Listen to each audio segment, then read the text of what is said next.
Go at throttle up.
How do I find this? Oh, I don't know, man, but it's pretty good.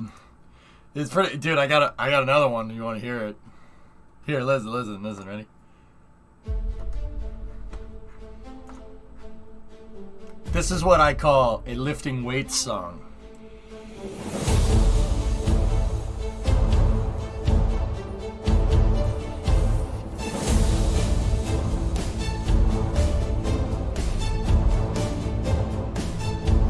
No? Oh man, I live to this. Absolutely. Hell yeah.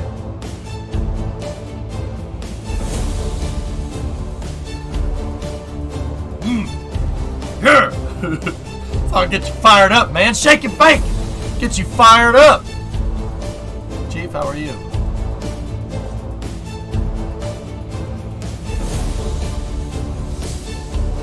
No? It's freaking sweet.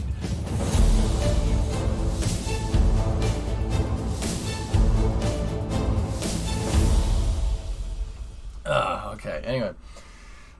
1052, which started as a side booster, then flew some single stick mission, will once again be turned into a side booster to fly the Viasat 3 mission next September. The other side booster will be 1053. The other side booster with 1053 levels will be pretty weird. Interesting. Alright, so, hey. Fellas, I don't have any after hours attached to this stream tonight because we got a house tour, which is also kind of the reason why I was a little late. I'm talking to the realtor, trying to get everything figured out. We have actually 2 house tours, if we really want to be honest. And one of these tours has a house that has a detached, powered, insulated garage. It's a little far away from Boston, but powered, insulated garage. So I'm going to try for it. It's a little far away, but it's all right. Huh? Buy it. I'm going to try to. Wait, where? It's out past 495. It's way out there. I don't want to get too specific. It's way out. It's like almost into Worcester. But we'll see what we can do. Powered insulated garage, man.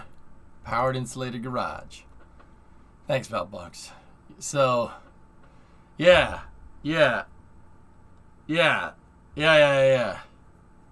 Virgin Orbit is getting 2 new 747s, and they tweeted a picture of an ex-Japan Air Force One. One of the new planes will be a launch platform, and the other one will be converted to carry GSC. Cool. Don't forget to ask about the internet. Is it in the boonies? Boonies with stuff close by. Yeah. It's boonies with stuff close by. Well, at least I'll be like 100% sure. I'll be 100% sure very soon. Verlexi. Yeah. Just copy the MSC house. It's funny. All the houses that are actually like in my price range.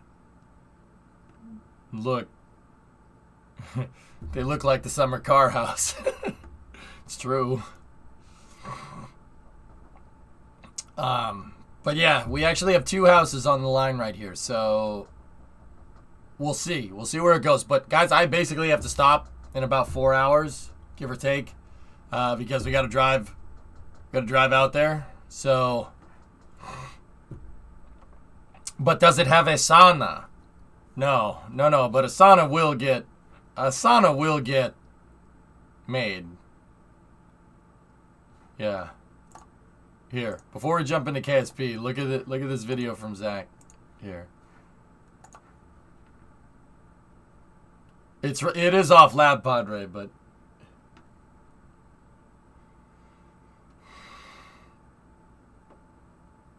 I just want to point out how absurd that actually looks.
Wait a minute.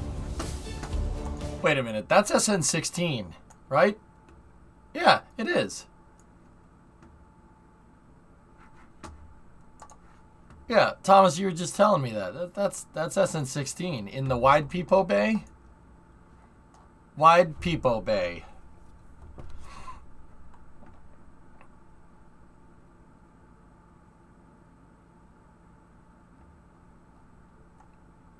It's tucked away in the left side of the wide peephole bay.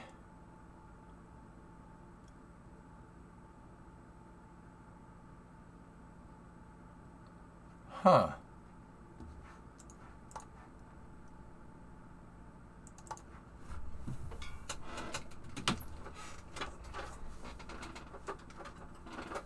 So, Thomas, if that's the wide peephole bay, right? what's the high bay then? Is that just the peepo bay? Feels bay, man.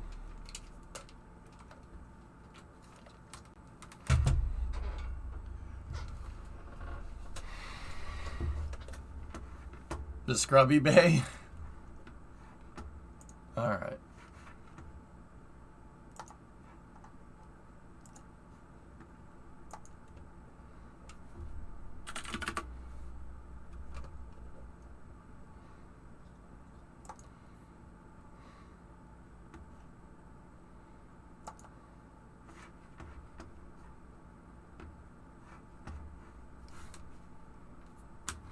Okay. All right. Let's get the tunage, the tonnage.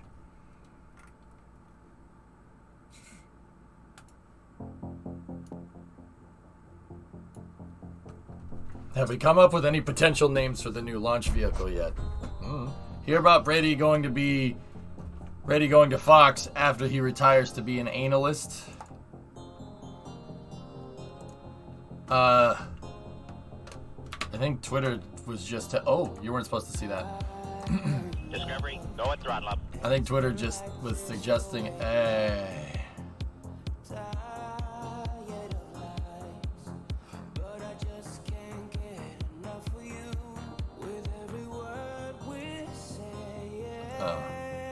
Yeah, that's something else. Hey Lou, 10-month resub.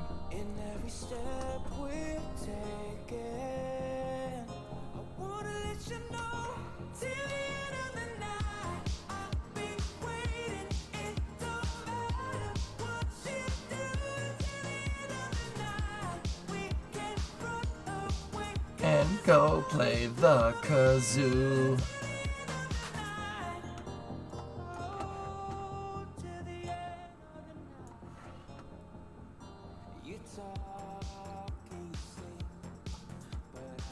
I'm looking at the no. Shh, quiet.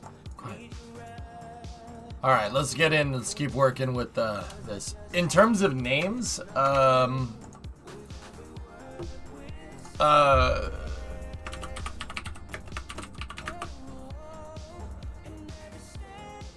list of Greco-mythological figures. Well, we can't. Project Ares is the name of the whole project. I'm not naming it Apollo. I'm not naming it Aphrodite because Artemis is taken already. I was thinking down here a little ways.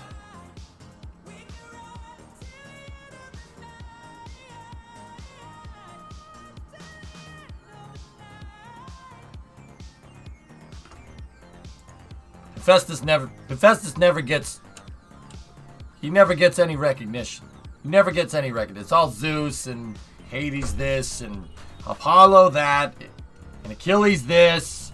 Hephaestus is the guy that made Achilles' armor. All right, he's a fabricator. All right, he's a metal worker.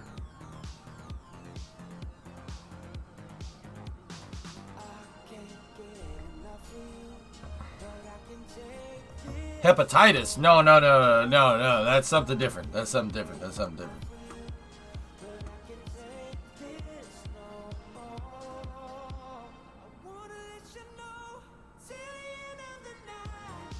Kronos is a good name. Astraeus is another good name. That's in here somewhere.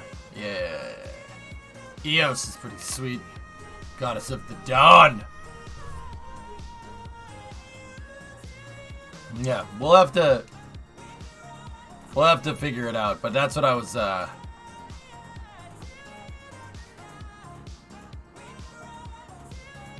Hyperion is overused in my opinion. We gotta come up with some baller names, and the two rockets need to be intertwined. Like, the names have to be intertwined. Like, they have to be Hephaestus and Achilles. See what I'm saying?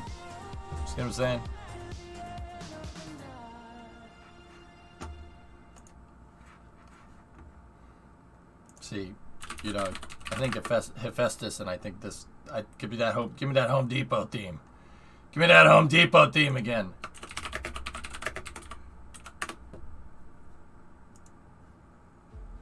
He's forging rockets in the 7th depth of hell. Actually, I believe he forged stuff in a volcano, if I'm remembering right.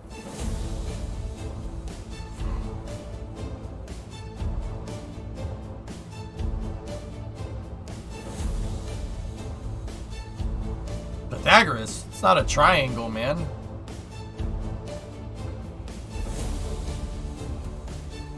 But yeah, I like the classics a lot, so I was thinking classical names this time from classical antiquity. Yes, when we talk about classical antiquity, we got to make sure our pinky is out.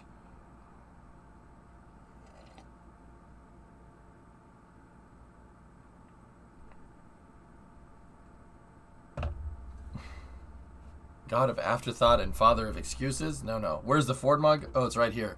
So, Jim, I made coffee and then forgot I made coffee over the weekend. This is the weekend mug, fellas. This is the weekend mug. It is exactly the same as the Ford mug, only it says rocket fuel on it.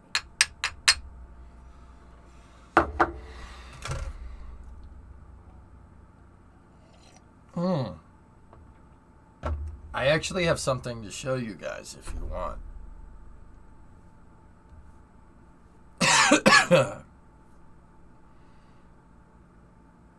Yeah, maybe I'll show you later. Let's play Kerbal.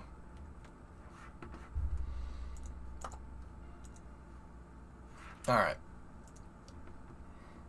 When in doubt, pinky out.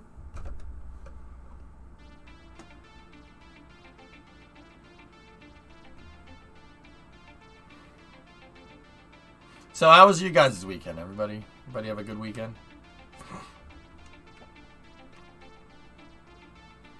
Reusable second stage, not out of the box with this one. No.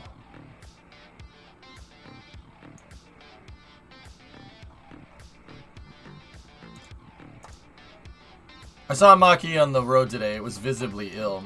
Dude, they just...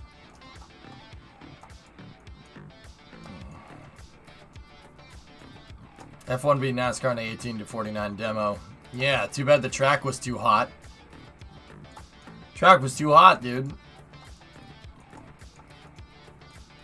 Track was too hot. That raced like an old Formula 1 race. It's a shame.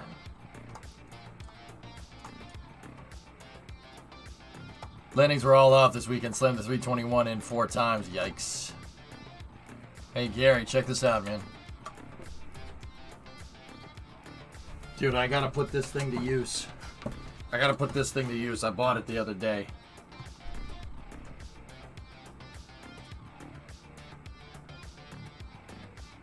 Oh. PMDG 737 just dropped? Oh! Well, excuse me! I'm gonna have to get that. What do you think of all the marketing around the Miami GP?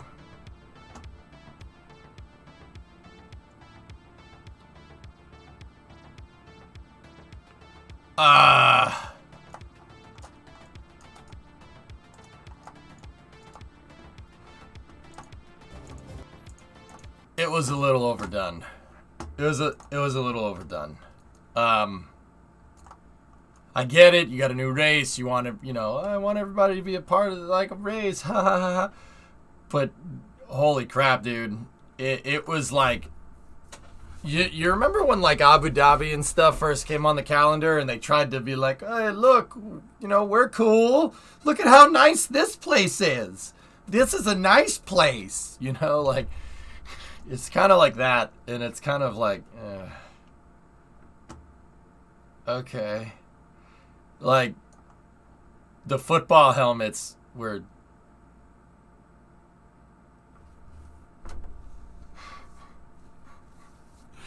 I don't understand that decision, to be honest with you. I don't understand that one. The Texas one with the cowboy hats was funny. That was cool. But, yeah. Yeah, that podium was strange. Is Florida always like this? Charles Chucky Leclerc. Dude.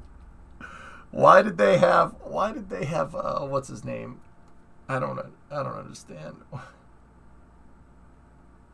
It's just so strange. And Dan Marino's on the podium. Hey, Ace. Yeah, Dan?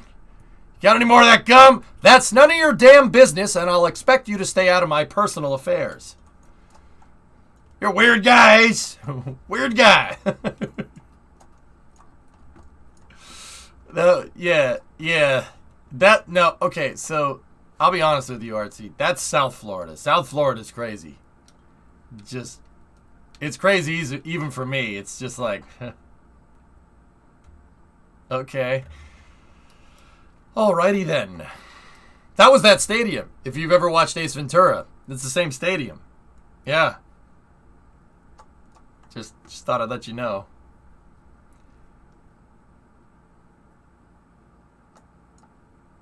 No, Dan Marino was actually there. He was on the podium. He presented the trophy. It was so sad. He was there. It was so strange. The police escort and stuff. Like, what the frick? And they were blasting the sirens in the hallway. In the hallway. What are you doing? Oh my god. It was funny. Dude, it's so stupid. Just do the podium on the freaking main straight like everybody else. What the heck? I'm sorry. Dude, what the... It made me laugh. Yeah, I guess if the fans liked it, so yeah, it was good, I suppose. We gotta have the statue of your boy Dan. Your boy Dan. Yeah, hey, how many Super Bowl rings you got? Oh, wait. None. Yeah. And you know what? Miami's a good track. They need to race it not in May. Not in May. Because, so, I lived in Central Florida, which is, I don't know, about 400 kilometers north of there, maybe 400 or 500 kilometers north. It does not get that hot. Sometimes it does. But they gotta race that. They gotta race that race in like February or March, dude. They can't race it in May. No. Bad idea. Track temp was like 50°C, dude. That's way too hot. You can't do anything. You try to race somebody, you're gonna melt your tires. Look at Checo when he tried to pass Sainz. He locked his tire for 1 second. That was the end of that.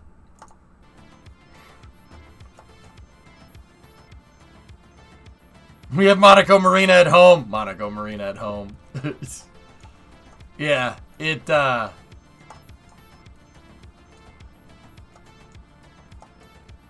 yeah, Emroy, did you hear in the cooldown room, did you hear Shal talking to Carlos? He said he lost 5 kilos. 5 freaking kilos. Homeboy lost 12 pounds. 12 pounds from driving the car. Yo, drink some water like now.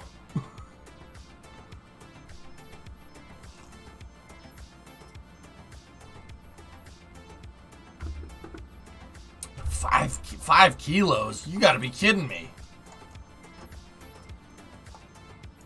Yeah, that, Hey, you know what? You know what, fellas? Miami might be kind of cringe, but the track's pretty damn good, so. But nobody could have at it because it was too hot. The track was way too hot. Yeah. That race needs to be at the beginning of the year.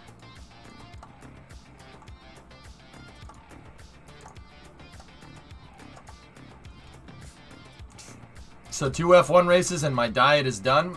Unlikely, Hand. What they probably did. What they probably did is they probably drank a lot of fluids before the race. Yeah. So you can just sweat it all out. You sweat it all out and you don't worry about like injuring yourself, because if you get dehydrated in the car, that's game. You're not gonna last very long. That and these all the F1 drivers are lean as hell, man. Yeah, God, I mean it gets hot. It gets hot in those cars, dude. Remember the company that's making the toaster for the crew transporter? Well, they're now suing their investor.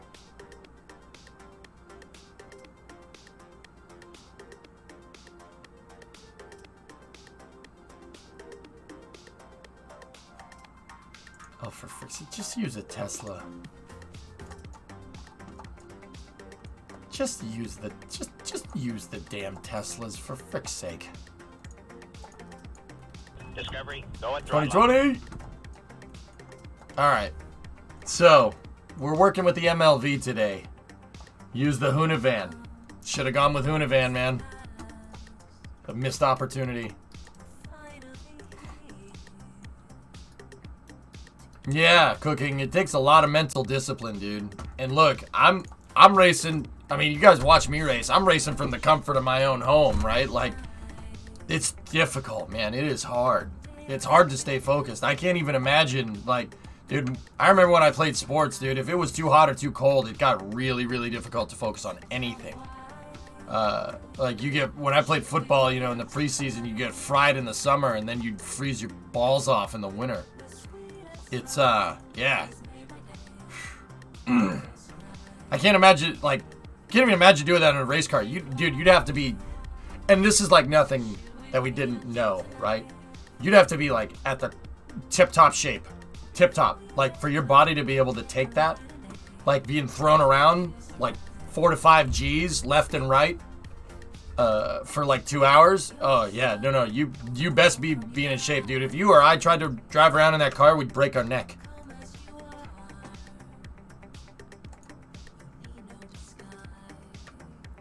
Gotta have your hometown airport.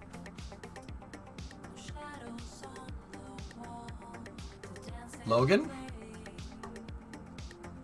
What is this?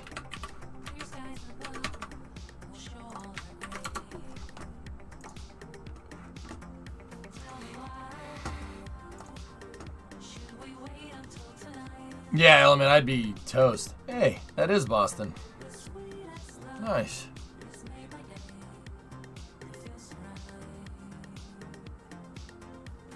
Let me see.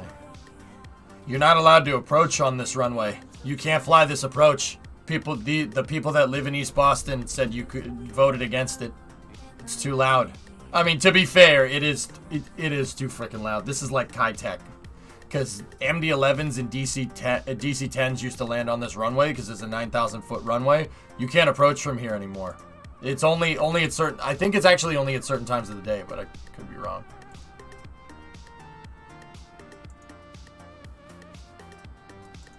I wonder if this has the new terminal in it, goalie. They are building a monster international terminal at Logan. It is big. It's bigger than all the other terminals. It's right there where that open spot is. Yeah, it's not built in this. Oh, NIMBYs. Yeah.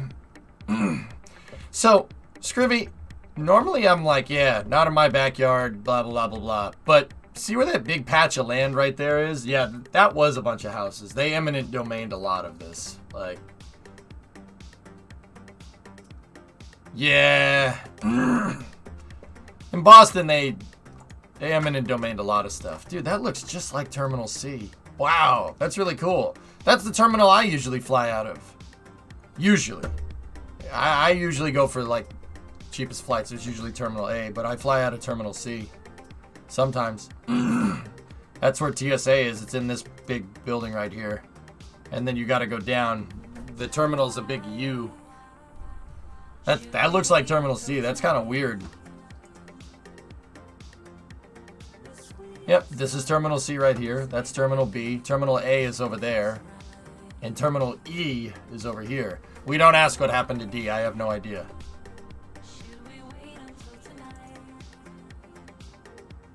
Terminal E is the international terminal. I've only flown out of there once. I only flew out of there once, and it was to Japan. Yeah, pretty crazy.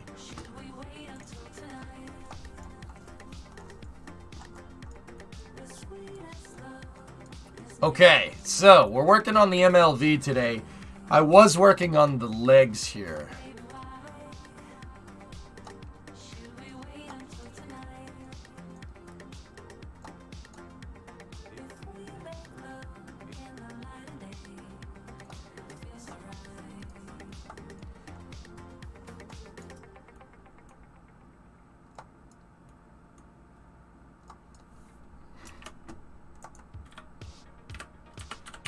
Thomas, I said don't ask.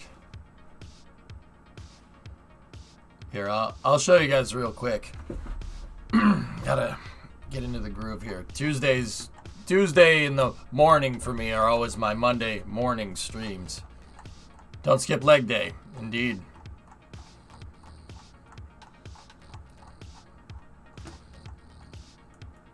Yeah, see, that's Terminal C. It's a giant U. And then there's like kind of nothing right there. There's Terminal B over here.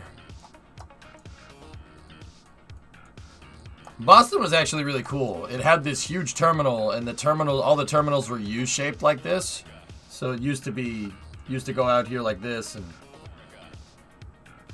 like that. But they changed all that. Every terminal used to look like this. There was another one that was right here that had 2 gates here, and they replaced it with that. But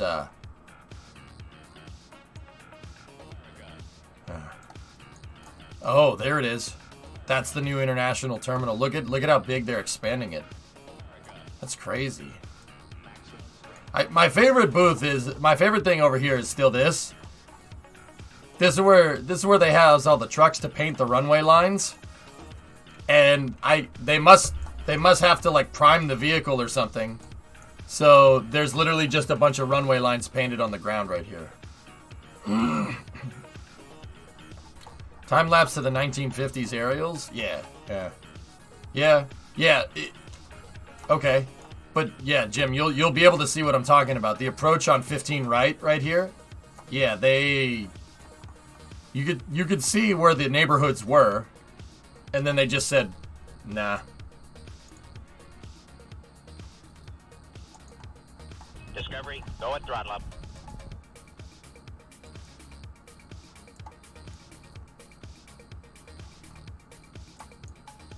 That's 1984. Huh? Jeez. Hey Vickers, 18-month resub. J-Speed with the 86 months, dude.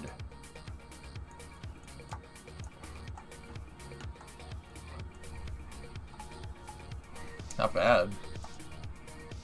1986.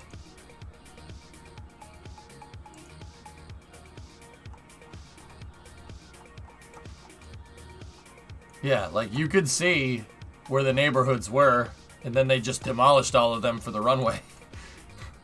Like straight up knocking on people's doors and saying, "Get the frick out of here." Yeah, it's not ideal. Not cool. Not cool. Don't do that to people.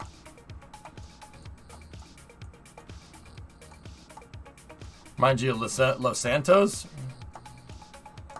Very rude. Very rude. Yeah. It's pretty lame.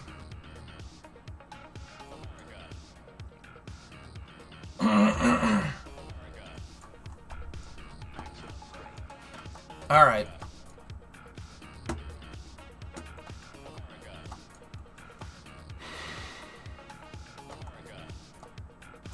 I still gotta figure out what I want for the landing legs for this, but I can't really... I'm not like... I wasn't in love with anything that we came out with the other day, but I do want to mess with the hybrid tech here, you know?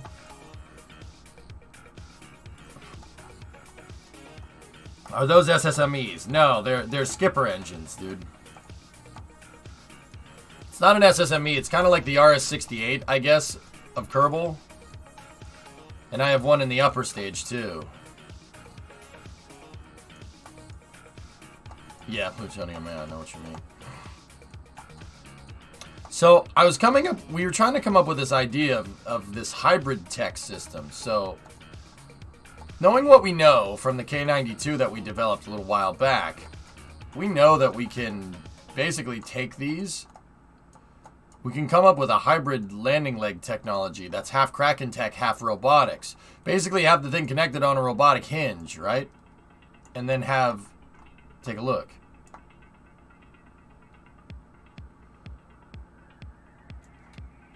Watch the RCS bearing. I'm rotating the hydraulic, or the robotic piece, and it's actually moving it. See that?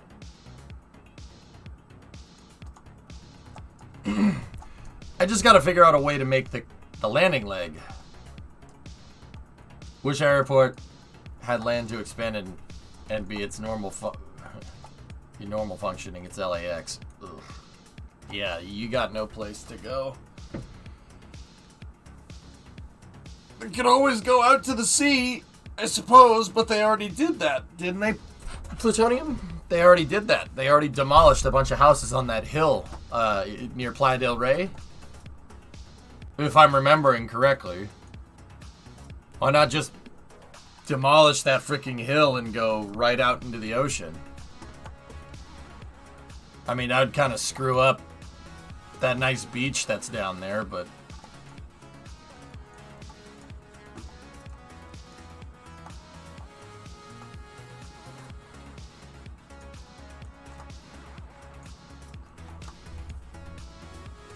Is this new mission mode planning? Yep.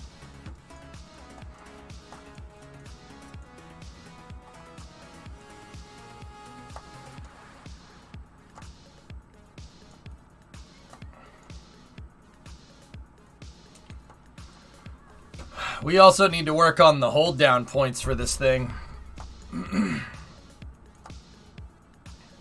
I also need to make sure the damn thing works.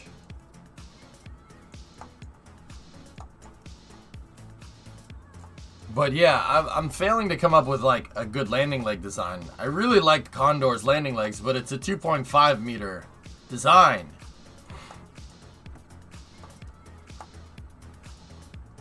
And I'm not sure, you know.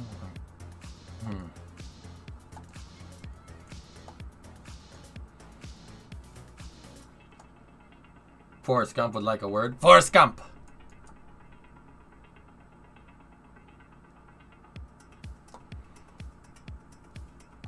Yeah.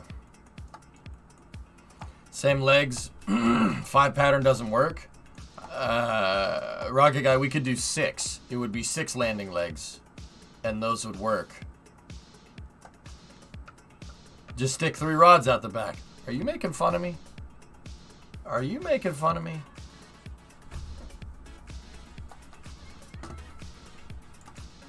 Are you making fun of me right now?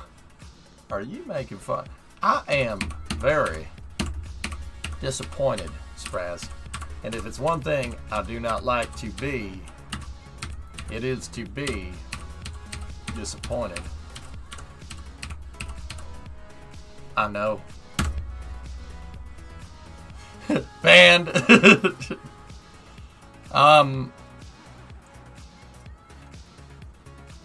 There's always the new Jeb landing leg design, but I'm not sure how well those are going to work. A long time ago, I developed the new Jeb rocket.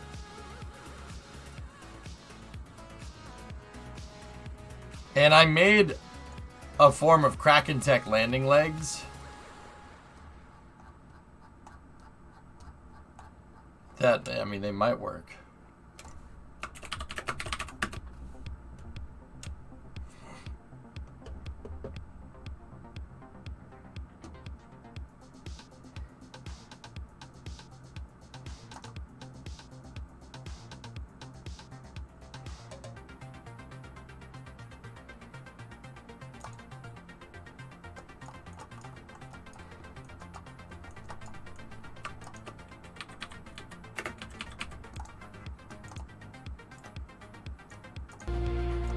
Ah, yeah. Okay. Oh. Give me 1 second.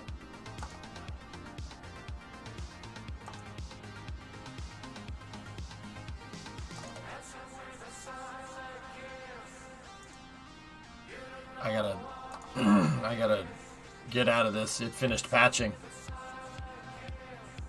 The thing finished patching. I was patching this in the background, and I had this computer muted because I didn't want it to, out of the blue, play the flight sim music.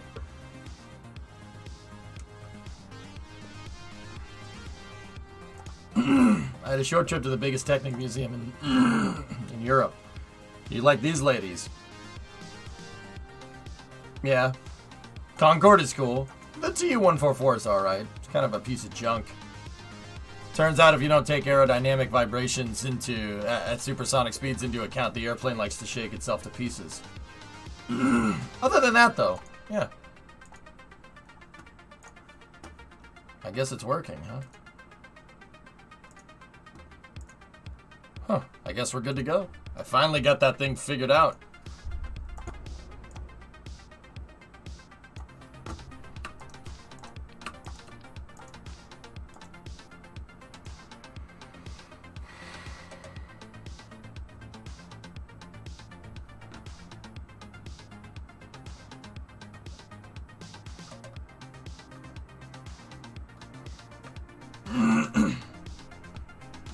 Alright, let's see what we got.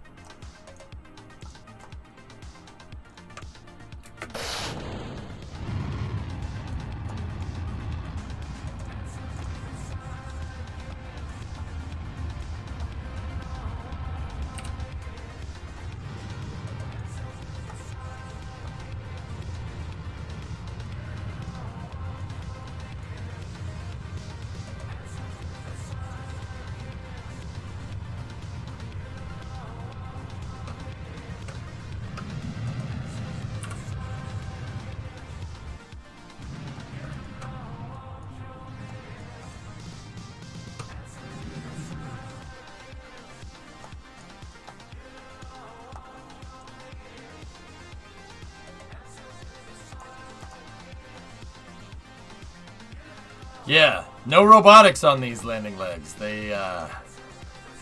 We made them slide into position.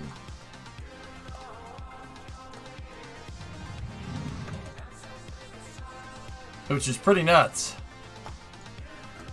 They just undock and they slide into it to position, and the crazy thing is, like, they work. Frickin' thing works.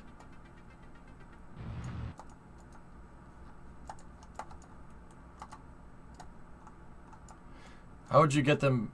Is this on Kerbal X? I don't think so, like a guy. I made a slide out of some antennas and some I-beams. So the legs basically fall down, and then the air brake moves it out. And when it moves it out, it rotates that docking port that was docked up here into position here. Yeah, it's a slotted landing leg. This is New Glenn's old Mark I design. Teleconference about OFT2's FRRs tomorrow at 6. Can they be reset? Yeah. I'd have to lift the rocket up. If you lift the rocket up, undock the port, and then basically push on the landing leg, it'll dock back into position, sure.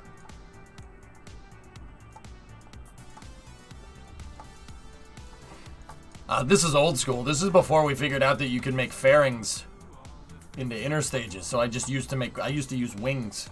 Which was not a good idea.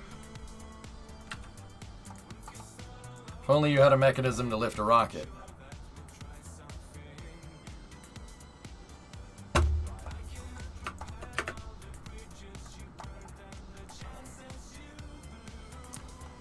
I mean, this will work, but it's heavy, it's a lot of parts, and it's making a lot of drag. I don't know if I want to do something like that. Would a landing skirt save weight, or would it be a wash heavier? Yeah. I'm not 100% sure.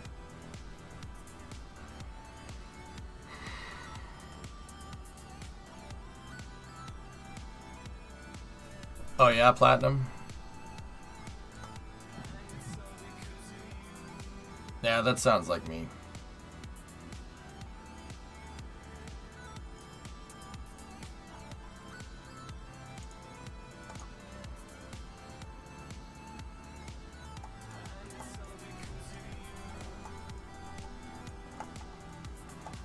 You know what?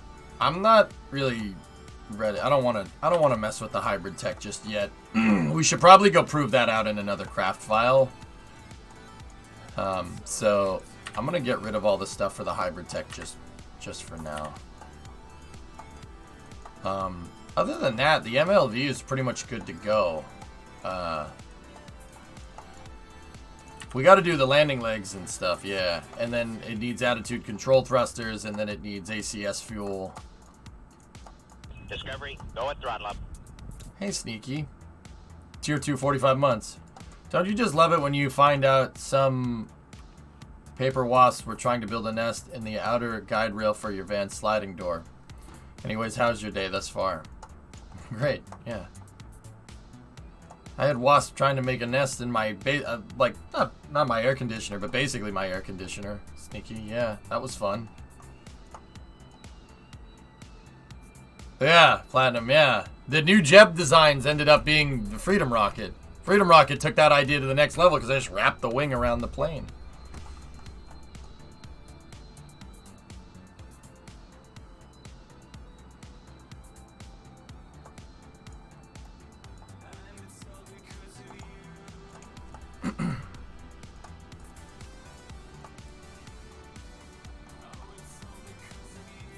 Yeah, see, this is good. I like this. I like where we're going with this design.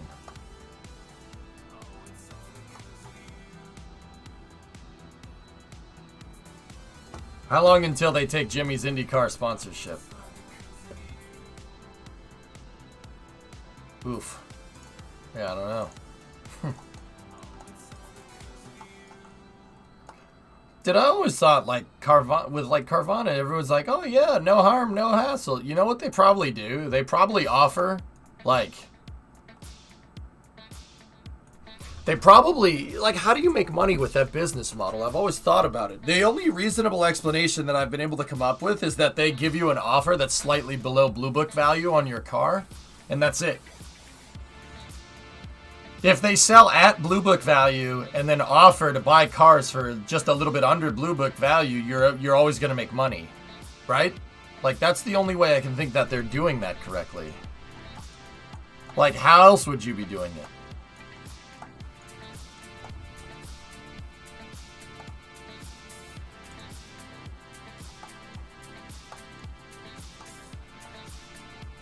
But yeah, fellas, I'm running into a block with the frickin' landing legs.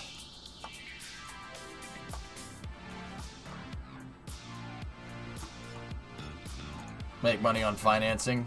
Yeah. Yeah, I mean, yeah, always. Yeah, I mean, Pam, that makes sense.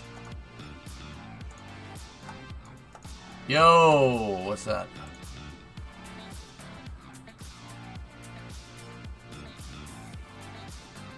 Ooh.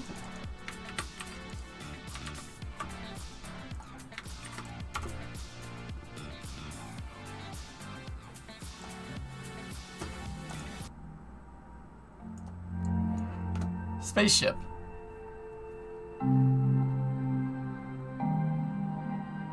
Where's the crawler way right there? There's the crawler. Look, look, look, look, look, look, look.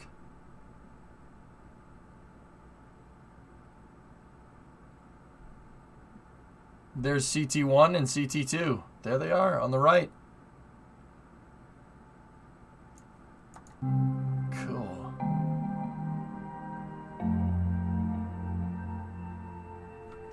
Now, Dragon, you got this. Yeah, CT1.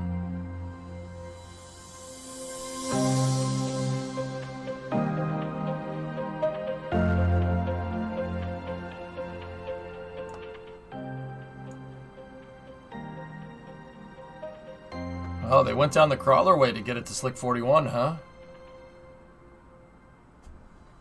It just keeps going and going and going and going.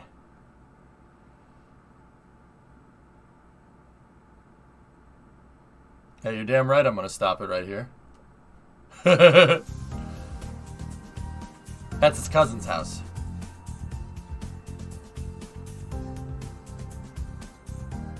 Oh yeah, Artie, I didn't know that.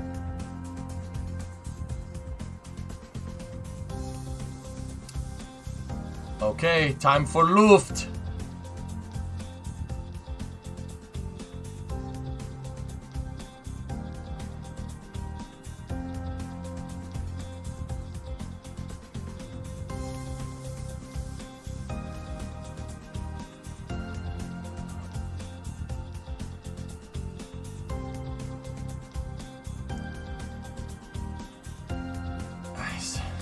Nice. Nice. Nice. Yep. Yep. Line her up.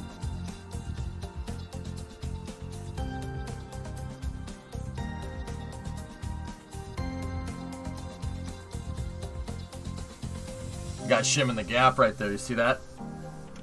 He was checking for tolerances. This dude right here. At least I think he is. Looks like he's checking. Yeah. Make sure the capsule's level.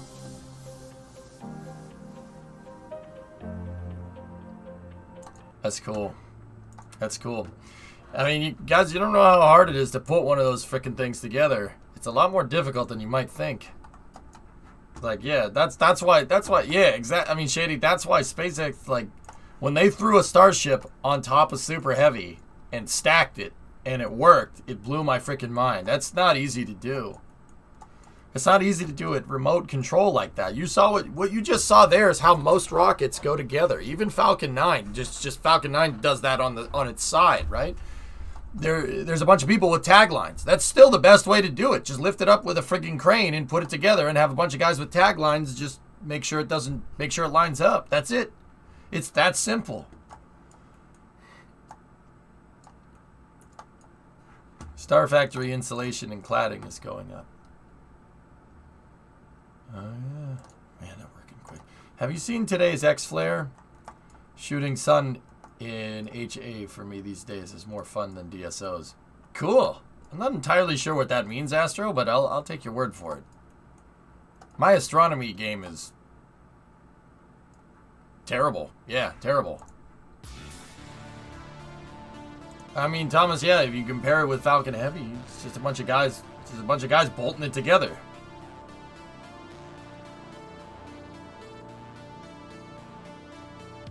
That's still the best way to do it.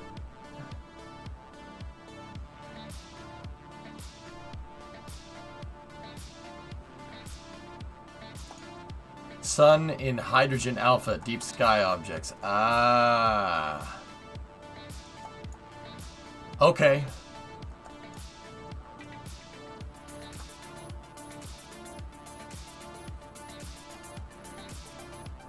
Cool, Astro. Neat.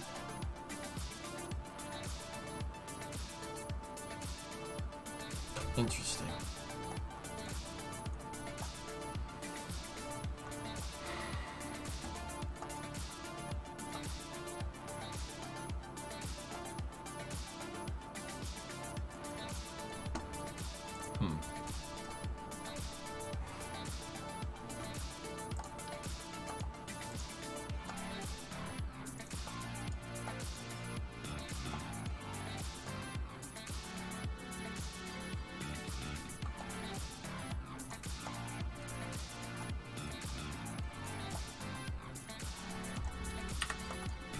Into mission mode 2, nuclear, yeah. Discovery, go at throttle up. See, I have a good base design here. Now I gotta come up with, like, the testing regime for it. And I want to be sure that we're not shooting from the hip with this. So, in terms of a baseline configuration, you know what? I'm gonna take those off for now. In terms of a baseline config, I think this is pretty damn good. Yeah.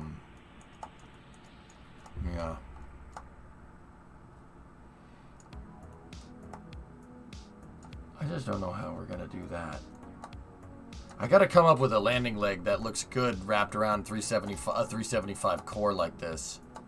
But yeah, here let's just get out of this and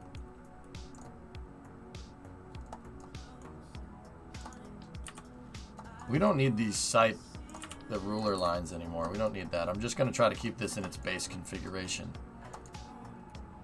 We're at 106 parts. Not bad. Not bad at all. And this will fly. This will do it. This will move. Or at least it should. Is the fuel flow working correctly? Yeah. Yeah, absolutely. Okay. I may have overdone it with the thrust structure a little bit, but this needs to be the strongest part.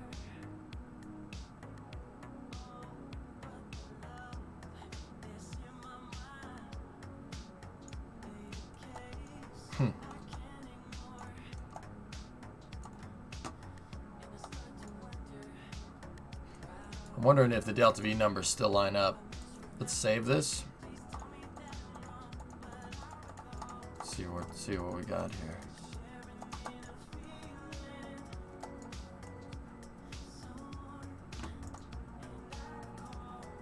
1.22 off the pad, 2800 Delta V.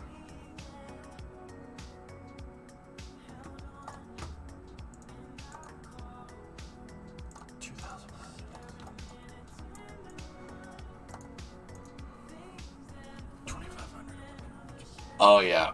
Yeah, we have more than enough. I copied Condor's Delta V numbers with this, so you could technically say that this booster is Condor derived. It's using Condor's numbers. How many struts? Yes. I don't want any of this moving around. That's all.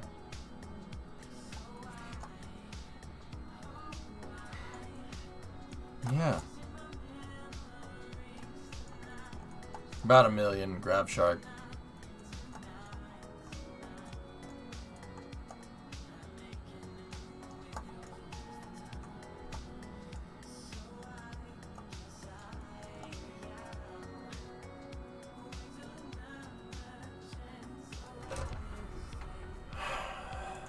I gotta start breaking this up into craft files, and we gotta start coming up with the places we're gonna pick up the boosters from. Yeah, there's a bunch of stuff that we have to make sure.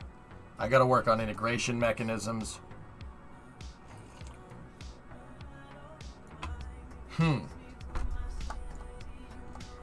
Alright, well, let's do this, I guess.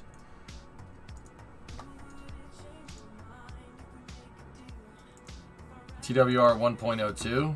I need a high TWR upper stage, dude. This is a good launch vehicle. This should be able to move 18 tons right up into space, no problem. And I should have about 3,200 for boost back and landing. Yeah, it's pretty good, man.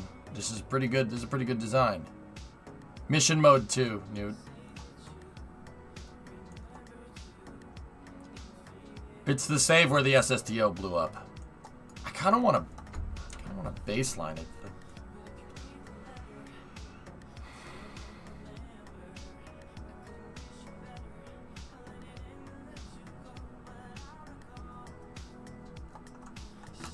No, Gil, I didn't see that, but that's still cool.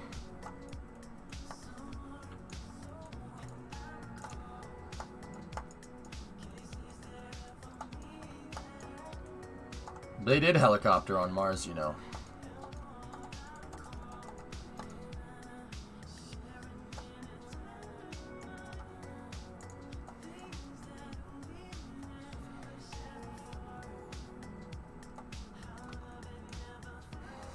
We should, you know what I should start doing? We should start fleshing out, or we could start fleshing out the big vehicle, I think. Quick question. If an Elevon is offset fully into a rocket, does it still have aerodynamic effect? If it's not inside of a fairing, then yeah, sure.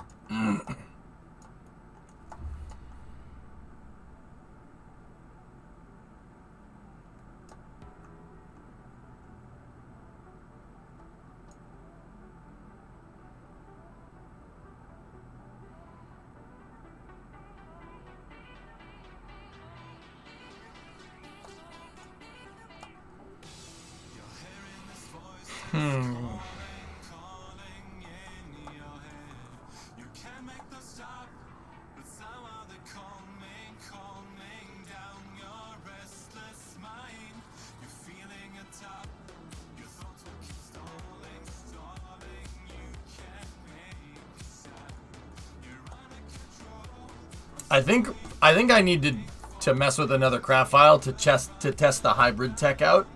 Guys, I really need to make sure that works. That's kind of, I'm trying to think, like, I've been trying to sit here making the landing legs for a little while. What's stopping me?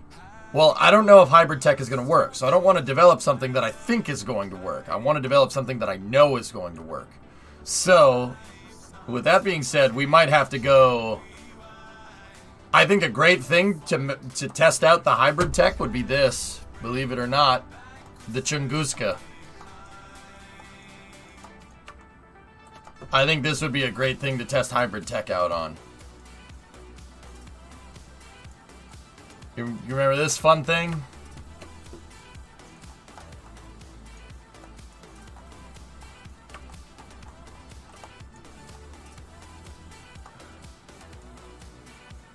Why? Oh, why? Oh, my goodness. And why did you come to me? What's hybrid tech?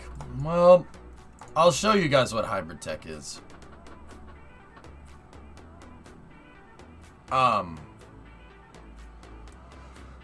Hybrid tech is, so, okay, we know the robotics drift, right? We know they drift. That happens, and it's annoying. They drift because they're still under load during physics simulation, okay? So what does that mean in plain English? Well, basically, if your hydraulics are binding, so if you have a lot of weight on a hinge, right? Discovery, go and And the hinge starts to compress, and then you leave the scene, it's going to stay like that. And then it'll eventually just get compressed and compressed and compressed and compressed and compressed until it bends out of position, right? I've potentially discovered a way around that. It's called hybrid tech. Let me show you. No, not that one, not that one. Not you, not you.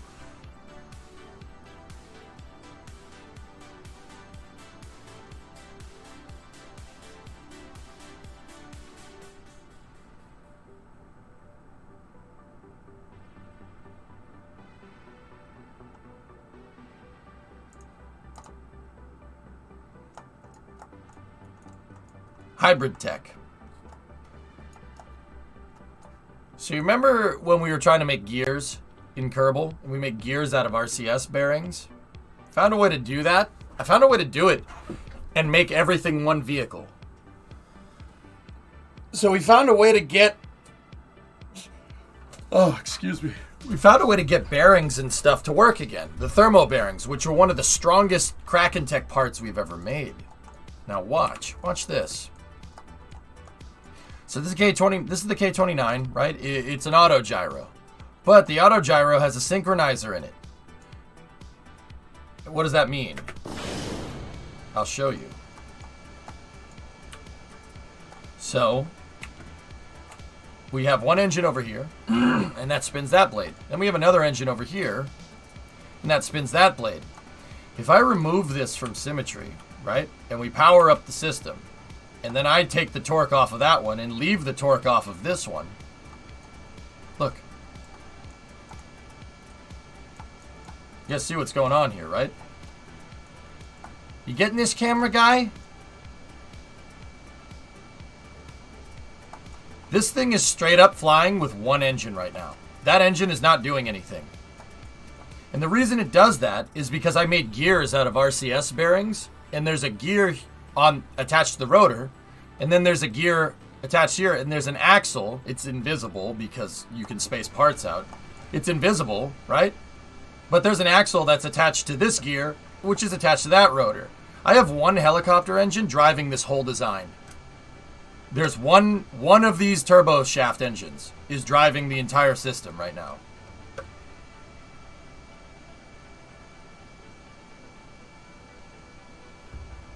Not bad, huh?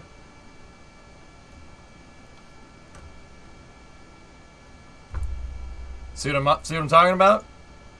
Oh, look, it works this time. You shut your filthy freaking mouth.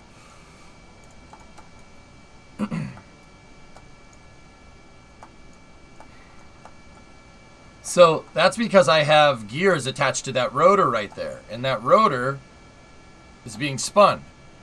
I can use this same idea to make, I mean, there's obviously hinges and a drive shaft right here. You can see those RCS bearings are spinning, and we're using thermometers to hold them in position. I can use that same idea to make super reinforced hinges, or at least I think I can. I mean, if one of these is able to drive another one through a gear like that, and the game understands it, we should be able to make reinforced hinges. But that's what I got to do, a design study, and I have to figure out that we can do that before I try to apply it to my launch vehicle. So you can make a Chinook. Anything that's dual rotor. Yeah, we can make Chinooks, sure, no problem. This thing works on the same operating principles. The blades are synced. That's the other thing. This shaft is called a synchronizer shaft. The blades are synchronized.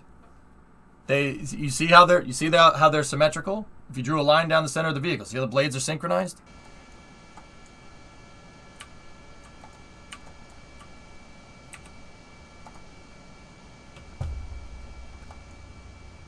See?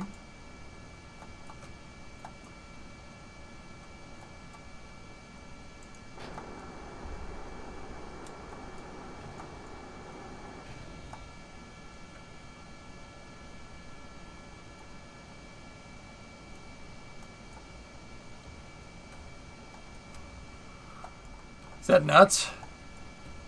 I still can't believe that this damn thing works. It's synchronizing the blades. So take a look. If we look at it from the top and we hit pause, the blades are synchronized. There's a little bit of slop in the gear, but they are synced. Isn't that crazy? That makes it so the SAS doesn't freak out. If you have an unsynchronized design, the PIDs from the SAS controller are going to try to compensate for it. And it is compensating for a little bit of slop in the gears, but look, it's more or less staying right on target. The vibrations that are being introduced here are very high frequency vibrations, and you can tell because of how the control surfaces are working. They're very high frequency vibrations, so they don't have a lot of amplitude because they're at high frequency, which means that this design is really, really balanced.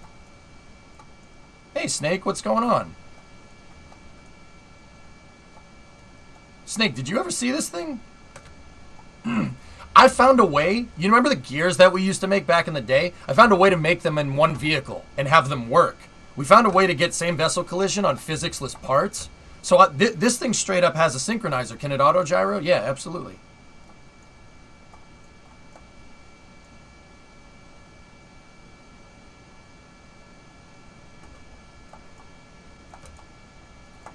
Like Snake, it's got a synchro in it. It's got a rotor with 2 gears attached to the other sides, and there's an axle on thermo bearings. I thought you'd appreciate this, man.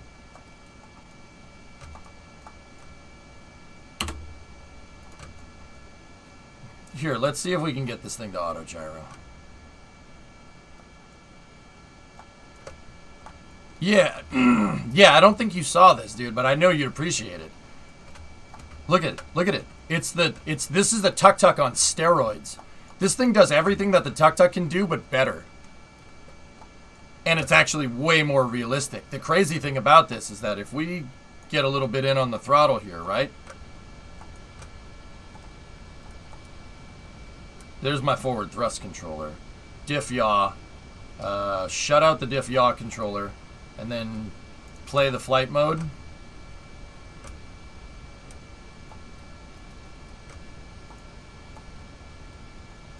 And then shut the blades down like this. And then give it some beans here.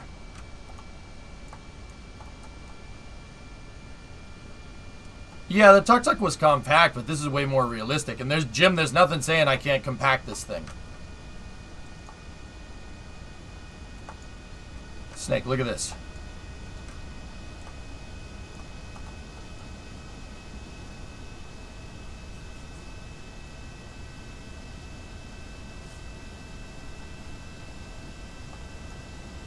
Auto gyro.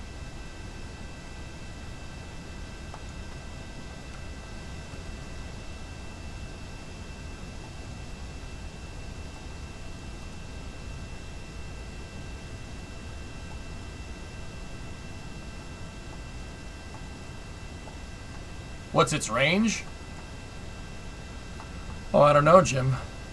But look, the blades are auto gyroing right now because I'm accelerating forward and the blades are pitched slightly back. If you look, they're pitched slightly back.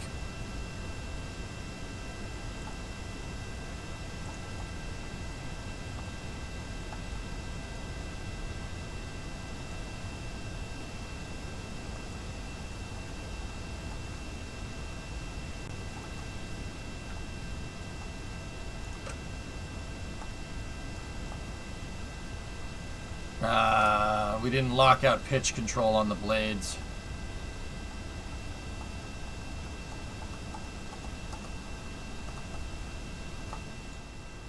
But see how the blades are even staying synchronized in auto gyro mode? Now it just flies like an airplane.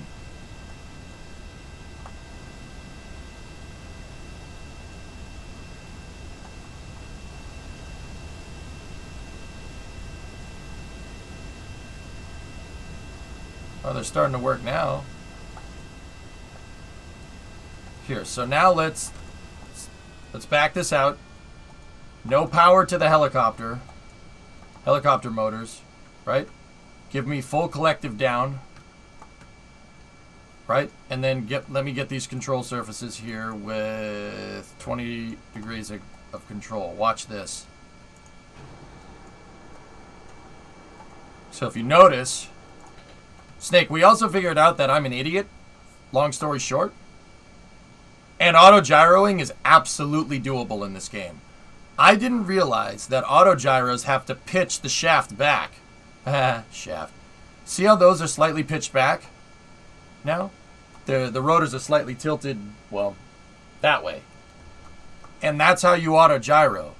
In real life, you gotta make sure, like that's how an auto gyro works. They can change the main rotor forward or back. I'm stupid, Grab Shark. I didn't realize that that's how that works. But check this out. Look at my descent rate. Guys, I have no engines powered here. There's no power. Like I'll shut the engines off. And the helicopter motors ain't getting any power. Gravity is forcing me down. But the blades are trying to cut into the blades have oncoming air being forced into them, and it's taking that gravitational force and turning it into rotation.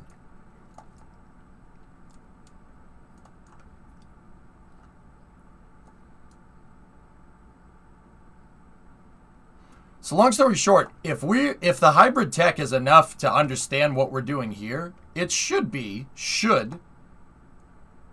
enough to understand, like,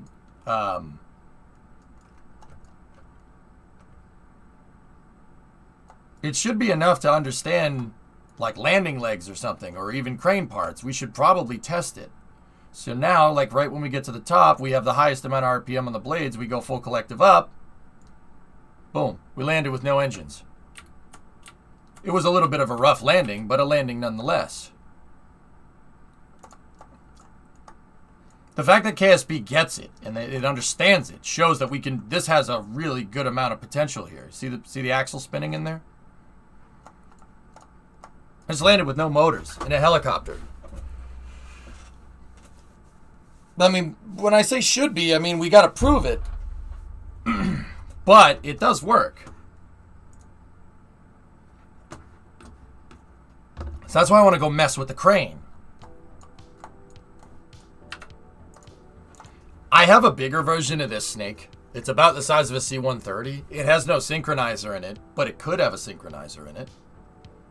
I mean, and this opens us up to gearing and a bunch of other things. We could do auto gyroing crane. Do I look like I know what an auto gyro crane is, boy? I just want a picture of a gosh dang hot dog. So check this out. I made a bigger version, and it's basically a C-130 in a V-22. Kind of.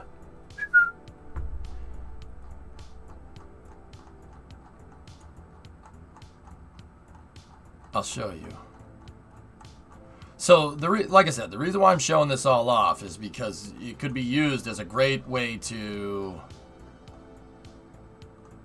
Where are you? Yeah, Katra, I think so. This hybrid tech should be able to give us a good slew ring, dude. Yeah, absolutely. Snake, check this thing out. This one doesn't have a synchronizer in it, but look at that. Look at this chonker. This thing, because it has such big helicopter blades and wet wings, that thing can circumnavigate Kerbin. Its range is like 6,000 kilometers. The K92 is an absolute monster of a vehicle. We really, really, really picked up on something huge here. It has a little bit of hybrid tech, but it's not all hybrid tech. But this thing, it doesn't sync the blades. But I could put the synchronizer in if we really wanted to. What's stopping me? Nothing. Nothing. I just never got around to it. I could absolutely do it, though. That thing can circumnavigate because of the auto gyros. It's because the helicopter blades in Kerbal are ridiculous. This thing can fly like 30,000 feet. And 30,000 feet in KSP is absurd. That's like 80,000 feet in real life because of how small Kerbal is, right? Dude, and then, so, like, we shut these out. Dude, I got in, like, this thing got a little crazy. And Snake, the reason, I wanted to show you this because I thought you might think it's cool because I know you've been out of the loop. And a lot of you guys have been out of the loop because of finals. I wanted to show you this stuff. Because, one, the Kraken tech, the hybrid Kraken tech is that's a big deal. That's a game changer. I can rethink a lot of my designs and they can work. But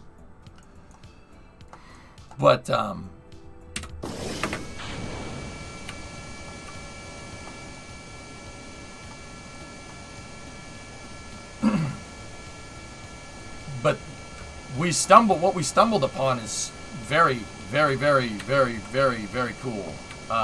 These planes are good tech demos for different ideas. Watch this, ready? So I was programming this. This thing has literally a PCB of Cal controllers right there. And the reason why is because this thing basically needed an avionics package. It needed an avionics package to be able to do this.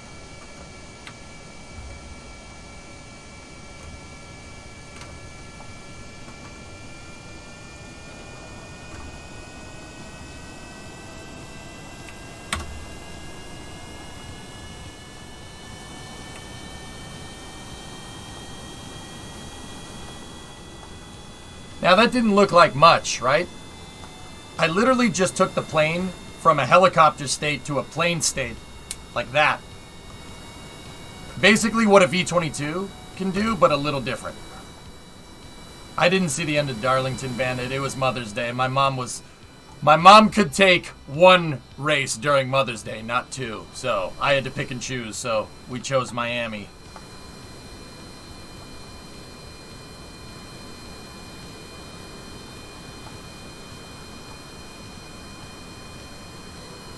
See, she's auto-gyroing. The helicopter blades are not powered. And this thing, what it just did was I switched the control system. The control system changes because it changes from, helicopter, right, where you have collective and whatnot, to airplane mode. It swaps out the control surfaces and swaps out the blade control systems.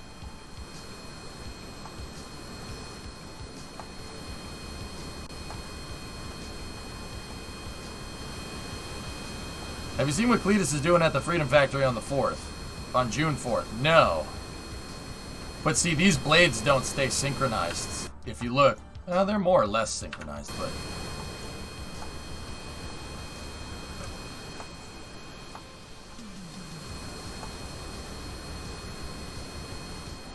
Would it be possible to use the synchronizer to make an Osprey-inspired tilt rotor?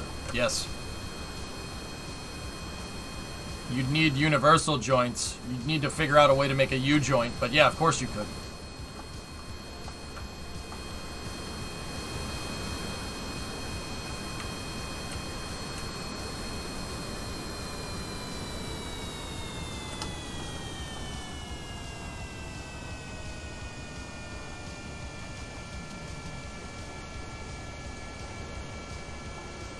So check this thing out. This thing auto-gyros like a champion.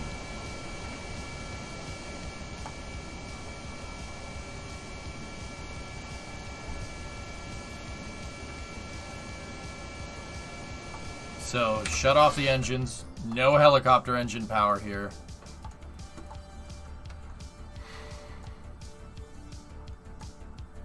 And the red light changes the flight mode. We're in airplane mode, which is better for auto-gyroing. But, yeah, we could switch it back into helicopter mode if we wanted to.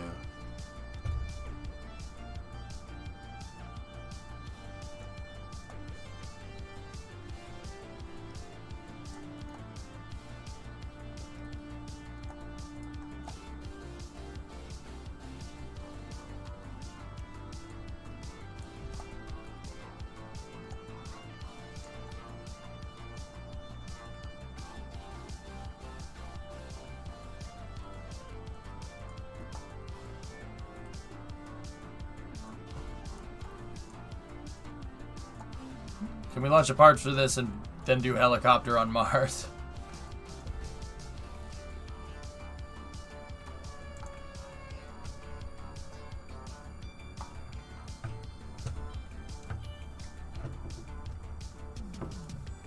Not bad for no power, huh? We're gonna die going off the ledge here, though. Hey, not bad. Not bad. Hey, we have two V-stabs, it's fine. That's why I put 2 on there, in case one breaks, obviously. But yeah, that hybrid tech stuff is how we can really, really make some strong stuff. And I think the crane would probably be the best way to test it.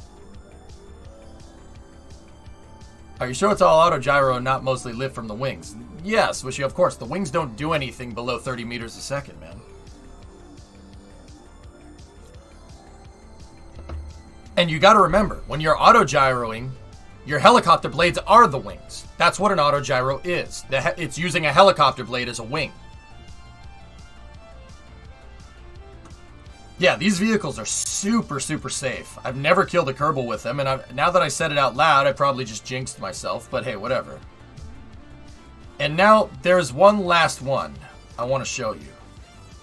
And then we'll get into messing with the cranes and stuff.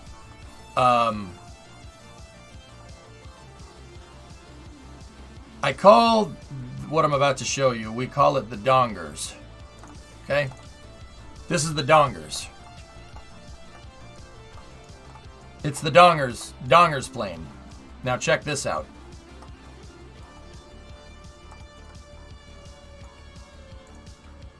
Watch. Hey Sunshine, how are you?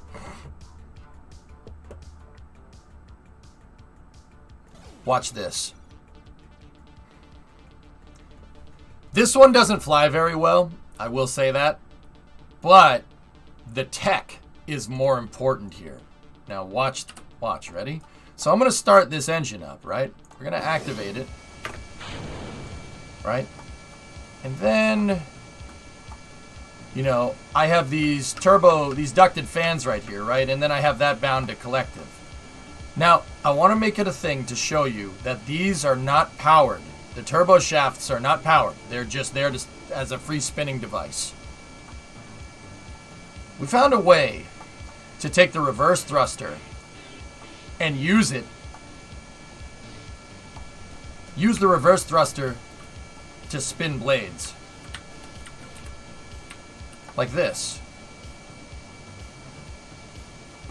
The reverse thruster on that Goliath points two thrust transforms out at 45 degrees.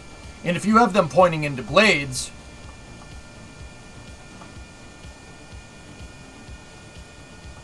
they work like helicopter blades.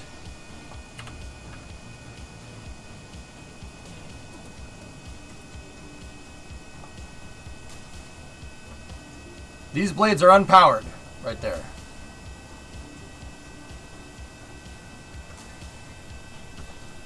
The Goliath is what's making those things spin.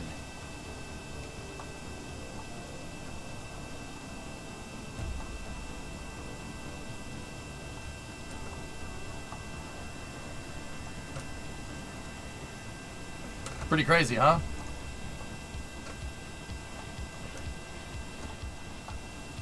So we found a way. I found a way to make the Goliath go. All we have to do is make one Goliath power some helicopter blades. We could make helicopters work actually like how they work in real life with a turbo shaft and get amazing fuel efficiency.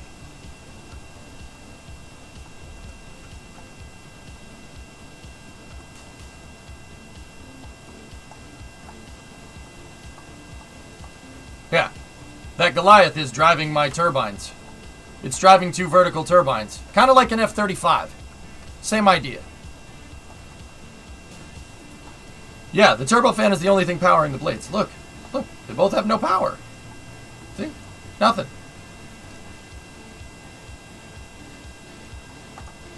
That's more or less how a real helicopter works, with a jet turbine pushing a stator, or pushing through a stator to some blades. That's how a real helicopter does. That's how a real helicopter spins the turbos.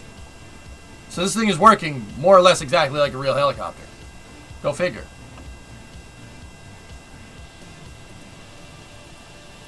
Could you do this with the smaller ones that can reverse thrust? It's possible.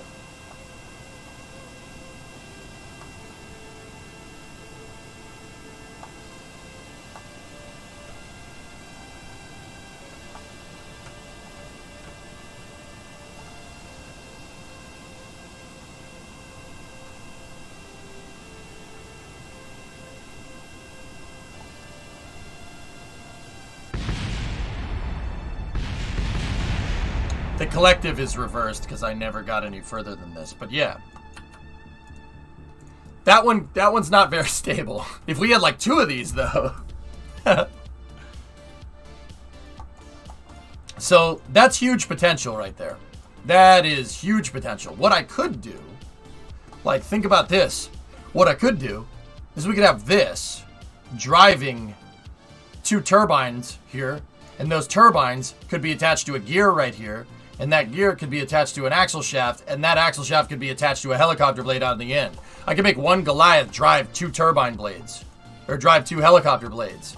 The potential is limitless with this. Like, you can make the most insane VTOL stuff around, if you really wanted to.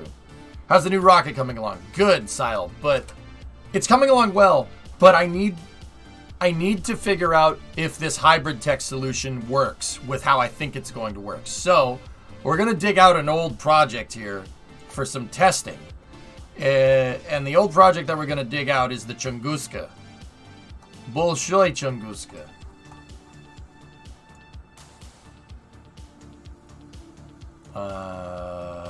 Here we go. This thing.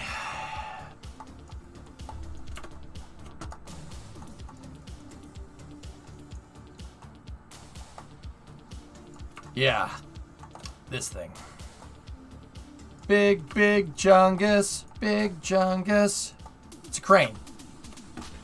It's a telescope. Well, not a telescope. This is a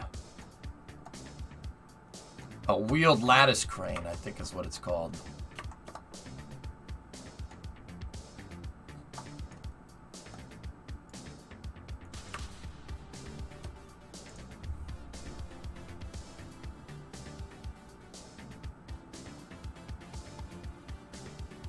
Yeah, Katra, that's right. Oh no! Oh no! So, we're gonna mess with the crane, but the first thing that we were doing with the crane, where we kind of stopped, where that whole project stopped, is the slew ring. We were trying to make a strong hinge. So I'm gonna get my slew ring prototype parts here. Oh, no, that was bad. Yeah.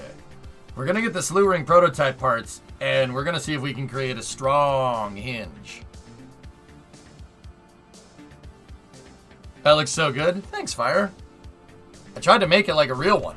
And with Hybrid Tech, we could actually make that thing like a real one. It would be a lot of parts, but we could do it. So check this out. I was trying to make a strong hinge, as strong of a hinge as I possibly could. And these right here are measuring the deflection. Temporary flight restriction. So this slew ring prototype didn't really work. So what I'm going to do, I'm going to get rid of this. Oh.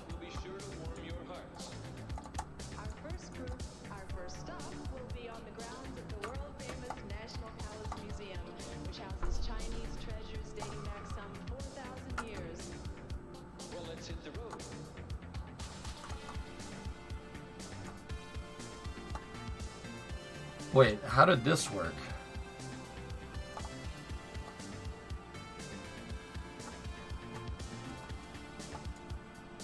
Wait, I have thermal bearings here. How was I getting the thermal bearings to work? Oh, interesting. Looks like I already kind of experimented with this idea. Alright. Well, let's check something then.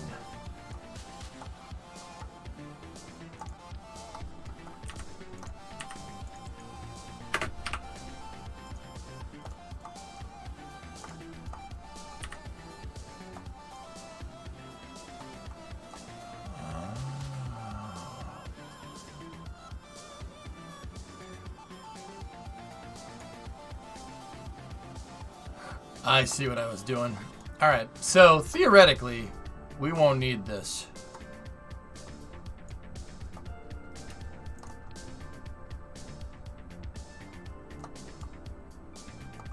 Yeah, I put them all on a tiny little rotor there, and I see what I was doing. That was the right idea, but now I have another solution. So, we have our housing, our slew ring, right? And that slew ring can be set to same vessel. That's fine. Now, I'm gonna kind of remake what I just had, but that's okay. I'm gonna put this in here, no damping force, with its motor, right? With the motor activated. And that part's gonna have the RCS balls on it. But now, what I can do is if I go over here and put a rotor down, watch this. We can take said parts, we can attach said parts to it, and this is the key. This is what we figured out. Check this out. Same vessel interaction, right? Enable same vessel interaction. Enable same vessel interaction. They're in 6x symmetry right there. So hitting 1 will enable vessel interaction on physics-less parts that are attached to robotics, right? But if I take this thing off and I place it back over there, look, the flags for that stay. They stay there. So now they don't need to be attached to a robotic part. So I can make Kraken Tech hinges that aren't attached to robotic parts, or at least the housings won't be attached to robotic parts, and it will work. That's big. That's why the synchronizer works. So let's get in here, right? And let's mess with this. So I can take this part right here, and we could put it right in here. We could take a bunch of them and make an axle housing.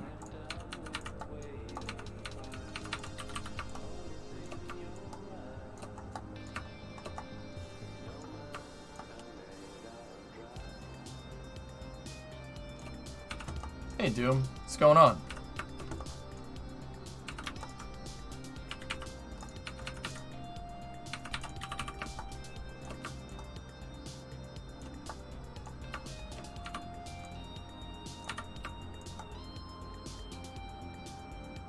Discovery, go at throttle up.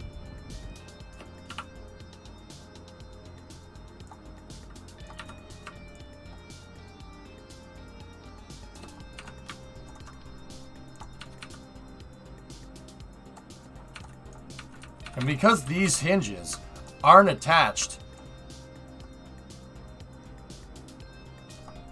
because they aren't attached to a robotic anymore, the problem I was having with the old slew ring design is that these were attached to things. They would flop around and stuff because I could only get these to do same vessel interaction. Well, they were attached to a robotic part. Now that they're not attached to a robotic part, we shouldn't have an issue. So what we have to do is we have to go in here and make sure that we have enable set on all these parts. Enable, enable, enable. And that's already set. That one is already set on the bottom there. Just making phone calls on house stuff. Floor's getting measured Friday. Getting garage sorted piece by piece. Nice.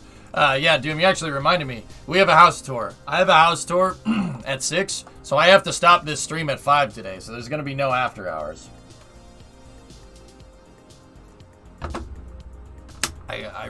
Dude, I found one with a heated, powered, insulated garage. Steel building off. It's behind the house. So, big backyard. Decent sized house. 3 bedroom, 2 bath. Yeah. Heated, insulated, powered garage. That's a big deal. That is a big deal. So, yeah. Yeah.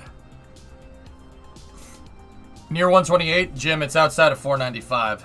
I'll tell you about it off stream, dude, if you want. It's outside of 495, man.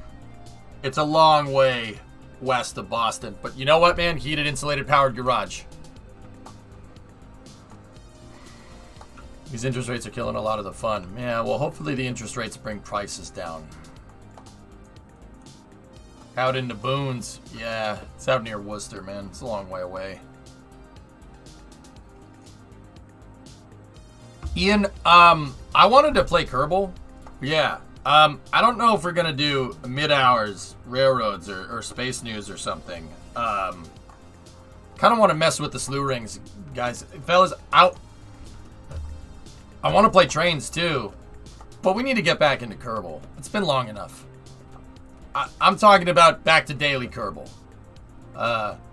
And then we could play like railroads and all the other games that we've been playing for like after space news. Yeah, I want to start. I want to start getting. I got to start getting my feet wet in KSP again. I have to. Like that, and I want to. I miss playing it. Yuck! 86-month resub. I miss playing Kerbal. Hope you get the house. Well, we'll see. We got a tour today. We'll see what happens. I actually have 2 tours today. Both houses have garages, so.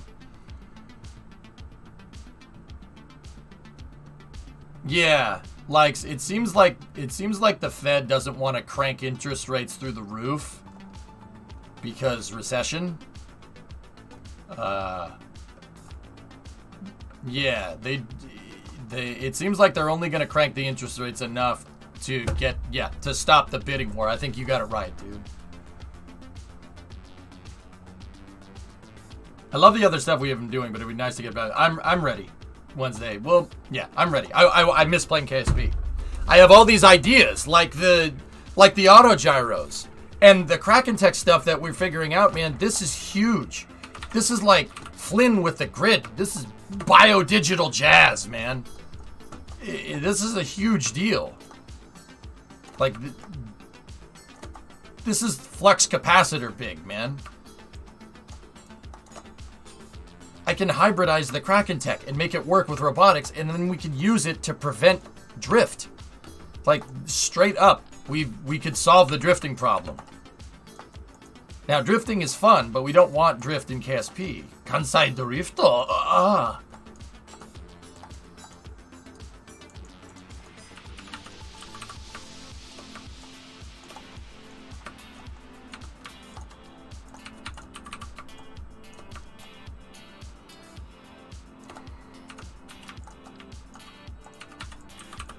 Multi-core Drifto. And once again, I want to prove out this stuff before I go and start to engineer landing legs. That's kind of where I'm at. We opened up the MLV, and I was like, I really want to finish the landing legs so I can test landing the dang booster so we can grasshopper it a couple of times. But also, at the same time, I don't want to mess with it too much because I don't even know if the hybrid tech idea works in this capacity. It works for making gears, but I have to prove that it works for moving heavy equipment around. Like landing legs. Now, landing legs isn't necessarily heavy equipment, but you get what I'm trying to say.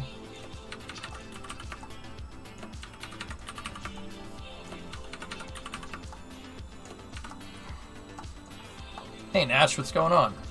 Buenos dias, amigo.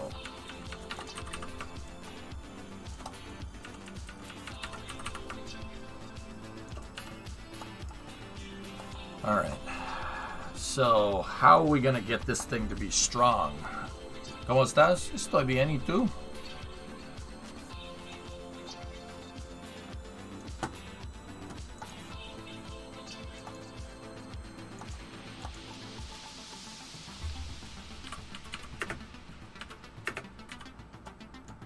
All right. Let's try the first slew ring. Let's try it with a fairing, right?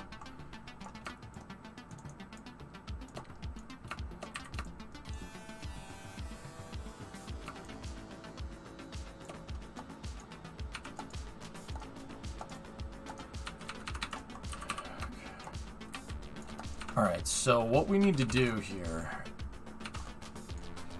Actually, a better way to hierarchically... Is that a word? I don't think that's a word. A better way to set this up would be to attach these pieces to the fairing and have the fairing pivoting on the robotic. And then we have the fairing set to same vessel. We have that set to same vessel.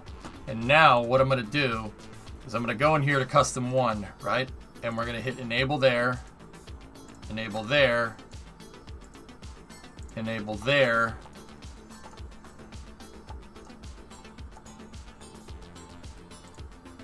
and enable there. Okay.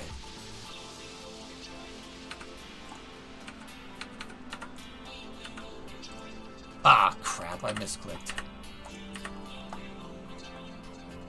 I'm constantly encountered by this bug in KSP. When taking off from the runway, the landing legs freak out and crack and strike. Your suspension isn't set correctly, Senchai.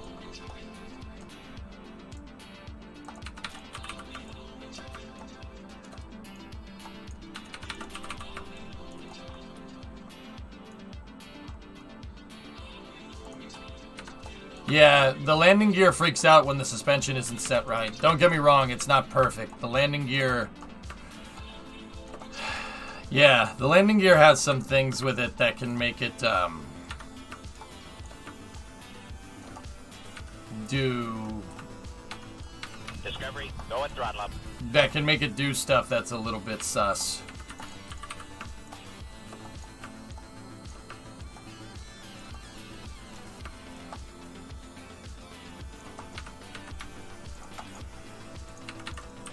Hey, and go 47-month resub. Thank you. Alright, now because I replaced this, let's make sure. Enable same vessel.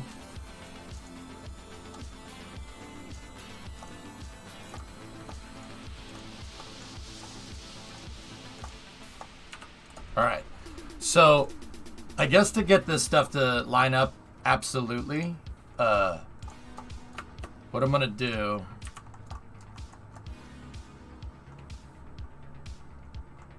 So this thing is just balancing on the hinges. That's it. I want to see how strong these hinges are. So what I need to do is set up a design like this. The reason why I had those fuel tanks there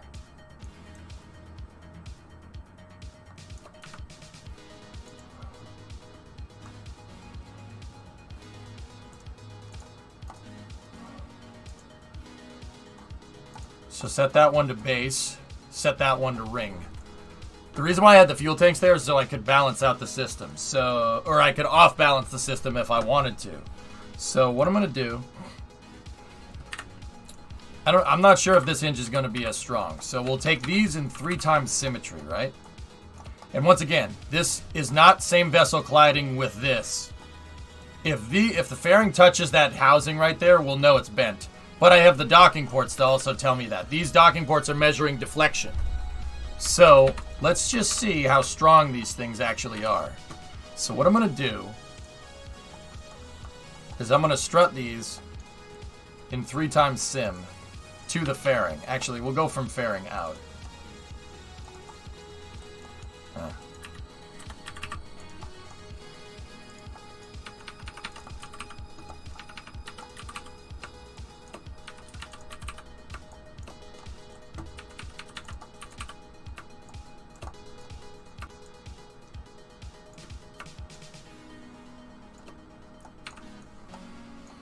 Okay.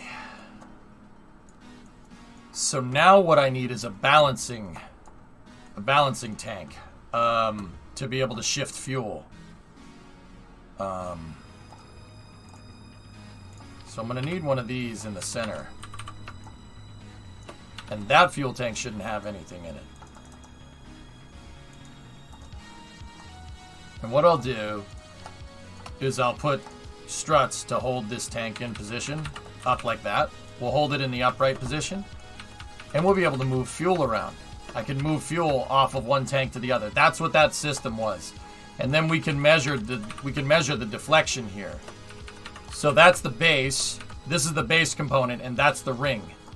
And we'll be able to see how far it deflects by controlling from different docking ports here.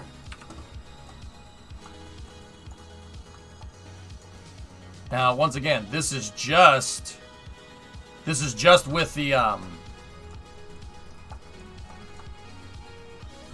Kraken bearings. We just have to make sure to hit action group 1 basically right when we jump in, and we'll see how strong it is.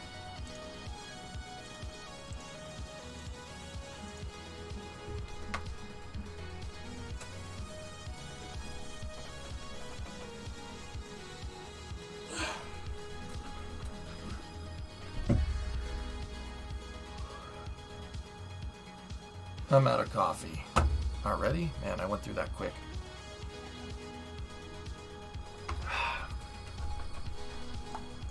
All right, ready?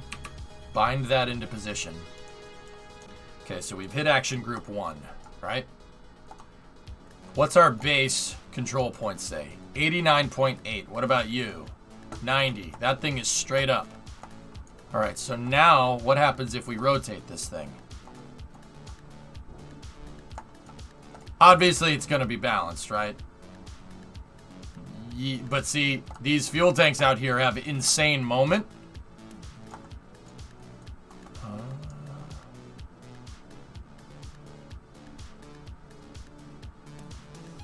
Yeah. It looks like when it tried to compensate and... yeah, okay. It looks like it caused torsional load on it. Of course I did, Grumpy. It was the first thing that I did. Let's lower the traverse rate here to like 2. Moving it fast is what popped it out. There was torsional load there. Basically, when it tried to compensate and swing back, it would twist. It twists the axle. That's what happens in real life. It's torsional load. And that you saw those things whenever they tried to shift direction, they would pop out, or at least try to.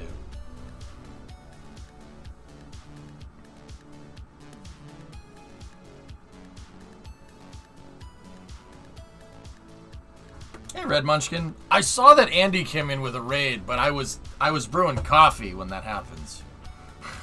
when he raided a little bit earlier, I saw that he was in here.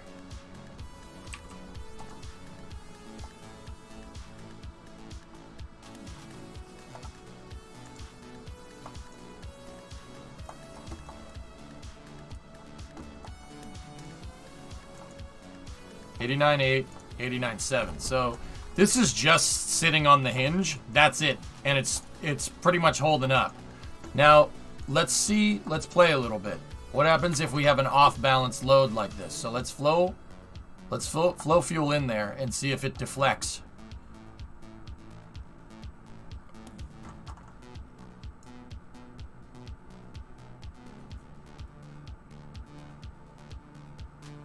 I mean, came in as part of the raid doing the lurky thing. Right on.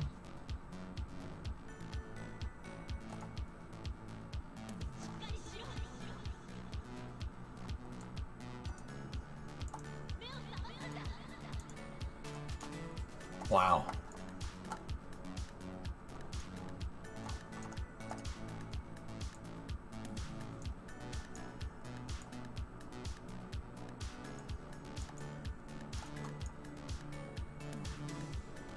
Wow.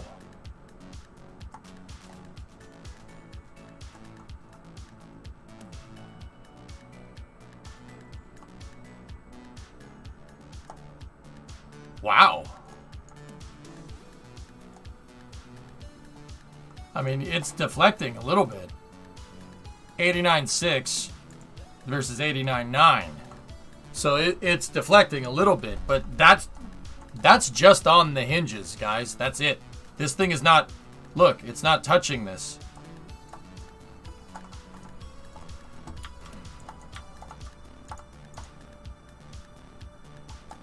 Wow.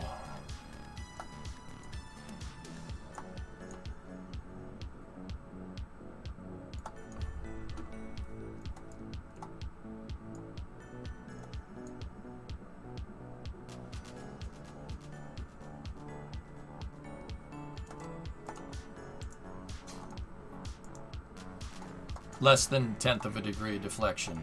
Now rotate it. Let's see what happens.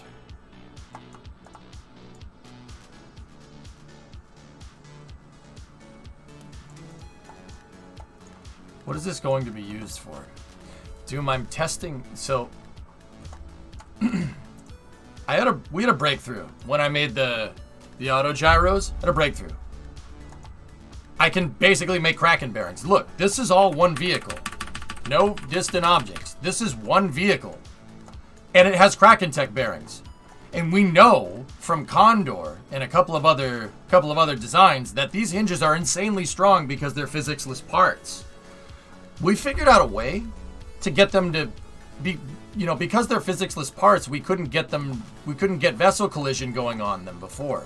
But I figured out a way to do it. I figured out a way to trigger same vessel collision on this. If you look at this design, we're not touching the structural tube. And I off-balanced this. I took 9 tons off of this design. So watch. Check it out. We're at 89.7, right? The R is the rotating bit. The B is the base, okay? If I take the fuel and I transfer it out, that drastically shifts our center of mass this way, right? I have 2 9-ton weights out here on the end. That's drastically shifting center of mass forward. Look, the deflection. Check that out.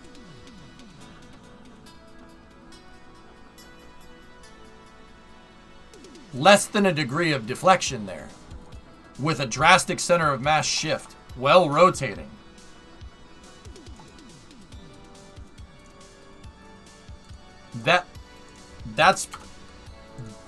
This is with robotics, guys. Anybody that knows Kerbal a little bit knows that this thing should be bending out of control. Look at the strength there. Now, okay, why? Why am I doing this? Why? Okay, so what? Landing legs. Landing legs.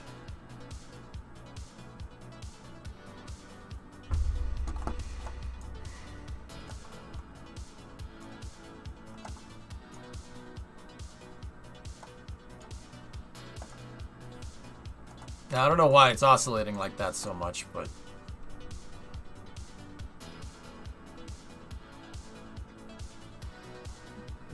That's the idea, Poison. The idea is that because the load is being put on the Kraken hinges, there shouldn't be any drift.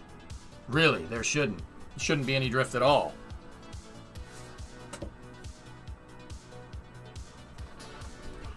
The reason why I chose to bring back this slew ring prototype thing, right? The reason why I choose to bring this back is because of, Discovery, go at throttle up. Hey, Doc, 51 months.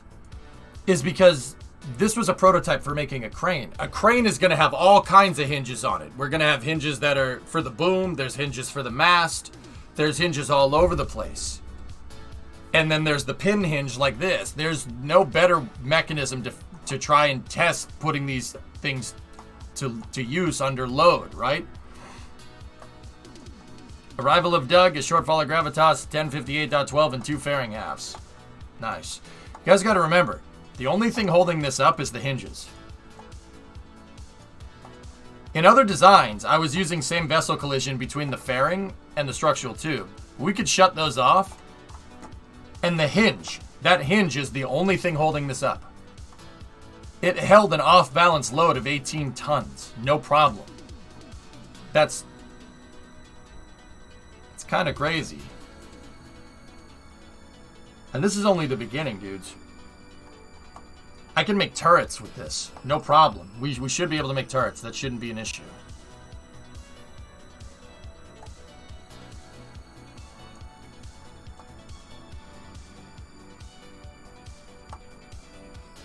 And if I can make a... I mean, a crane has a turret, but it's not a turret like with guns on it.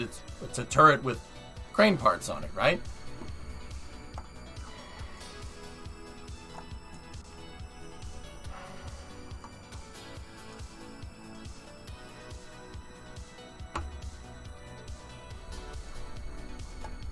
There's a lot of possibilities here.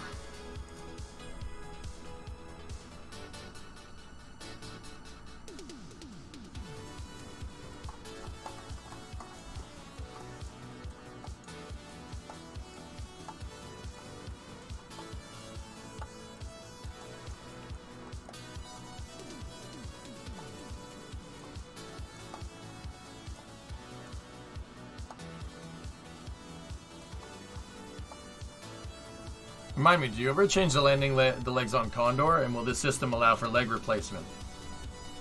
I never really got that far into Condor to be able to change the landing legs, Bluegill. And this one, no. It would be very difficult to make that work, but I mean, I could do it. It would be hard to do it, but we could. Hey, Felderman, is this the Franken bearing? Yeah, pretty much. I don't want the landing legs to be replaceable. Having the landing legs be replaceable now that I'm thinking about it, and this is me not knowing the systems engineering, dude. Like, it's, you know, I was like, oh, I'm gonna be landing this thing a lot, so some landing legs might get damaged. That's not necessarily the right mentality to have. The right mentality is to make sure that you land good enough to make sure that the landing legs don't get damaged. That's the right mentality to have. You know? So build it correctly the first time. I mean, SpaceX had that kind of going for a little while, and then they were just like, nah, never mind. So, all right, I'm gonna make another prototype here. Here's what we're gonna do.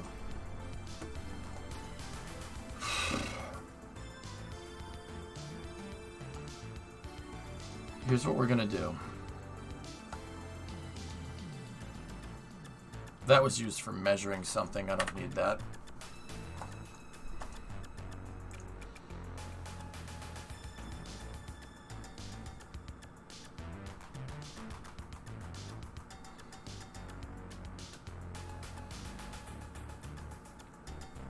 I'm thinking, dudes. Give me a moment.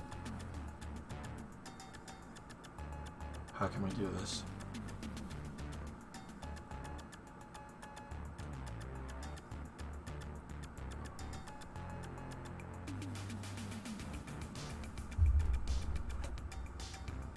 I'm trying to think of what would be the craziest way to make a strong slew ring. That one was pretty good, and I know that one will work. What's even crazier? Could we make this crazier?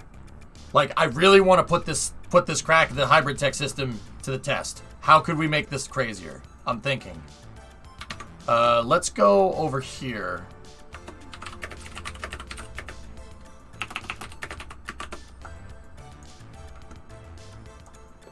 How do they turn that thing? Oh, it's a gigantic roller bearing, or gigantic ball bearing.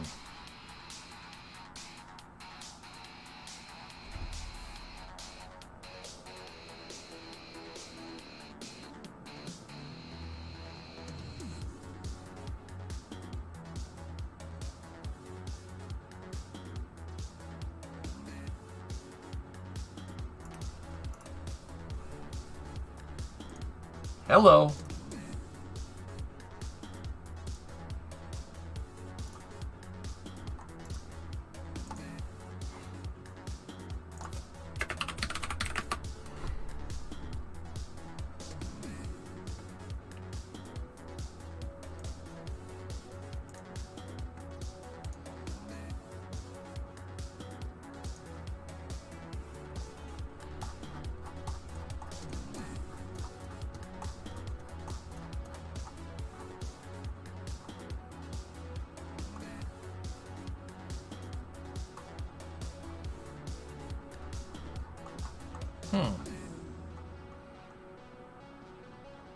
Really would have liked that diagram picture unless I missed it.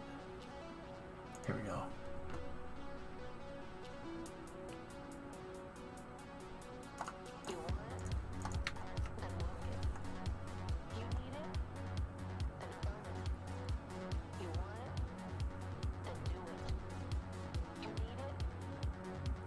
Huh, interesting.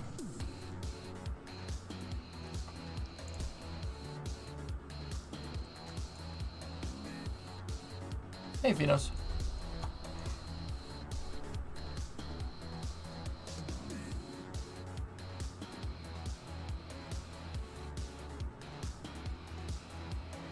A roller bearing, huh?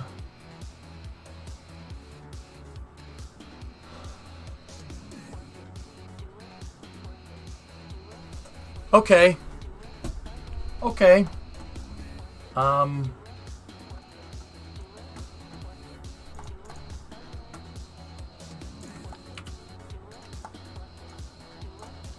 This one might be a little bit over the top, fellas, but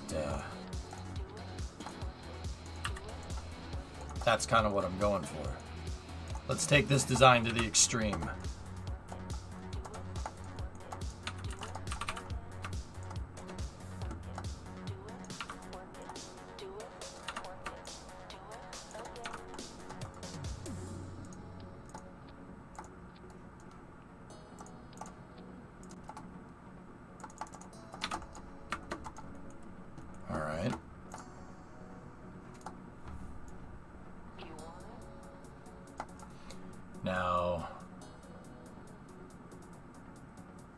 All I need, we don't need something that crazy. Just a rotor. Just a straight up rotor will be fine.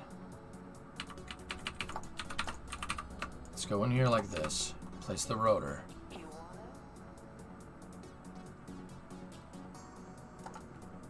This doesn't need any motor capacity, no rotor brake. Rotor brake, excuse me. No rotor brake there, guy. Alright, so now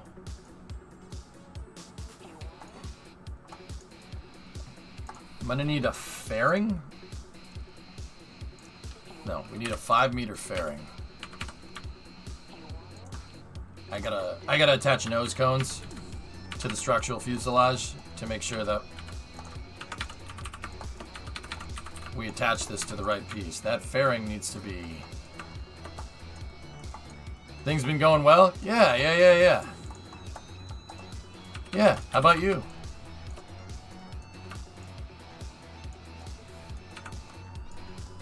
Okay, so there's the fairing. We can get rid of the nose cones now. So that's attached to that, right? And that will rotate.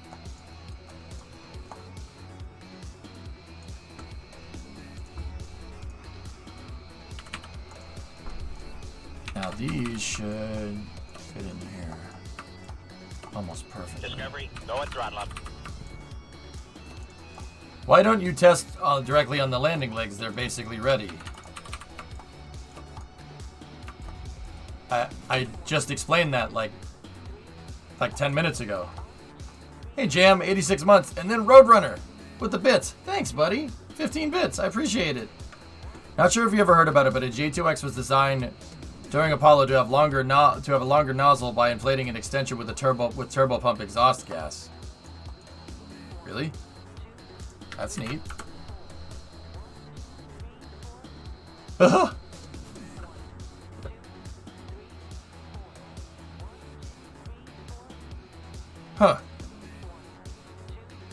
Interesting.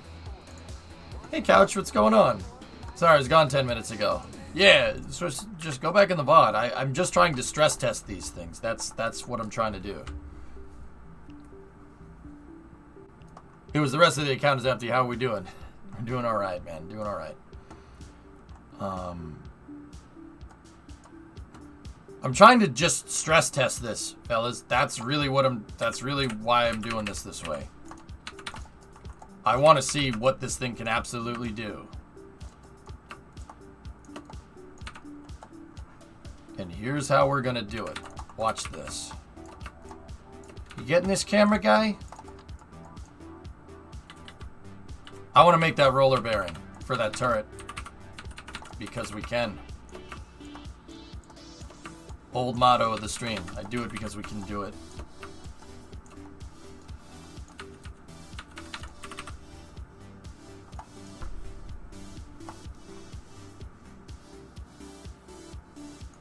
No, that's not going to work exactly how I want.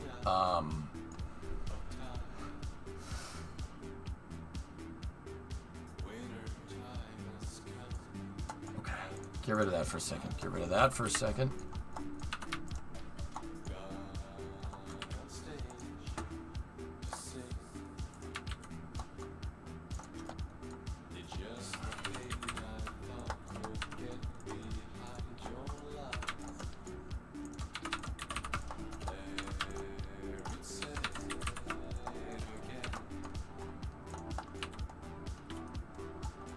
How many stupid attachment points does this thing have? Stop it. Get out of here.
Drummer, I'm testing something here. This is an R&D stream, if you will.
Hey Vlim, new rotor design? Kind of. Yeah, kind of. Something like that. Yeah.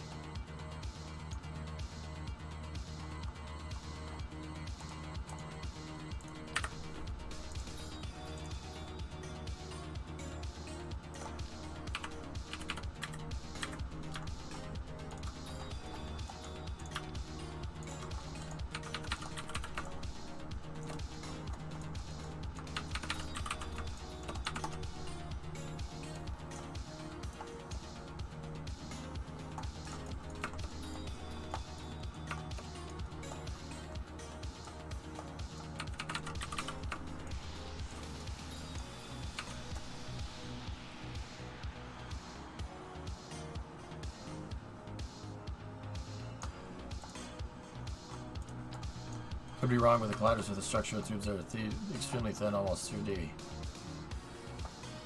We'll find out, Danny, won't we?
So that docking port is going to represent the vehicle.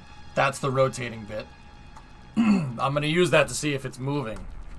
Let's see what this thing does. We're going to start with this thing unloaded. And yeah, those struts probably aren't needed.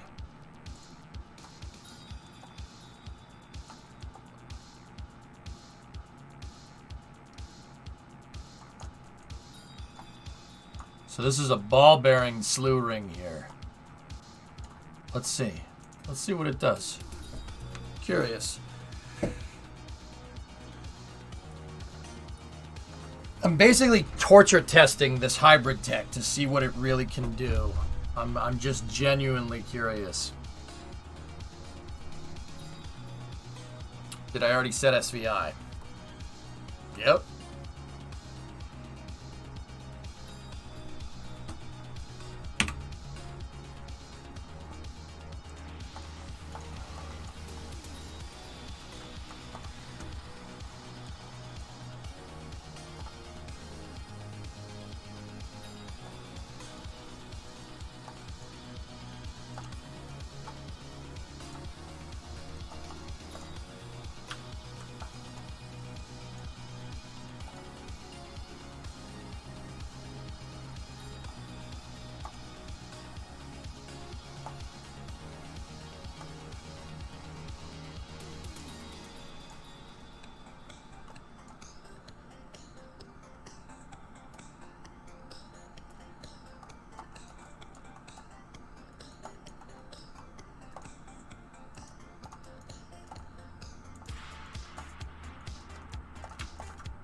Okay, load it up.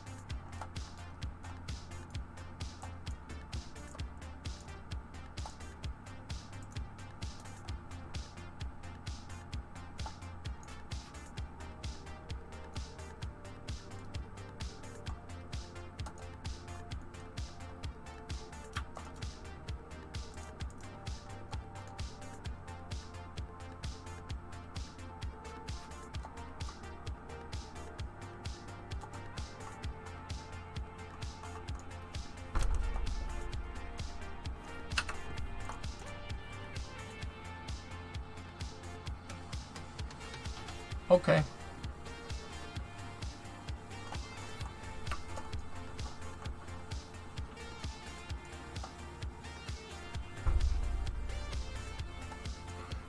Yeah, I noticed that too, Finos.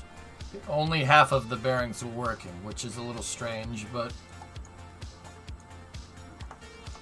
collider for that structural tube is really thin. All the balls are going to slip off.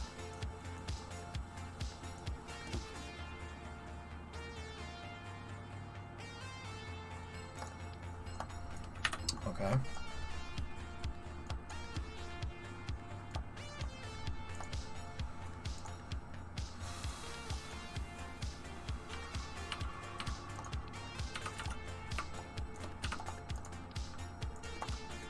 Thaney said that. It may have been right. Oh no.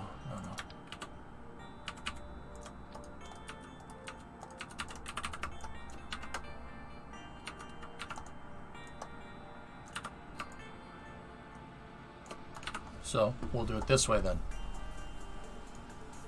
And then what I'll do is I'll take these and we'll put them in a little bit.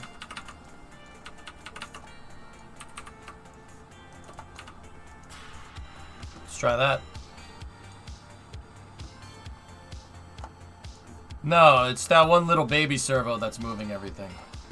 Same vessel collision.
Take two.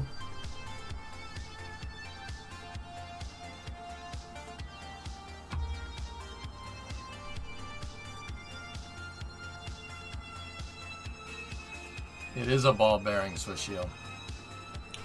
But yeah, let me see. That's basically what it is. It's a ball bearing.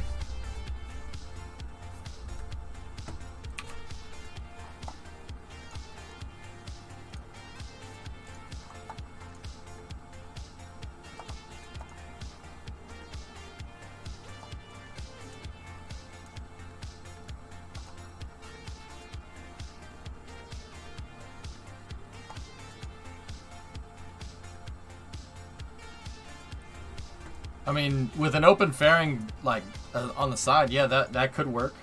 But the interior collider on the fairing, I'm not sure is exact. All right, let's load her up. See what happens.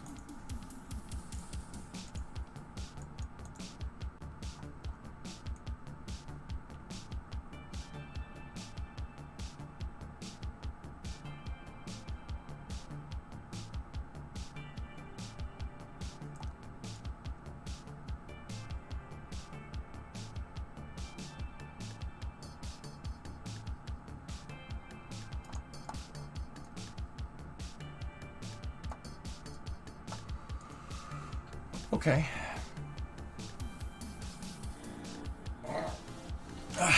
Okay.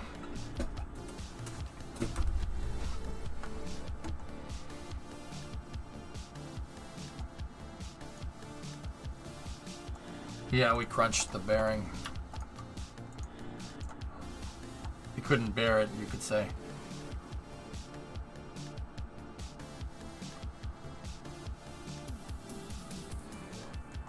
Hey, UK Vision, what's going on?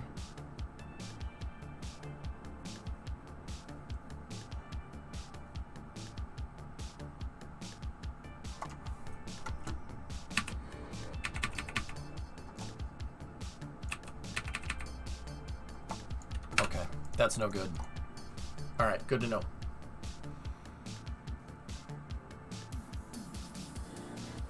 Gonna have to find a way to keep that centered.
Okay. They're keeping their action group, so let's take this.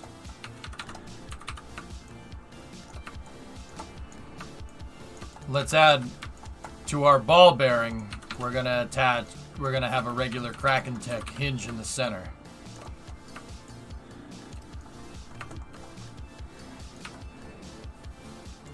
Now we need to make sure that those have the right enables on them. They do. Okay. Roller bearings on most battleships are canted downward to keep the turret centered.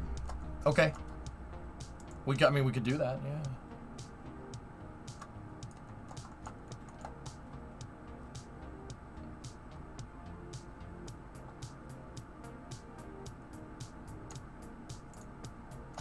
The other thing is that it doesn't seem like exactly like we're keeping the 6 bearings working, but it's okay.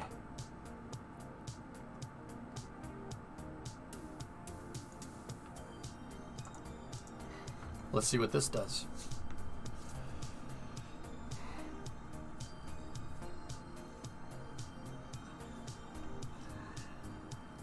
And we could make a canted roller bearing. That's no problem. Or a canted ball bearing. That should be pretty easy. Yeah, it's doable. I just want to see what this does.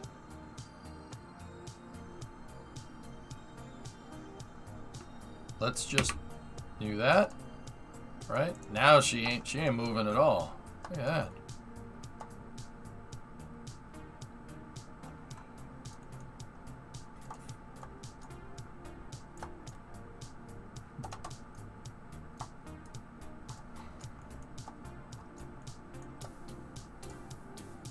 Man, why did you pop out?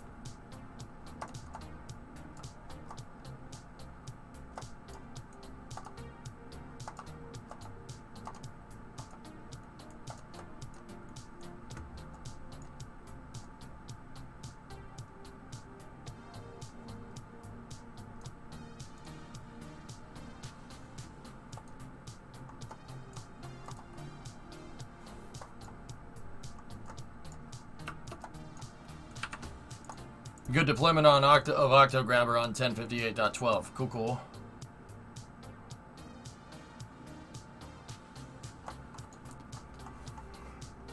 You know what? Bye-bye. Let's get rid of those. I didn't want them there. Let's do that instead. No roller bearing. Let's just try the straight hinge.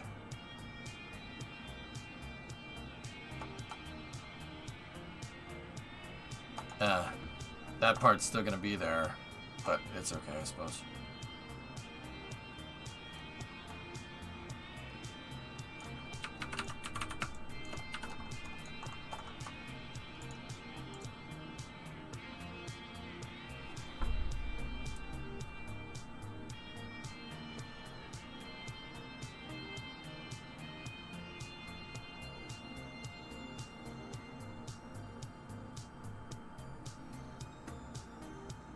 Let's see. Let's see how strong this is. I'm interested. This is a torture test for these hinges.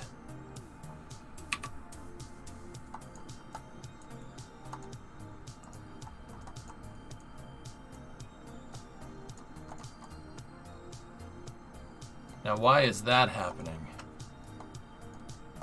Why is it dancing like that?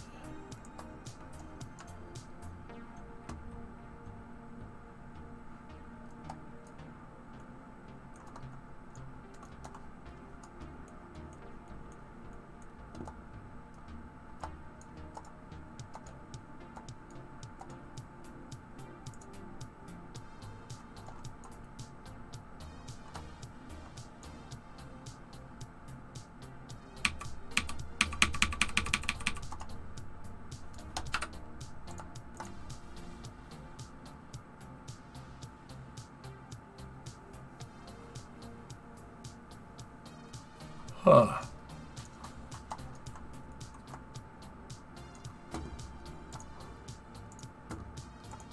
Yep. That's why it's dancing around. Okay.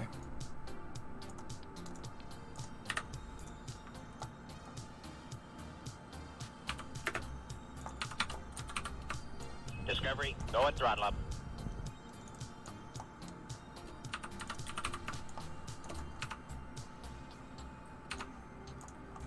Because I placed the parts double time, we're going to have to just make sure. All of these need to have same vessel collision toggled on, and they do. All right, cool. Let's see what this can hold now. Hey, Phil, 59-month resub. So you're basing this off anything or freestyle? I'm testing stuff, Fractal. I'm testing. So we know that the Kraken Tech hinges are extremely strong. We know that they're strong. I was using them to make gearboxes before robotics came out, if you remember that. I know they're strong. I got to make sure that the hybrid tech is strong. Now, What does that mean? Oh, that means torture testing it like this. Discovery, go at throttle up. Let's turn off same vessel collision there, and let's see if this works correctly.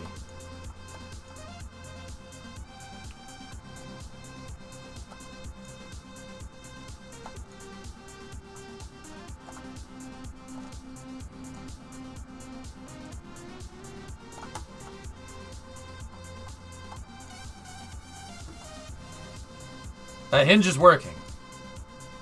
It's working pretty well, actually.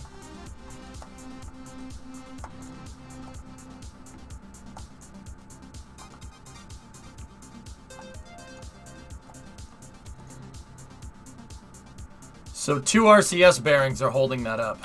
Now let's try this.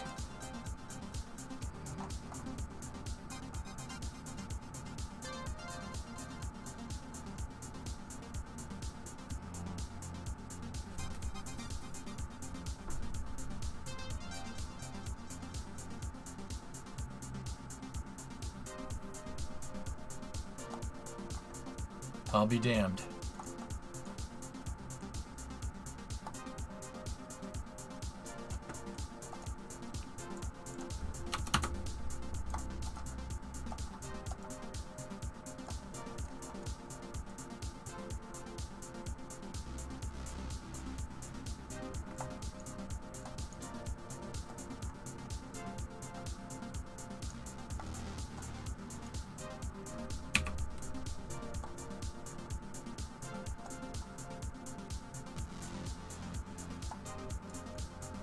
Now, why is that one dancing around?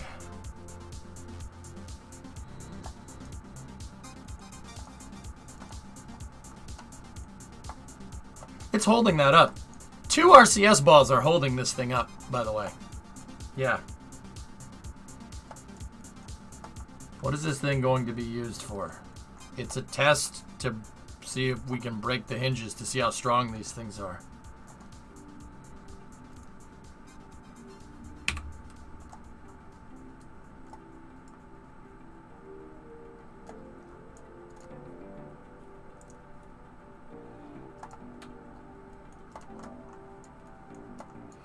Phil, I'm trying to torture test my Kraken tech here. This is called hybrid tech. Hybrid tech is I want to use it for the landing legs. We figured out a way to be able to make same vessel collision on physics-less parts, so I can make a hinge that's extremely strong, like I did with Condor back in the day. Remember? Remember how strong those hinges were? They could hold the vehicle up no problem. I mean, that's because it docked all back together. But they were really strong hinges. We know we were making propeller engines with them. They were very, very strong. I'm trying to see if basically we figured out a way to put them, to use the Kraken tech with same vessel collision, right? The problem is these were physics-less parts, right? They didn't really work too well with same vessel collision because you can't just toggle it SVI on and off, but I found a way to do it. And I'm just seeing how strong they are. So what I'm doing is I'm trying to basically make crane parts. Crane parts put the most load on hinges and stuff. I'm trying to introduce all kinds of load into this hinge design to see how well it holds up. And it's holding up pretty well, actually.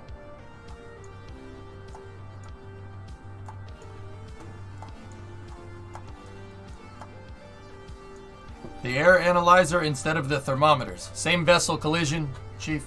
Same vessel collision. That won't work this way. Because they're all clipping into each other. It won't work. Same vessel collision, buddy.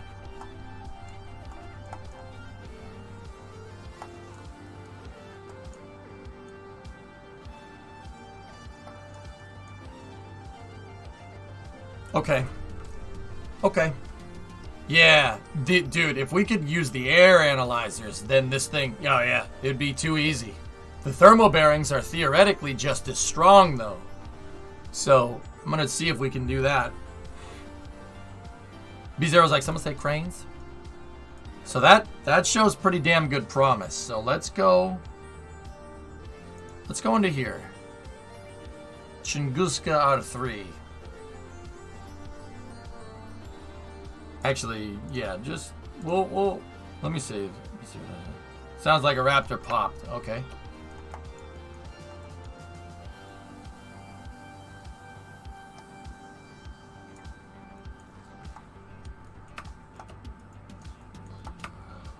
Could you explain Kraken Tech? That Google.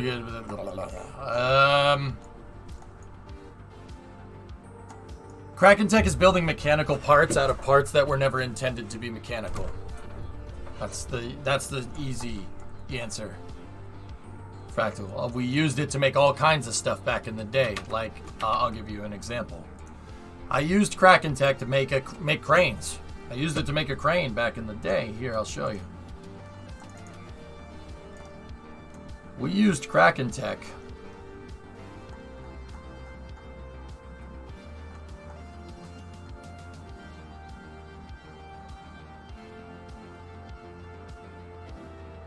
I gotta find it. Give me a second.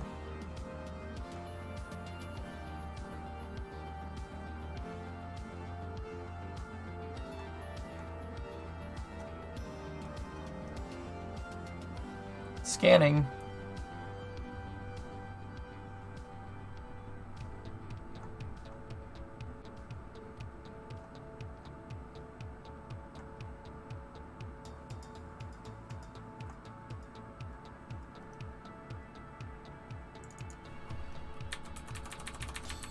Here it is. I used Kraken Tech to be able to basically lift up a shuttle by using air brakes, pushing a stay putnik up and down in these tubes. Made a crane. We literally made a crane with hinges. See the hinges right there? That was strong enough to lift the shuttle up and put the shuttle on top of a 747 and then take off. See what I mean? And then I used Kraken Tech to align the shuttle. It's basically using, it centers around using like RCS and a couple of other parts to basically be able to build, I could build cranes, we could build whatever. They were super strong. I used Kraken Tech to make a hinge right there so we could pick the shuttle up and I could place it down. I could place the thing down on top of a 747, which is what we did. Right, see how I have RCS bearings as pegs right there? I had two of these things on the shuttle, and when I went to place the shuttle down, it would align to those, and we could reattach the shuttle. I know, because I landed the 747 and the shuttle right next to each other, and then I picked it up again, put two new pilots in it, and then took off again, and then did an approach and landing test. See? The Kraken arm's in there somewhere. But I basically used it to make robotics. I can make, well, not robotics, mechanical parts. You can make mechanical parts in KSP with this. So, what I'm gonna do is we're gonna mess with the crane. I want to bring the crane out here, and I want to screw around with this thing real quick.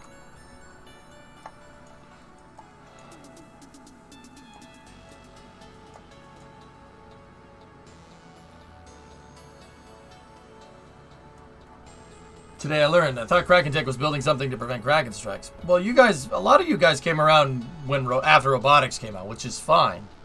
That's cool. Like, there's not a lot of people from back in the day that still watch. I mean, they're around. Don't get me wrong. They're here.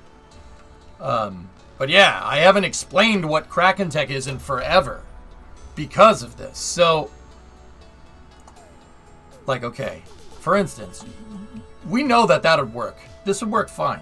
It would work okay. But these would eventually drift out of position, right? They would. They would drift out of position. Everybody knows that. And we could put a robotic part here to make that said slew ring that we were talking about. And we know it would work. It would bend. It would bend badly. Eventually, it would. So, what I want to do here is this. I remember Kraken Tech, I tried to replicate your work. RJ, you were here for that, yeah. I mean, it was like 7 years ago, to be fair. Nah, she's like, you called? So I want to mess with the crane here. And I want to see if I can incorporate what I just tried.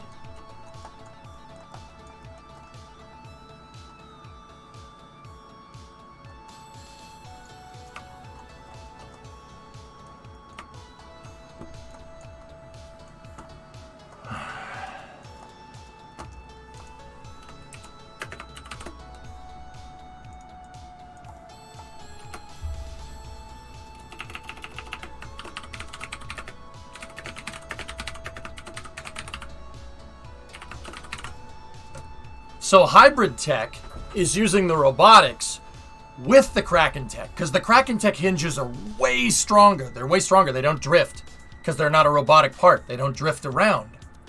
So they're way stronger. So I can theoretically make hinges that don't drift. That would make things very easy. Think about it for a second. We get all the power and all the use of robotics, but we could eliminate drift. Because once again, drift comes from loading up the hinge. If you have a hinge where my wrist is, right? And the hinge moves up like this, right? It's going to put load on this hinge. And it's going to bend it. Like that. It'll bend. So when you reload physics, it stays in this state. It won't spring back into the original state. But with Kraken tech, it will. Because the same vessel collision, it'll spring back into its original state. So, not that I'm going to do it, but if I was going to remake something like, I don't know, the SSTO pad, we could eliminate drift from a pad like that. It would be really easy, actually. In fact, I might just go and do that instead of working on the crane here.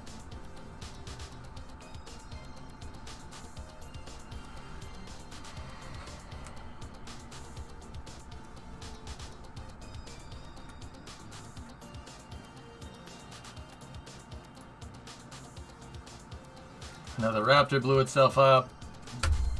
I made the demo and released it on the Steam store page. It got approved and it's now live. My dream is coming true. Oh, cool. Nice. Neat. Time has come for a new MMB design.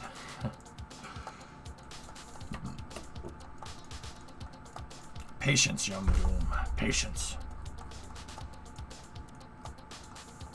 Oh, SERV. SERV would have been awesome. Yeah, I mean, we could do it. I might just do an R&D save, like just bring back the original engineering mode saves. Just kind of where we just screw around and we do R&D like this. I really like that. I think that's one of the things that was really lacking from mission mode. But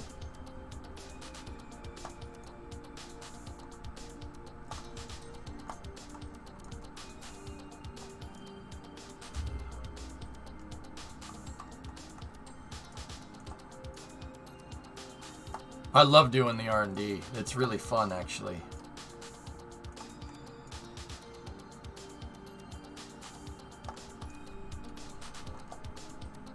All right. So what I'm going to do here, fellas, is that... Oh, God, that hurt. Okay. All right, we're good. We're all right. I'm okay. I think. Am I right? I'm alright. I'm okay. Maybe a good thought exercise would be to think about the minimum amount of infrastructure we could possibly need to stack a rocket, even if you're doing things like scrapping it on the ground. Yeah, Prey, you missed the context of the conversation. Oop, I ripped off a piece that I didn't want to rip off. I'm not. Yeah, no. We're gonna use VIF style integration. Atlas V for the new rockets. What I'm doing here is I want to test the landing legs, but I need to make sure we're testing it right. So what does that mean in plain English? I'm trying to find other vehicles that are going to load up this hinge design that I have, like a crane that's going to put crazy amount of load on a hinge. It's going to put shear load on hinges. I'm looking to test torsional load on hinges, shear load on hinges, because that should eliminate any possibles, and the hybrid tech should work. What I'm trying to do is use other craft files here before I go and design landing legs for my vehicle. Landing legs, so hopefully they can land it right back near the pad, and then just pick it up with the crane and move it. Not this crane, but the gantry crane. Yeah, long story short, I'm not talking about bringing back the SSTO pad or anything. That has nothing to do with what we're trying to do here. I'm trying to test out my hinge designs. Yeah, no, it's all good. It's all good.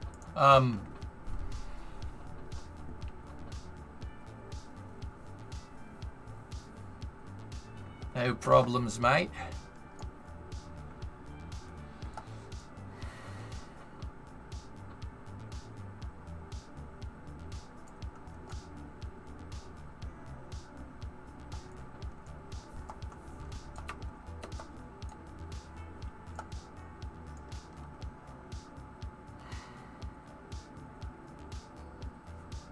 I lost my train of thought, damn it.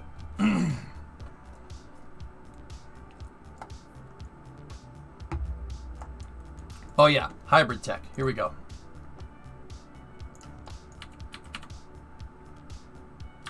All right, that can go there. Traverse rate 0, damping 0. All right. Put that big sucker in there like that. Okay.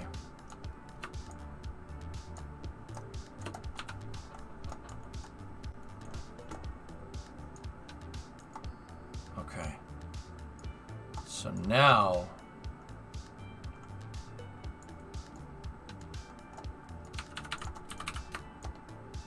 can we move this down here reasonably? Yes, we can. Okay. So let's go in here like this.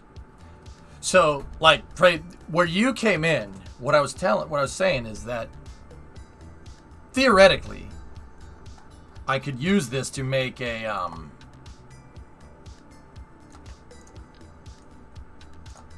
theoretically, I could use this to make hinges that won't drift. So, like, if I wanted to, we could test with the small SSTO pad if we really wanted to. We could test it. That would introduce, because we're lifting up the stupid SSTO, that introduces an insane amount of shear load. Actually, it's not entirely a bad idea.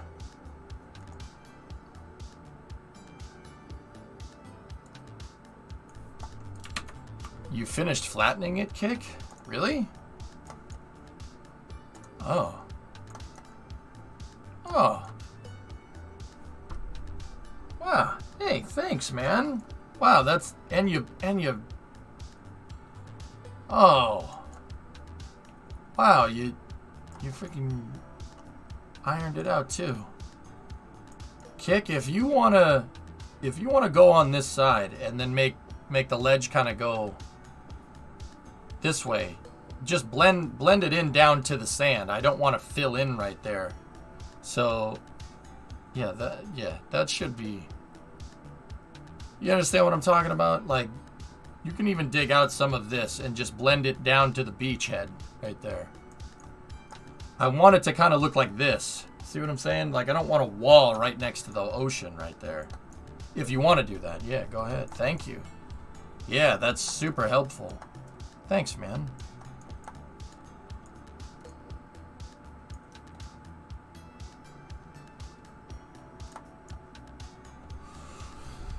Wow. Thanks, bud.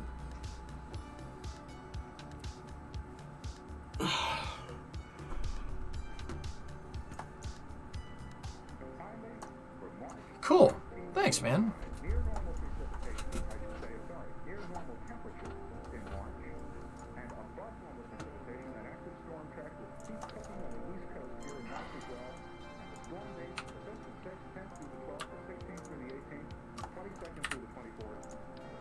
All right, put that there.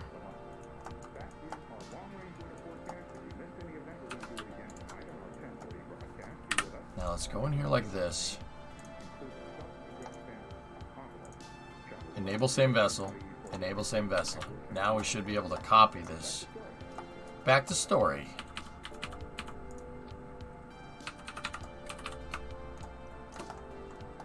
And then this is going to go right here. And then copy it again. And then put that right there. So, 1, 2. There we go. I'm wondering if we can make this even better, like that. Hold it between all the housings and everything. One tick up like that shouldn't hurt too much, right? Okay, so now give me this RCS bearing right here, right? We're gonna place that right there like that. Then we're gonna place this one there like that. That's the bottom of my hinge. So now, because these are attached to a robotic, we can enable same vessel collision right out of the box, just like that. And then give me a fairing. A 2.5 fairing should work just fine. I gotta make sure that that's connected to the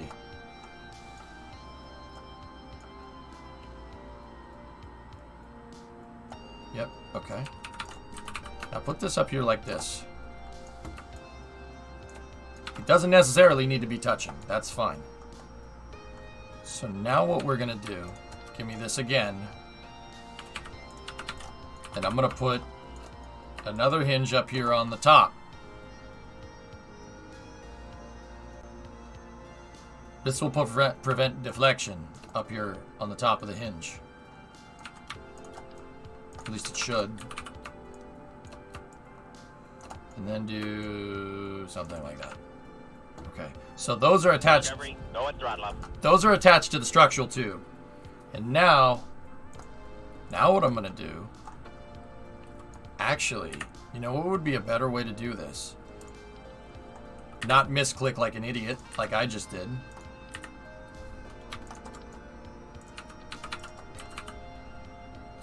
Put this in here like this.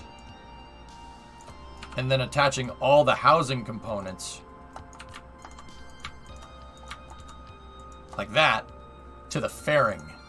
That should make this ultra strong. So let's go in here like this, select that, enable, select that, make sure that's set to enable, enable.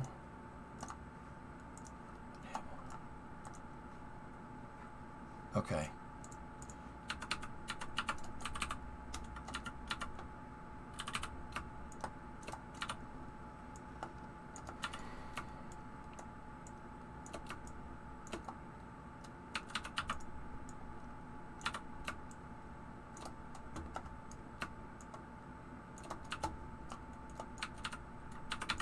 Hey, how goes the designing?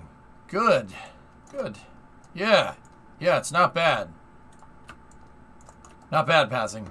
I have a potential winner on my hands here for Kraken Tech design. I'm trying to figure out a good way to make hybrid tech hinges, and I supposedly should be able to make this work just fine. So now I kind of want to introduce the old crane design, but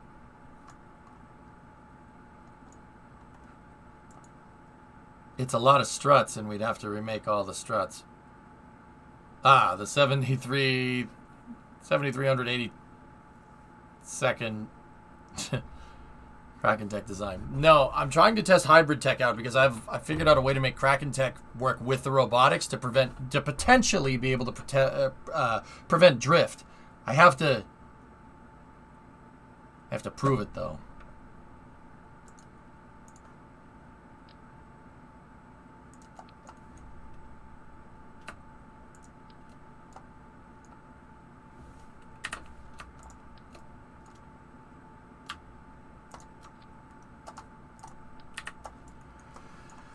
Well, all the struts seem to have run correctly there. Some people say I do things that are not correct to do.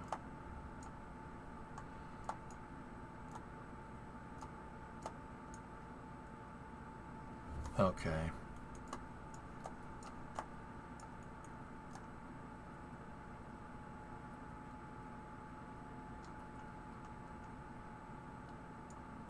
I might need to remake the boom.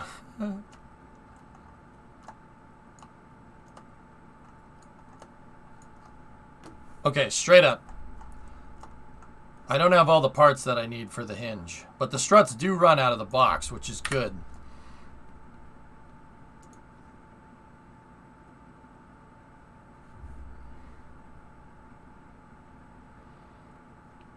We're going to see how strong these things actually are. You're going to need a lot of pudding for all that proof. The proof is, in fact, in my pants, in the pudding. Wait, what?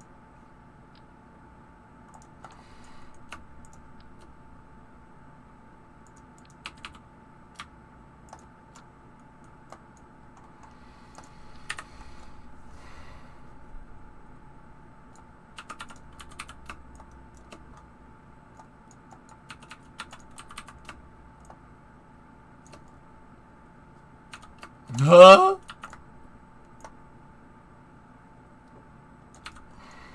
Alright, get rid of those. And then those can stay. That's fine. Alright, so this is just the fairing holding the entire crane mechanism.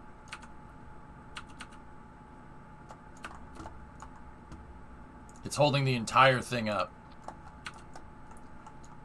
Let's just belt that out. And we'll see how strong this thing actually is.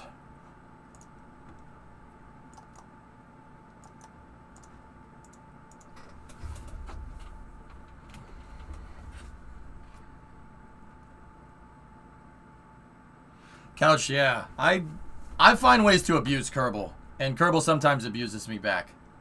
Can I ask for some advice?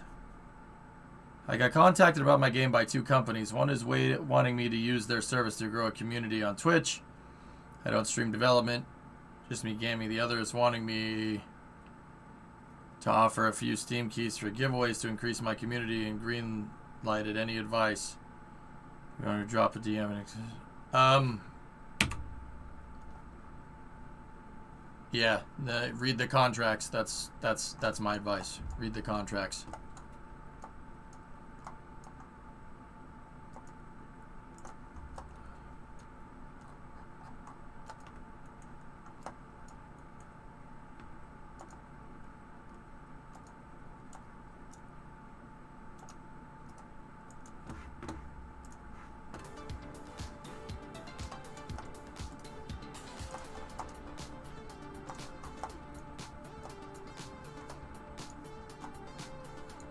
Always read the contracts. Read the fine print, dude, whenever you can.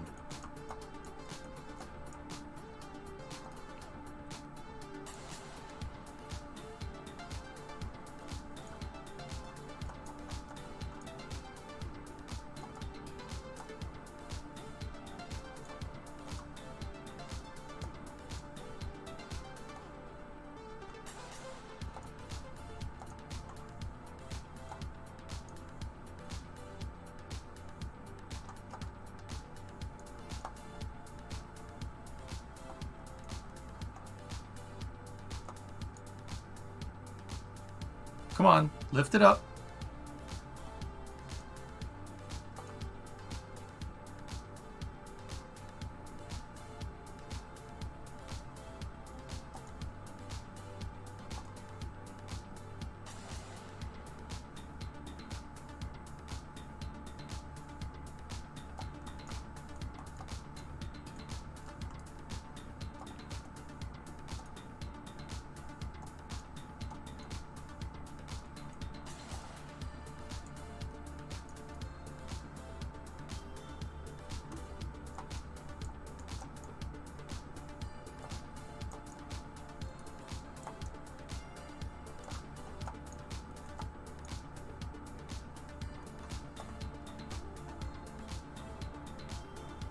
There's no freaking way.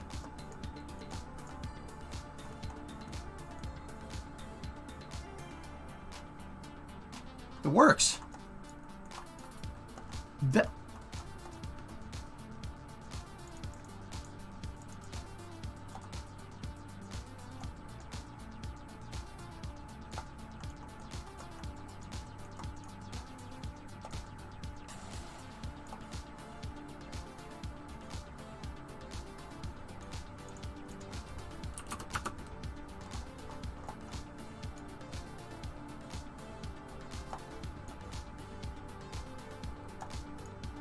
She's deflecting badly.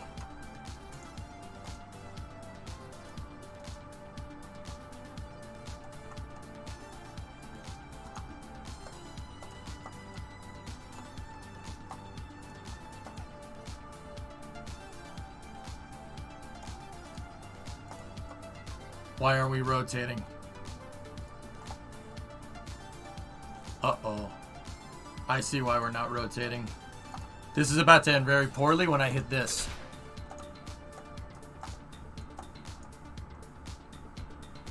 Told you. So it looks like the struts were holding it in place. So it's probably not. That probably wasn't a good test.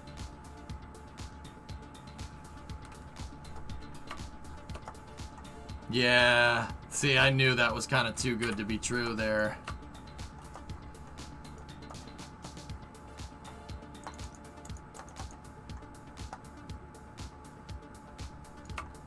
I don't know. I haven't gotten that far, Ansel.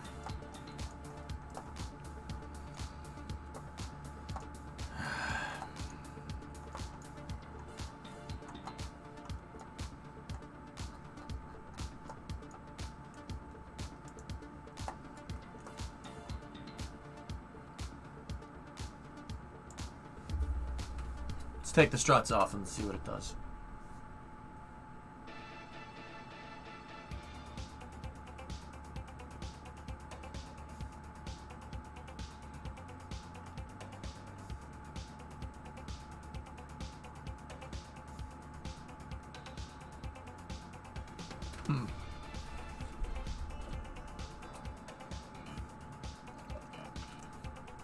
Do we have the crane that can assemble this crane?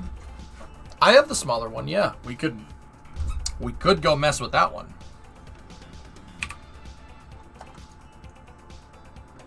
It bent out of shape before I could enable the hinge.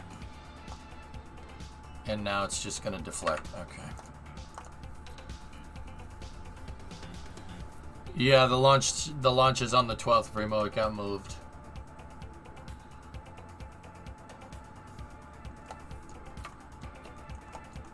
Alright, here's what we're gonna do.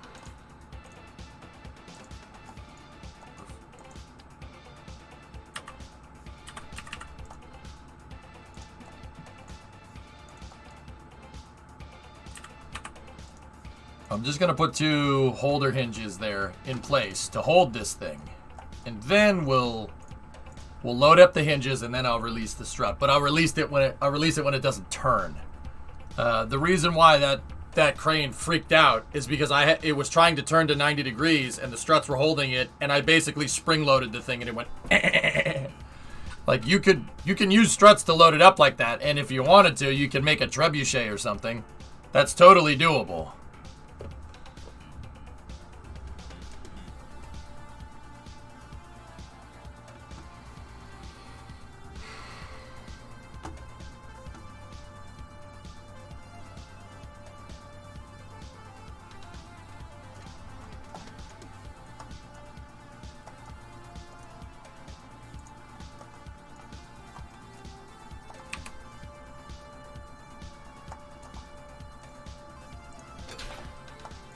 Okay, now the hinge is truly loaded. The hinge is totally loaded up right now. So what I'm going to do, we're going to pull back on the mast.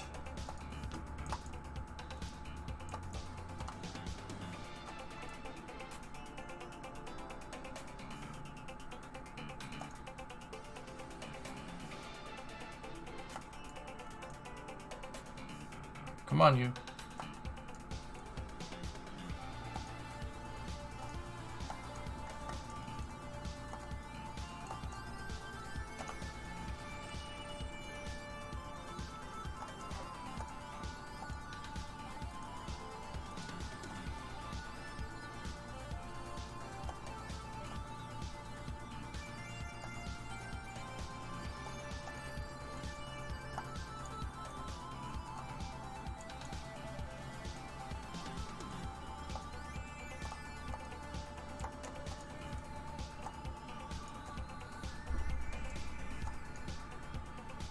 Wow.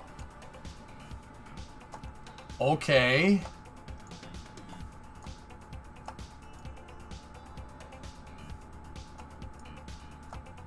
Not okay.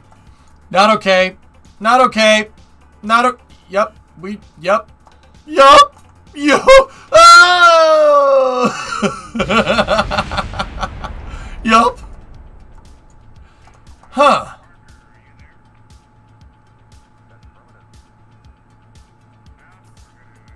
Wow. That was holding it for a second. All right. All right. Okay. Okay.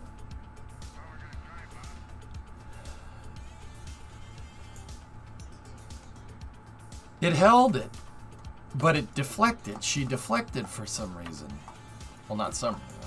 I know why it deflected, but still, though, not bad. A on 1 next to the A on R. Whoa. Did you see that Tim Ellis had you see, well, yeah, he had the president show up to Relativity, which is very interesting.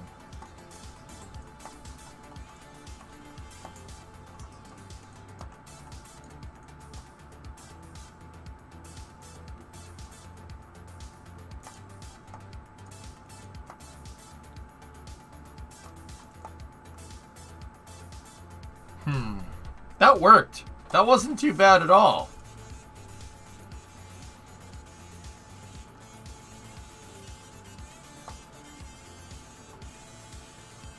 Interesting.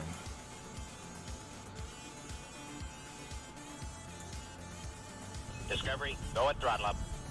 Hey, Snow, what's going on? Yeah, Thomas, I'm kind of with you on that one. Yeah, pretty neat.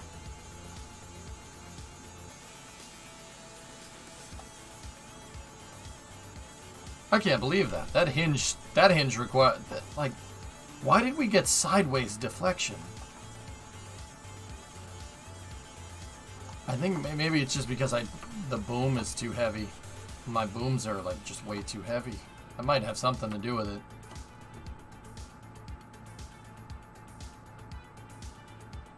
Homesick from work, you had a bad meal last night. Maybe make a track of thermometers along the diameter of the mount and put a bunch of RCS in there like a ball bearing Lazy Susan. Yeah. Yeah. That's what I was trying a little bit earlier, Jared.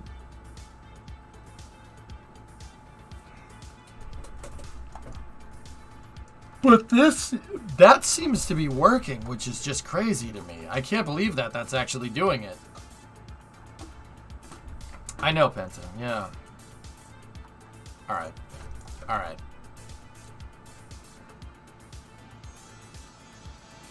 I think that's just... No, the boom is just too heavy. I'm allowing for too much deflection. The boom can do this, because these parts are just docked together. If I make a solid boom, then it should work just fine.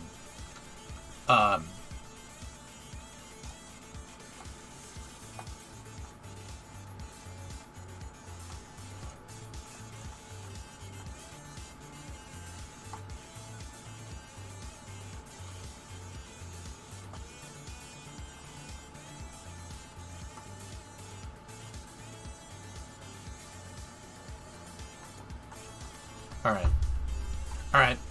Get rid of it. Let's go for broke. We're gonna do this way. Ready? So that hinge is right on the center line, right? So what I'm gonna do, the housings need to attach to the fairing, and then this needs to attach here. These need to be in 2x symmetry, and we got to make sure that that's locked to an absolute part. Actually, yeah, that should be... If we want it to be absolutely strong, we should take it and make sure that my main boom is attached to the fairing. Just like that. So now, take these in 2x symmetry, right? Do they absolute snap on something near the hinge? They do. Okay. Okay. So now, take the housing pieces, right?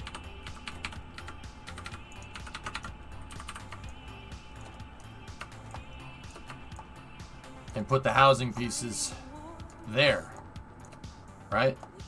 Let's go with a bare minimum design, now that I'm thinking about this. Let's take these, rotate them around, move them out like this. That's a bare minimum. That's the least amount of parts that we would need to make a super strong hinge. And then what I'm going to do is get another pair of these hinges. And I'm going to... Actually, you know what? We don't even need that. They're pushing against each other. Now let's go in here like this. Custom 1. Go here. Make sure everything has the enable function on it. Those do. Those do. Okay. Cool. So I'm going to move that. Move this over here to the back. Oh, Lord, they coming.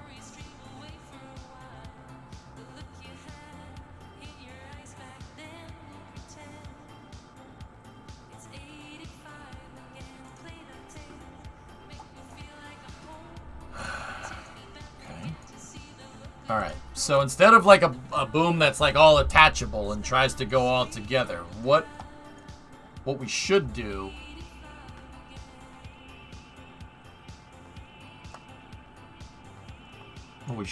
is make a telescoping thing.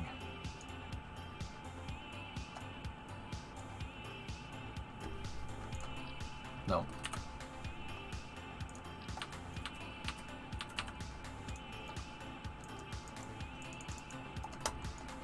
That should be the lightest way to do this. And now, for extra super awesome strength forever, now we take these, right? We put them in 2 times sim.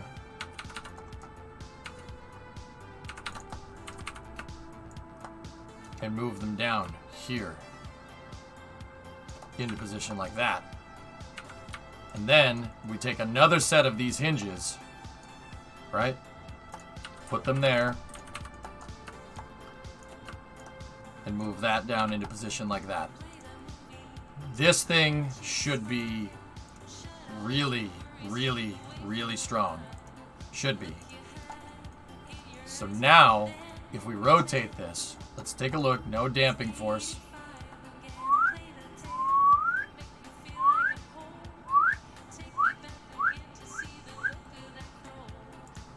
Actually, you know what? I thought of a better way. I thought of a better way to do this. Take these, put them like that, and then take the second set of housing and attach them to the fairing. This is probably hierarchy a better way to set it up. I still don't know if hierarchically is a word. I don't care. You know what I'm trying to say. I think this will be better structurally. Structurally, hierarchically, structural. There. Let's take this, go in here like this.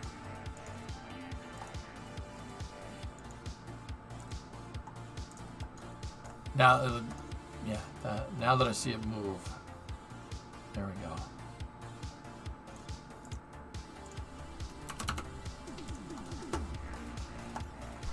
Okay.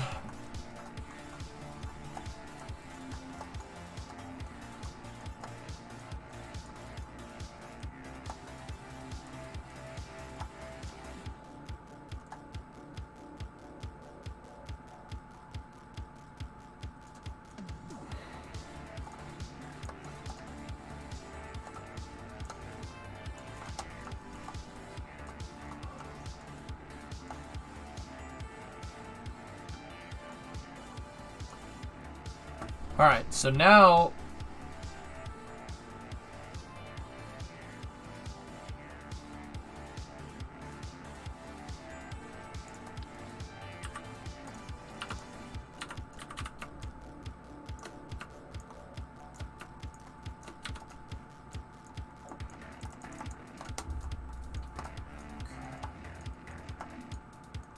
I don't want a dingle arm, guys. I want it to not dingle. I want the opposite of dingling.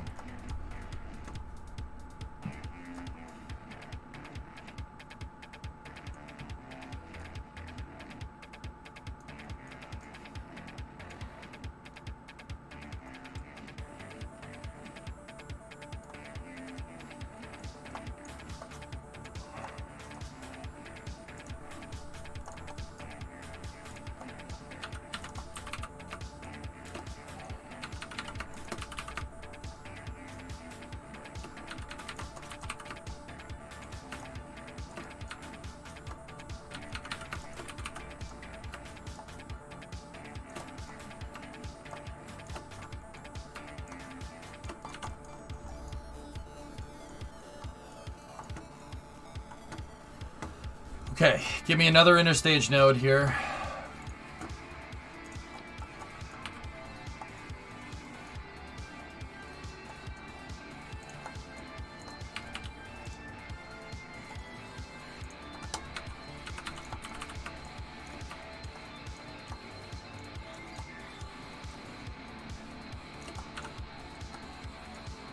Actually, you know what? It'd be better to just copy this. Separate that. Just leave that right there.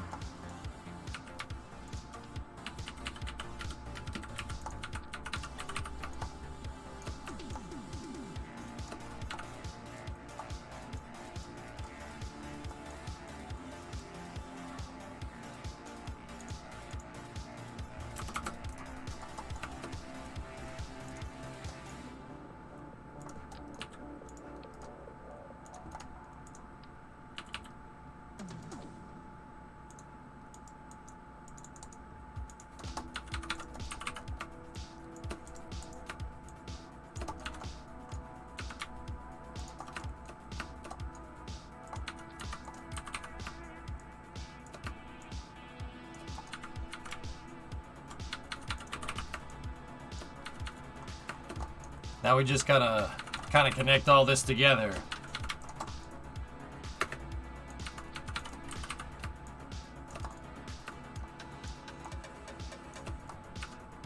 And then we gotta make sure that we have the right stuff enabled here.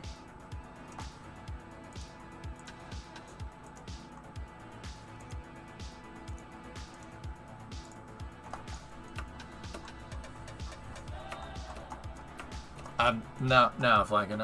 I'm good, man. I'm okay.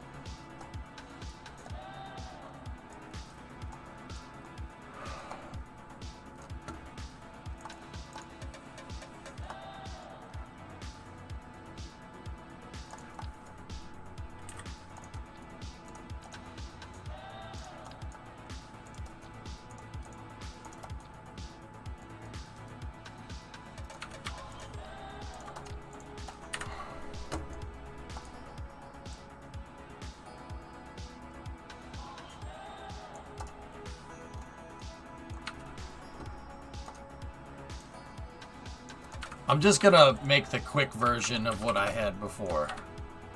We need some struts for pendants here that hold the rest of the crane together. I'm trying to build this relatively quick just so we can test the hinges.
Okay, let's see if it works.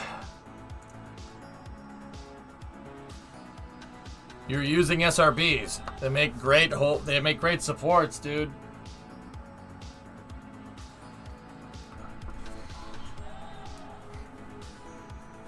Those hinges go against the right to redingle movement.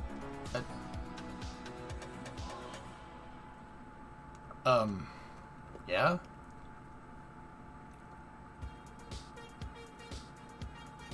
Oh, don't worry about it, Ryo. It's all good.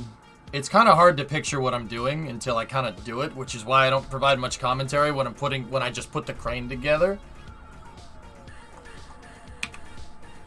What I'm about to do right now should explain this pretty dang well. So, take those hinges, no torque limit there, no torque limit there, no torque limit there, no torque limit there. See where I'm going with this. None there, none there, none there, and none there. This one shouldn't need anything, neither should that one. So now, I'm going to lower the traverse rate here, lower the damping force, and then we're going to pull back on this one. And we're going to tension this sucker up. Watch. So this is basically a mass controller right here.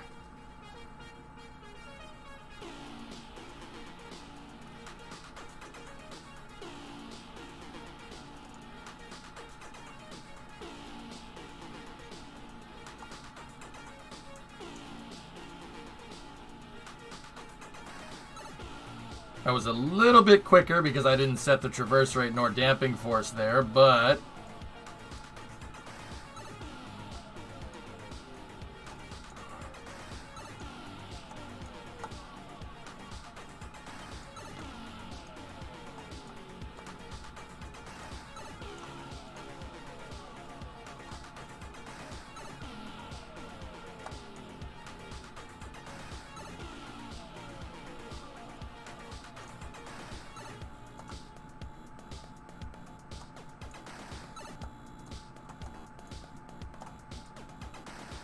well, that's a little bit better than what we had before, isn't it?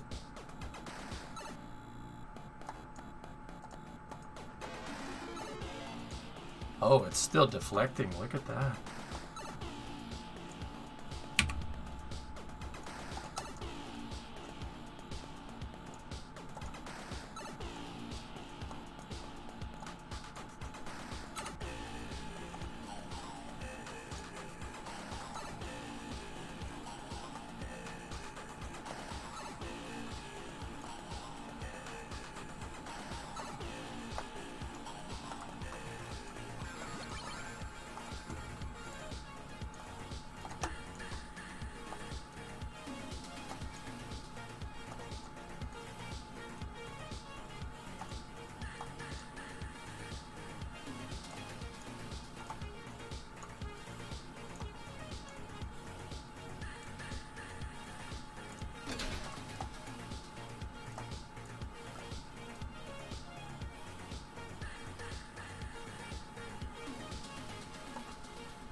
Why do you need this crane? Yeah, if you go back in the VOD, you'll see why I'm messing with this thing. That wasn't a good start. Yeah, if you go back in the VOD, I explain it, Ryan. Yeah, I'm testing stuff. I'm testing components here. I don't need the crane. I'm using it as a way to abuse game mechanics. You don't need that. And I just gotta go through and I gotta make sure that everything is bound correctly.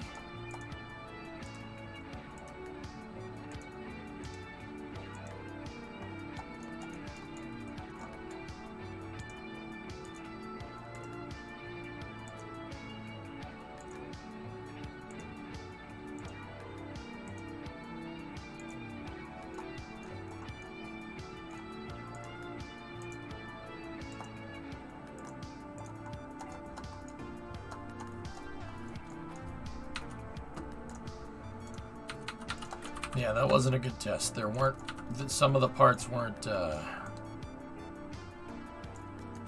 aligned correctly.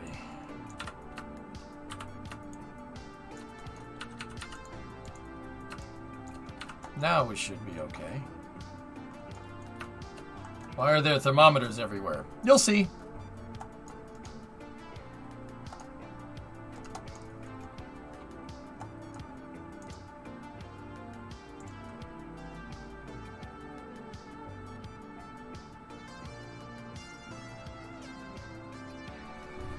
Could it be that the problem happens because you essentially have the arm attached at a node point? The actual attachment is a point, not a flat piece. A bit of non-collision connections. No. I don't think so. No. Because this build is hot. Because this build is hotter than hot. It's hot, hot, hot!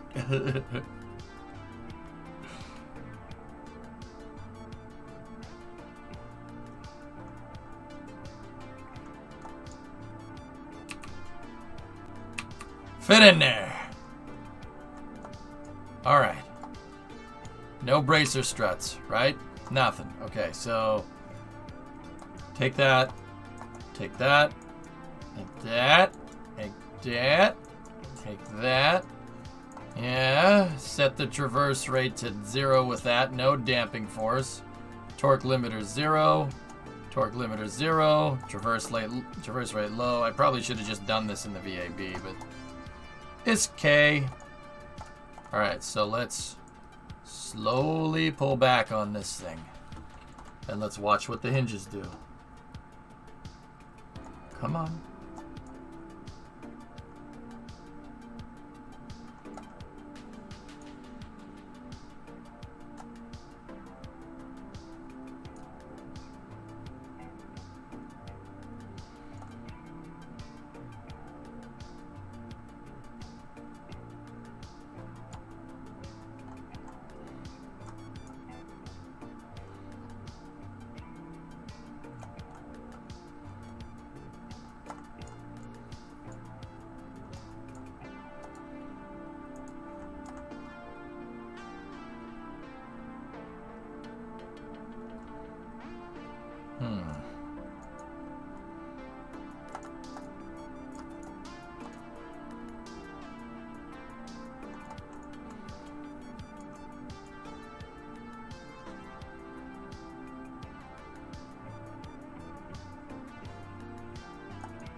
Discovery, go at Hey, throttle. Mile. 18-month resub.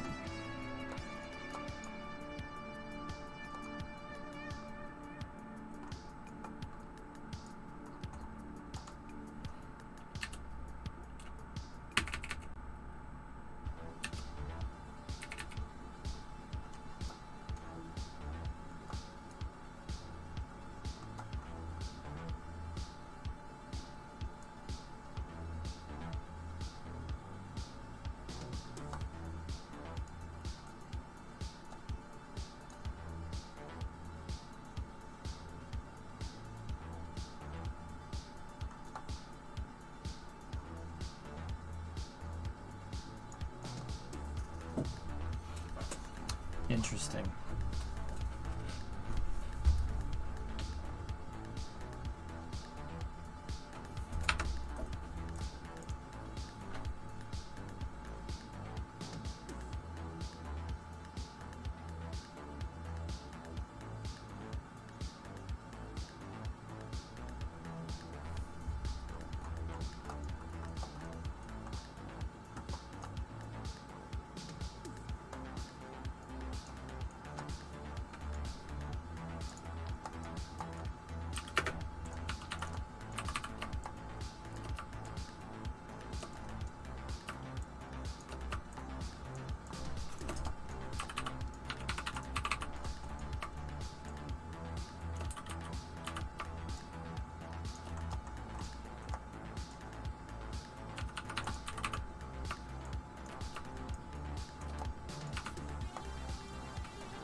I've been thinking recently about finally attempting a Grand Tour vehicle. Any tips from the master? Check your Delta V, man, and make sure you have enough Delta V. I mean, what's your time frame for your Grand Tour? You know?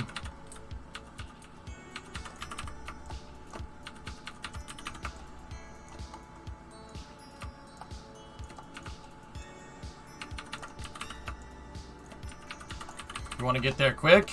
You want to get there quick? Just equip the vessel with a Kraken drive. Kraken drive will get you there real fast. How's the progress coming along? It's okay.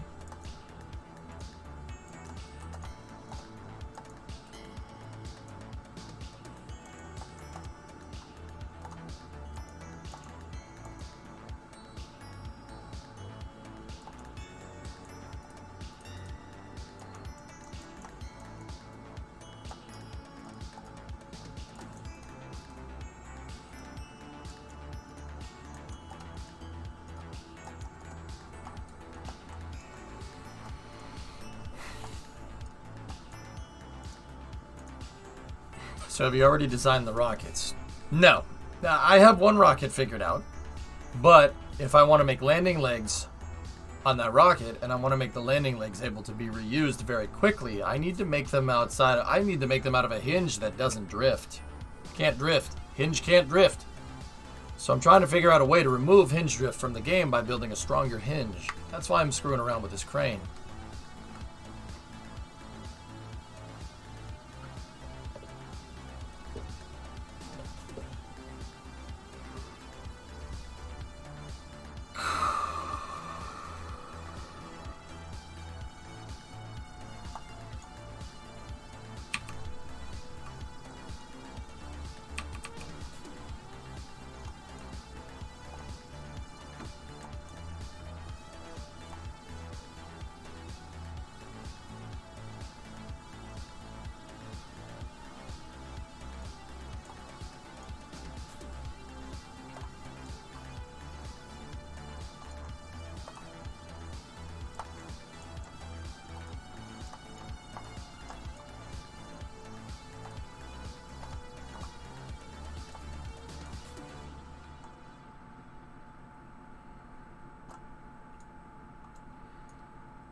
Yeah, she popped out.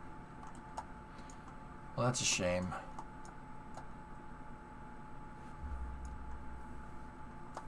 How's the build going? It's going all right, Jensen. Yeah, it's going okay.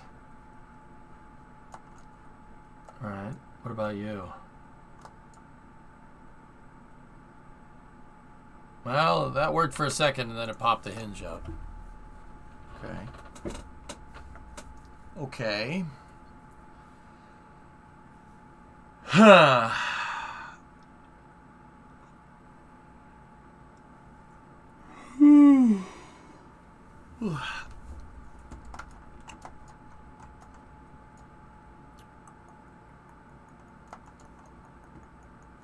I would assume not, as I'm not familiar with it. Would doubling the thermometers help? Yeah.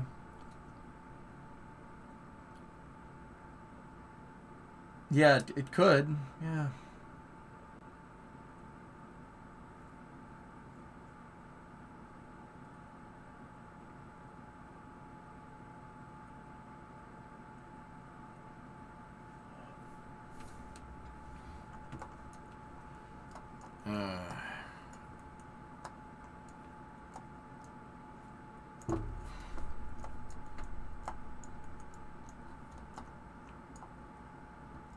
Discovery, Okay. go and throttle up. Let's try a nuclear option again.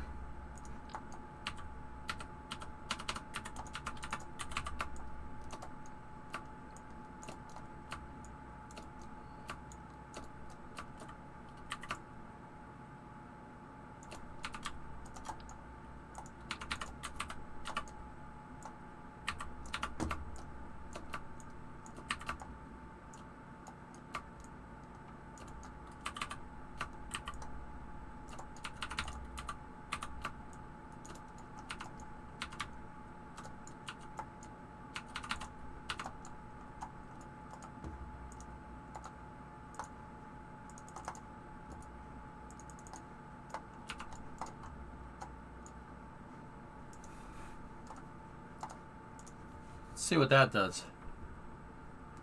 New pick from Blue, the B for Testa and Marshall. 4670. Oh. Nice. Nice. That's cool, man.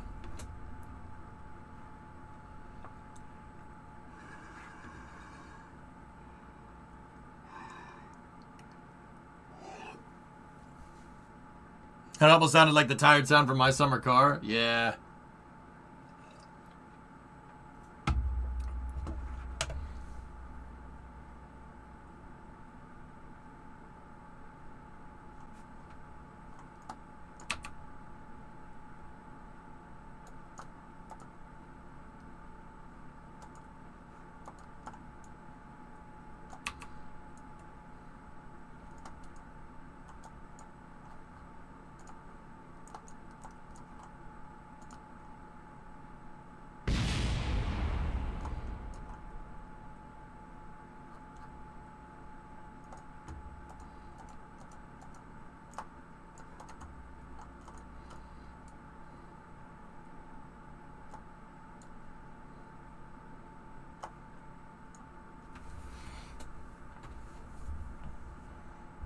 No Tarkov today.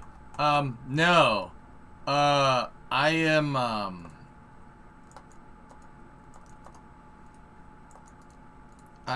going to look at a house in about an hour, dude. So, yeah, this is a short stream. Yeah, sorry. But I want house.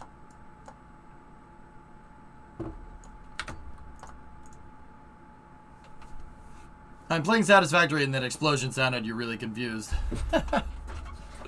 Yeah. You know what? Let's put on Satisfactory soundtrack now that I'm thinking about it.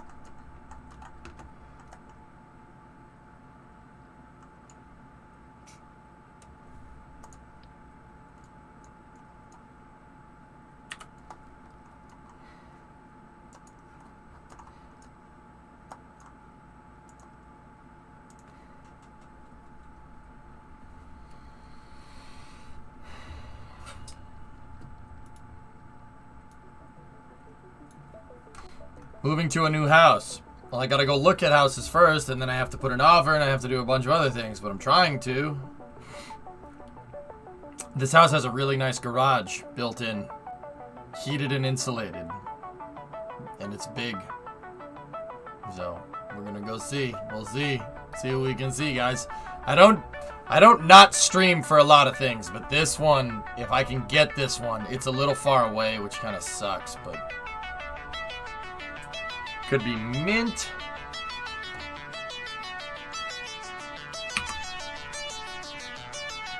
Okay, all the hinges snapped into place that time. Detorque those motors.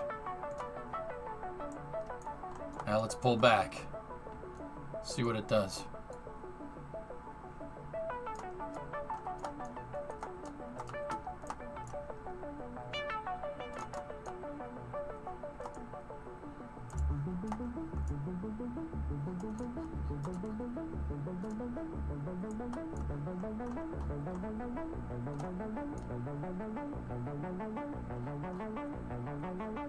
Okay, the top hinge popped out.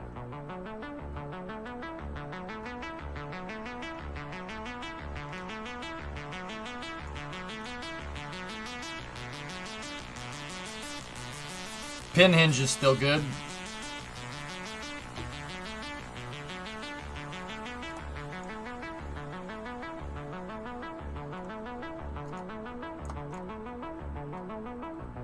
Pin hinge popped out. This one didn't, though. Ha. Well.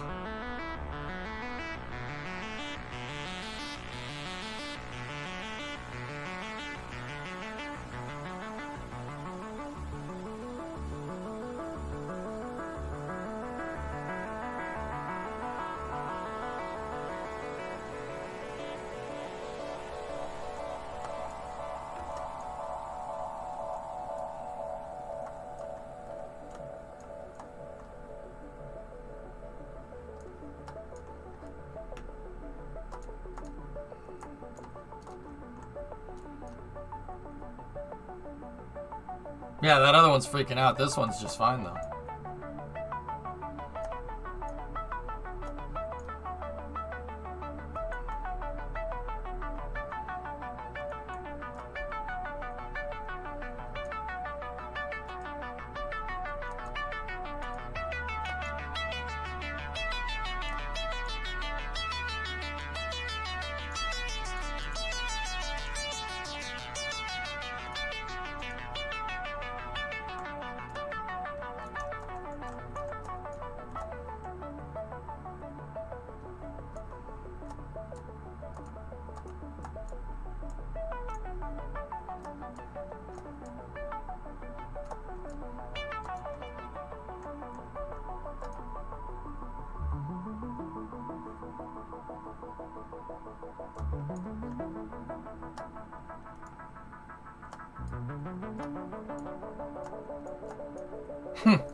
I think it is Dr. Death, yeah.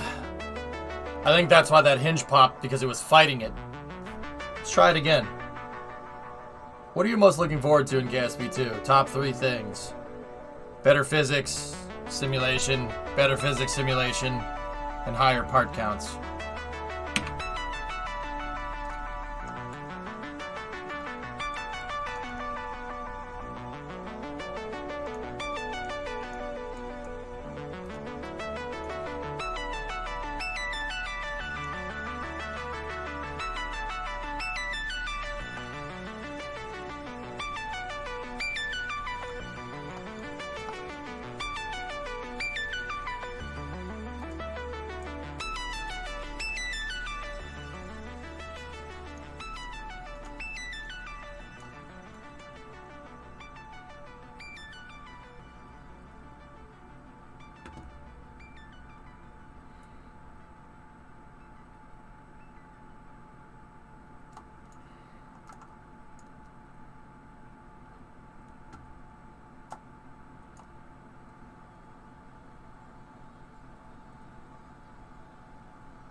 Hey, Raze, what's going on?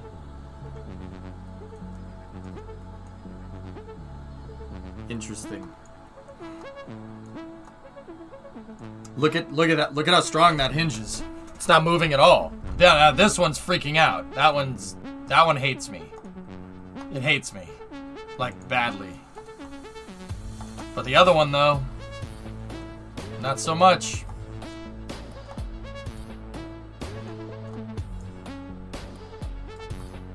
Interesting.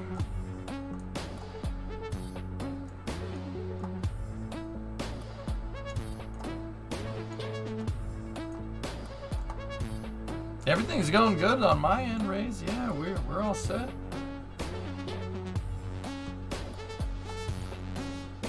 Maybe we don't need to use thermal bearings. Gotta find, I mean, I-beams seem to work just fine. Interesting. Oh, there's an old hinge design that might actually work with this. It might work with this, but I'm not sure how well it's gonna work. I'm not sure how well it would work with, like, a rocket's landing legs. But these piece is... Let me just move them out here so I can see the glider. Yeah. Okay.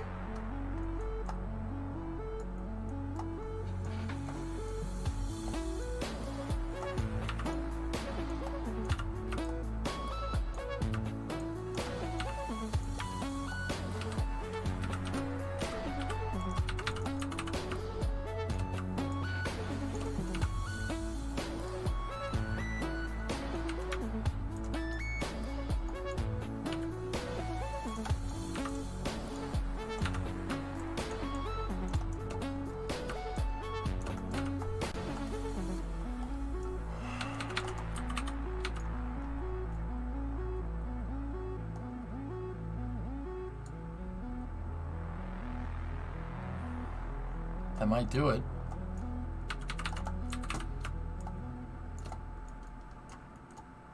But that's not going to work because of same vessel collision, is it? So get rid of the... Well, thanks for click through. So let's go up like this, go like this. And what if we went up here like that? We put that piece in there. And we just put it up against one of the I-beams like that. And then got rid of the thermal bearing, right?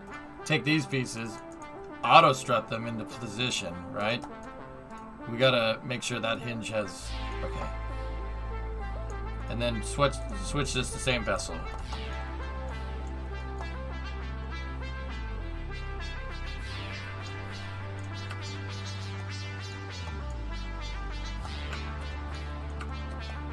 And then we can go down in here like this, and we should be able to bring in 4x symmetry, right? Go inwards like this on these bearing pieces, and then if we got rid of the housings,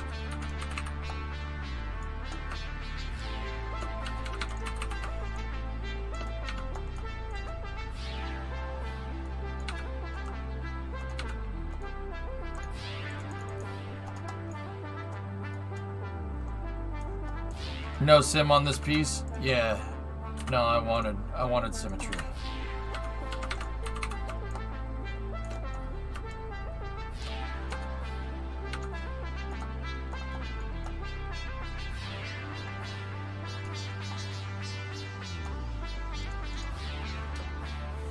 Let's see.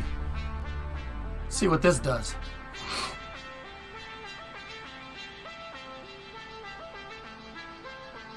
Is it possible to use those RCS balls to make a kingpin for a fifth wheel? Yes. Yeah, of course you could.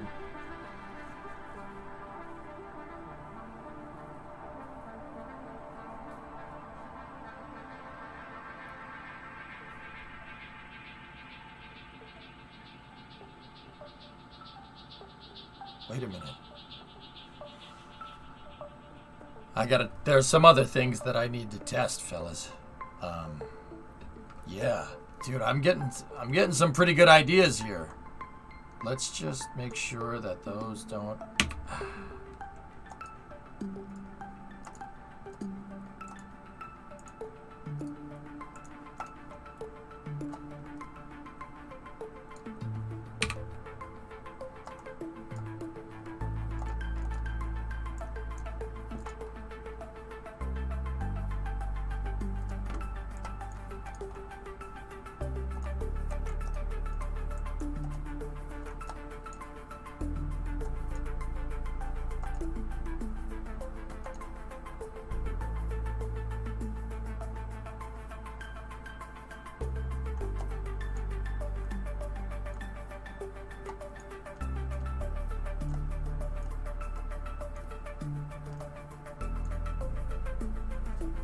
Your voice, don't lose it. Yeah, I talked a lot last week, guys, so yeah, my voice isn't doing too well. Don't worry, not sick or anything. Just, yeah, I did a lot of big streams last week, did a lot of talking.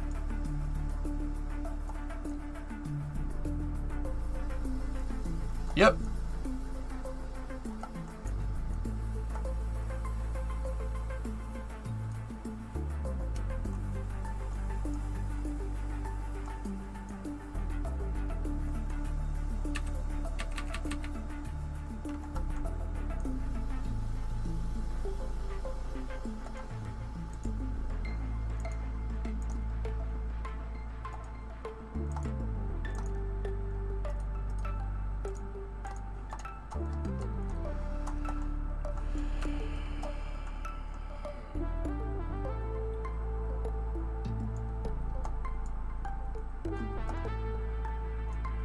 I got ginger ale, Clayton. I'll be good. Yeah, these aren't drifting at all, by the way.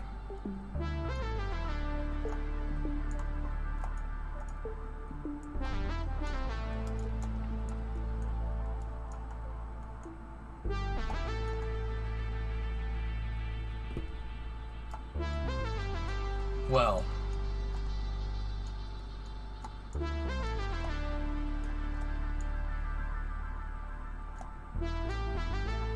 Oh. Yeah, that's probably not ideal. I didn't attach those to the right part.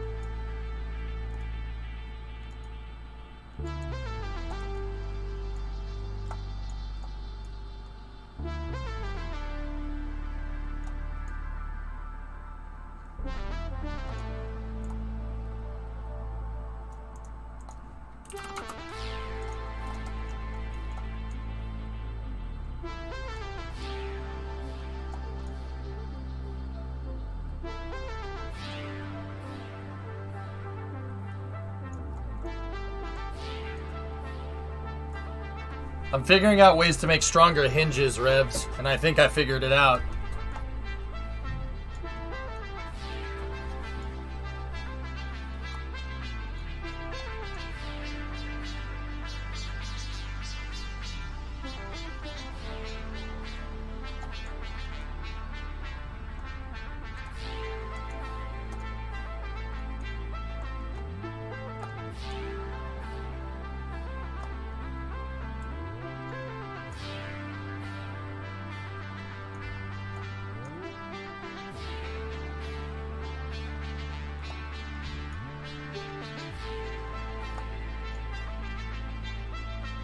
Chief Engineer, are you here, buddy? You had because Chief had an idea. He had an idea of using using the what was it, the air thingamajiggers. What are they called? The fluid spectrometers. And you might be onto something, dude. I said that they wouldn't work because they wouldn't work because they clip into each other. But they're physics-less parts, dude. They're physics-less parts. The game might not understand that. So, let's go in here. Let's go into my sub-assemblies. I'm going to check something here. It might work, Chief. That's what I'm trying to tell you.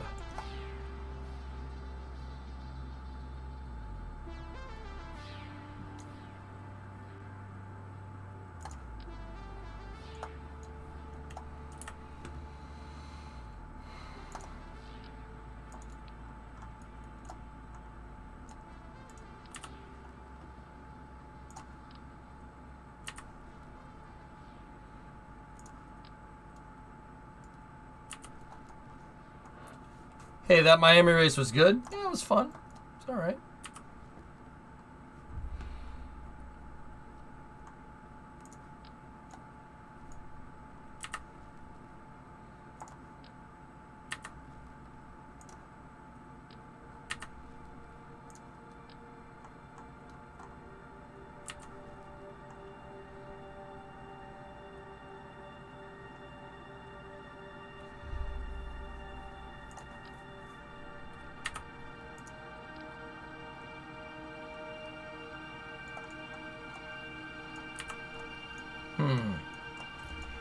It might. It's possible. I just gotta find the. I gotta find something that has it.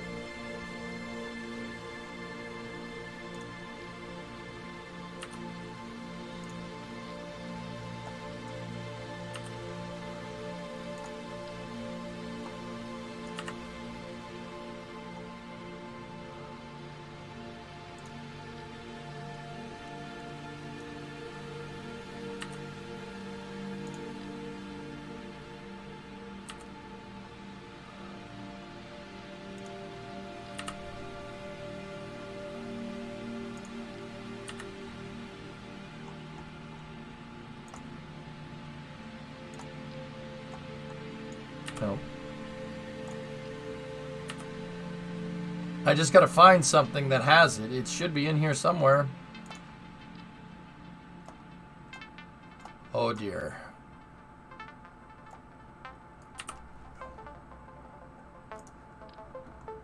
There it is.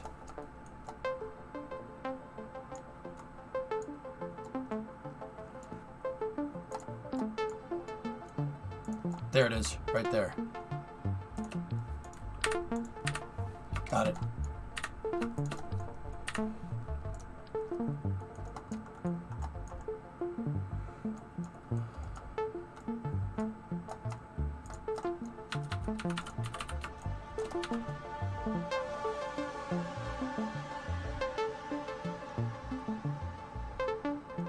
I just needed this for spacing, so let's go in here like this, and let's make a new one. So this was one of the strongest hinges we ever made, the fluid spectrometer hinge. They're very, very strong. They were too big for a rocket, but I need to see if this is enough to I need to see if the hinge strength transfers over, because the thermal bearings are working. They work pretty well, but they're not very good. They're not very good for load, unfortunately. It might not be the best idea for a rocket. So we might need to figure out something else to do, because the reason, like I said, the reason why I used the crane was to try and introduce this to shear load. To load that wants to, basically if the hinge is going this way, it's load that wants to affect the hinge that way. If the hinge is pivoting like this, it's going to hit it perpendicular. Because that's the type of force that will be put on the rocket when we come down to land. Alright, so the hinges need to be strong. But I'm not sure if thermal bearings are strong enough. So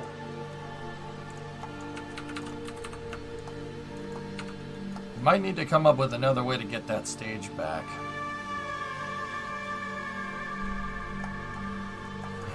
Okay.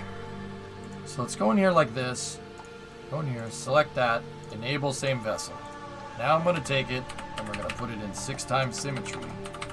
And we're just going to snap this sucker in here like this. And then we're going to try to line it up with the other thing here.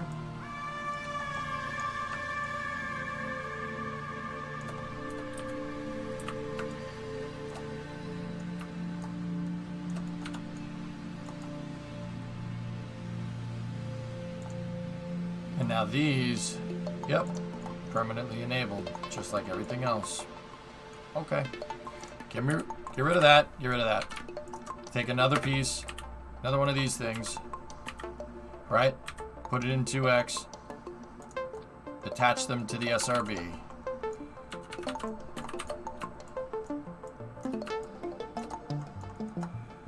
Yeah, Chief, it might work. It might, it's possible. Copy this piece. This needs...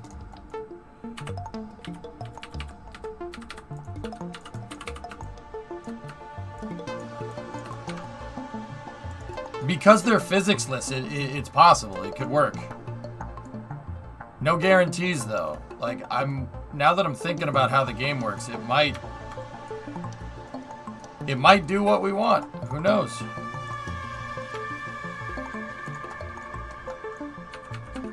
So if I take this, we absolute snap, and then we take this thing, then we line it up with the hinge, like that, and those are toggled on an action group, I'm pretty sure. Let's go in here like this, make sure that that and that are on AGs, right? So that was one of, like I said, this was one of the strongest ones because the collider box on the fluid spectrometer was gigantic.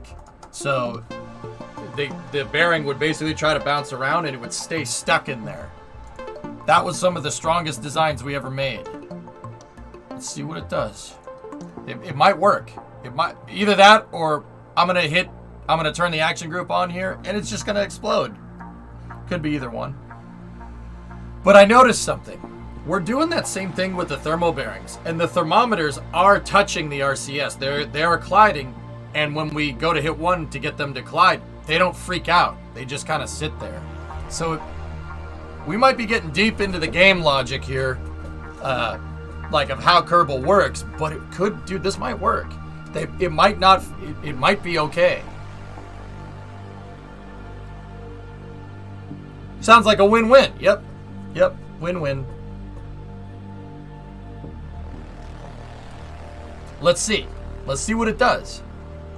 Ready? 1, 2, 3.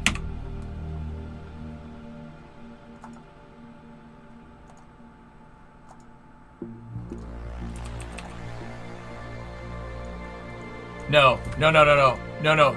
That could be a false positive. Hold on. We have to check. I forgot a step. Because I copied them. I might have to re-enable same vessel collision to the action group. Hold on a second. Because I saw the RCS ball moving around. So that might be a false positive. Hold on. Yeah, okay. Enable. Alright. Now we know for sure. Let's see what this does.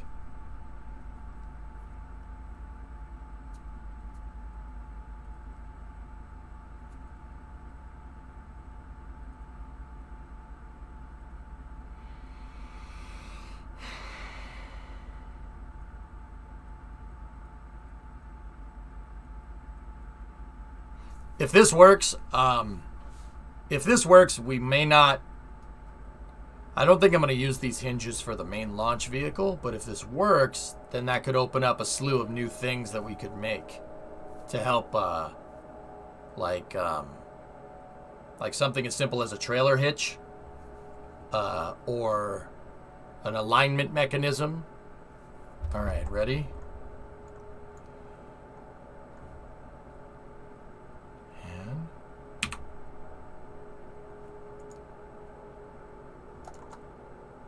Yeah, just as I thought. Physicsless parts, dudes. Yeah, Chief. Yeah. Pog, question mark? Discovery, go at throttle up.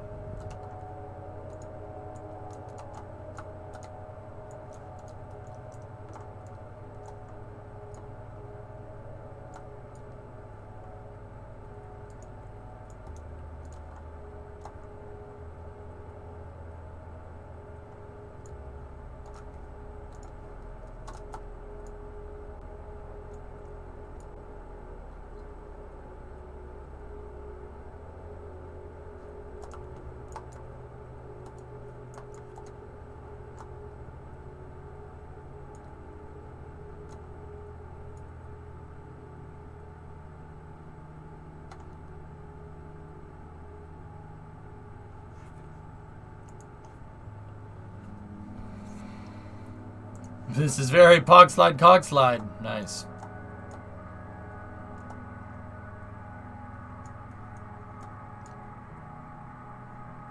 I can't believe that works. I can't believe that. Here, let's just extend it. I want to see it. Does it move around in there?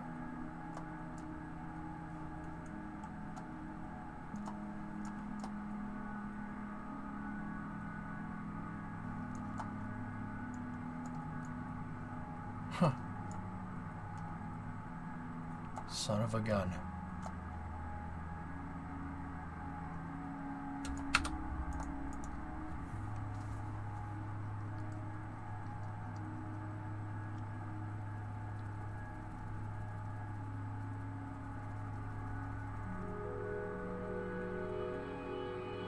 I gotta test a couple of other things, okay? So, give me this. Discovery, go at throttle up. Put these in 2x symmetry and then put them up here.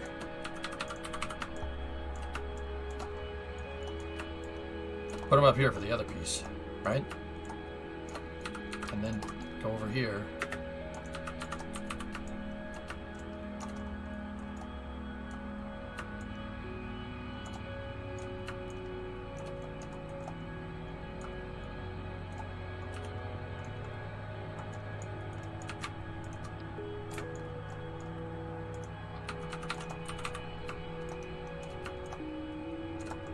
Hey Dank, did you know you can subscribe with Twitch Prime for free? Oh, thanks. Thanks for letting me know. I'm gonna subscribe to my favorite Twitch streamer for free with Twitch Prime. If you have, if you have Prime. Yeah, no, I didn't know that. Thank you for letting me know, friend.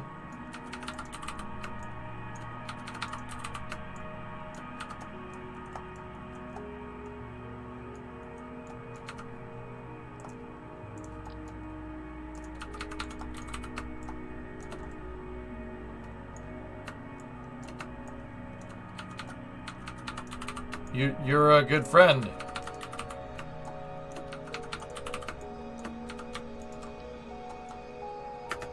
Friend.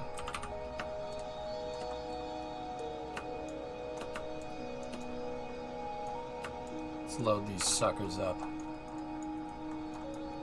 Now, get rid of the centerpiece. And then we're gonna get despicable. You're despicable.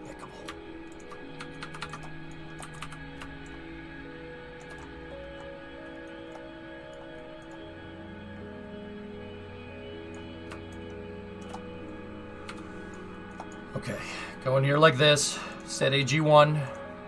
Enable. Enabled. Enabled.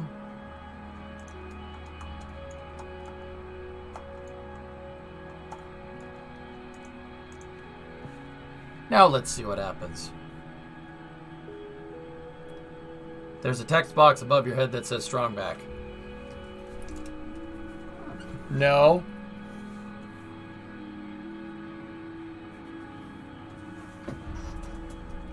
Yeah, I got it, Dr. Death. Thank you.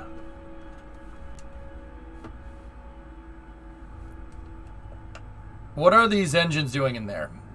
They're bearings. I'm making mechanical pieces to try and figure out a better way to make landing legs for my rocket.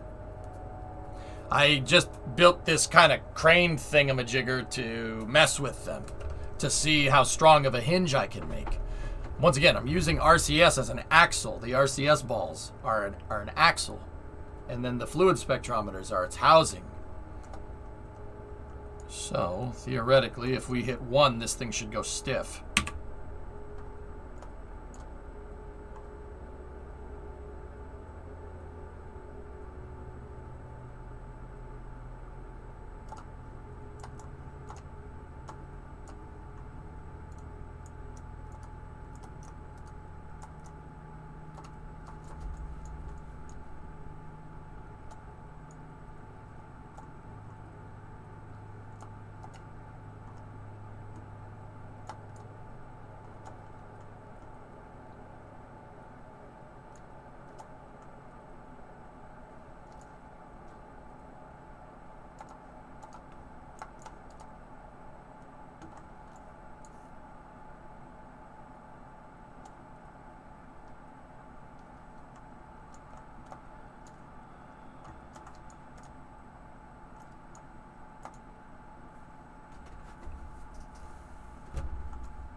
Okay.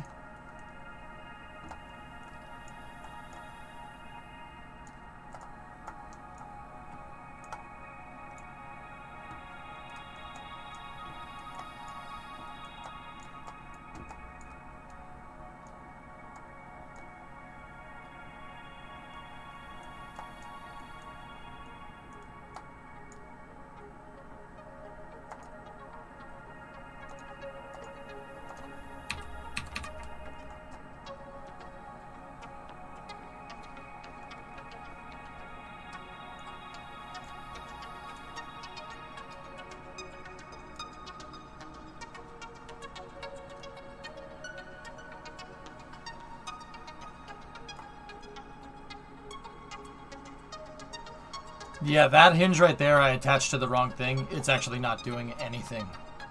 So this is still working on the thermo bearings, which is crazy. You know why? Because I deleted the top thermo bearings. That is the pin that's holding that thing together. That thing right there. That's the only thing that's keeping this thing from bending over at the pin right here, which is just absurd. Guys, like, this is a game changer. And also the spectro bearings work. Yeah, you're seeing it flick around a little bit because that hinge down there is freaking out. Because the entire rotating assembly is literally sitting on that. Right there. An RCS ball is holding this up. That's what I'm trying to tell you.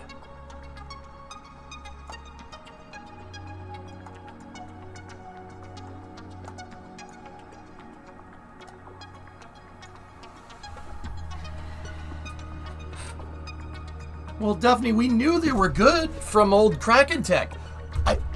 But now we can make them work. Dude.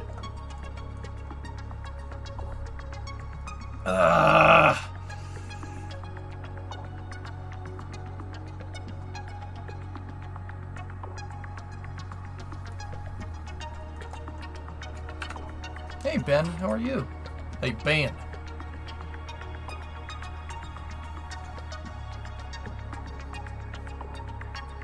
Last, payload integration. One step at a time, man. But yeah. You don't know the possibilities here, guys.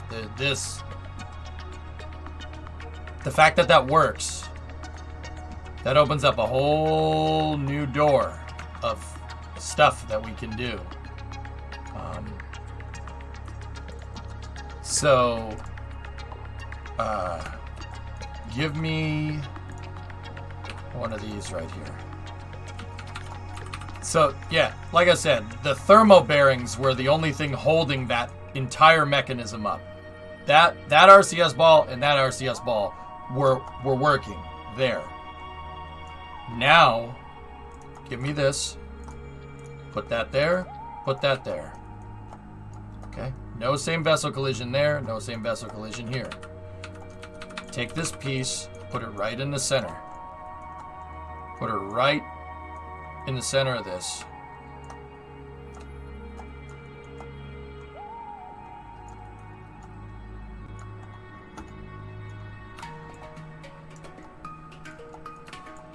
Right in the center of that fairing. And then get rid of that thermo bearing, get rid of that thermo bearing.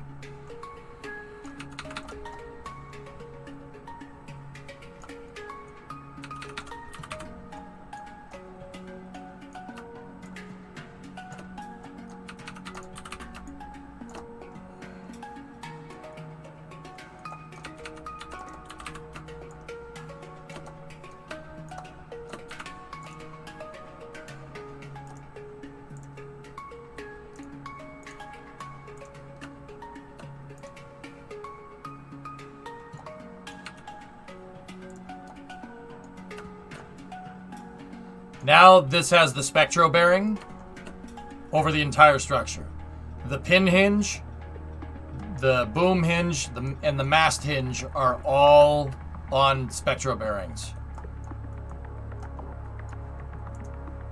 Let's see.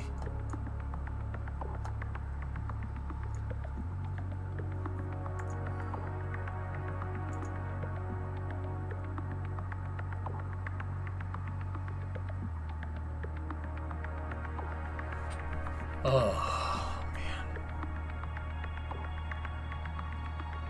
Dude, there's so much. Oh my god. That bearing is so strong. You don't know how strong that thing is. We've tested those bearings before. I used to use those things to pick up rockets and move them.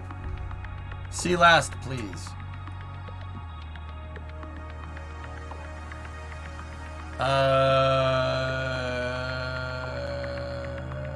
Shouldn't this also work for axial movements? Like moving the chopsticks on the OLD up and down like a rail? Yep. You figured out what I was thinking. Yep. Oh yeah. Yeah, it could. Absolutely. So just do a little bit of that. A little bit of that right there. Tension that. In fact, you know what? Hang on.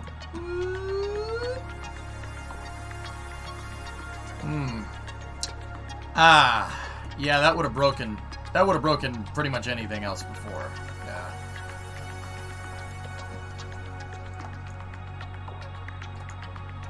Yeah, that would have broken a lot of things, actually.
Wow.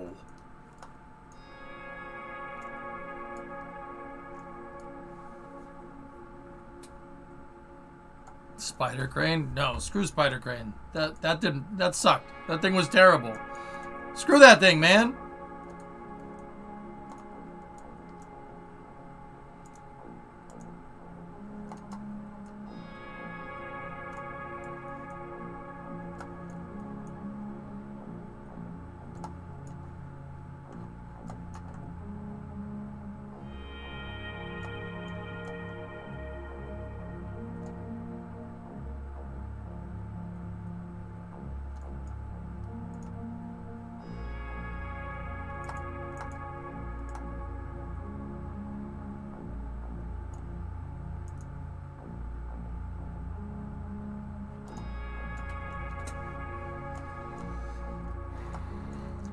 Columbia signed the Artemis Accords.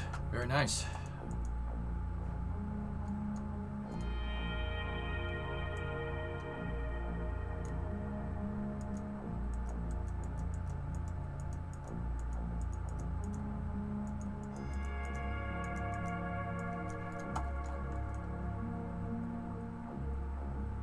Okay. We're locked in place with a payload there. Let's go to the tracking station. Okay. Let's go to tracking station.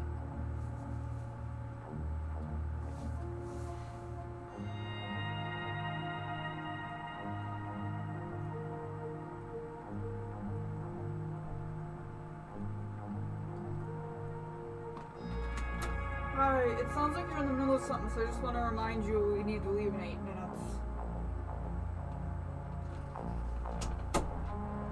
Thank you. Bye-bye.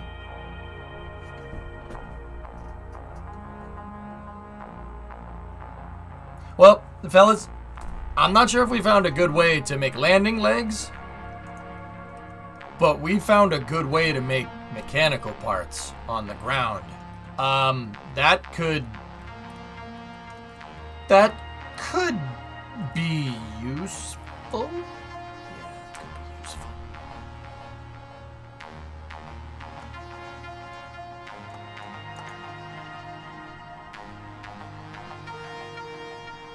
Okay, last thing I'm going to do is I'm going to drive over there.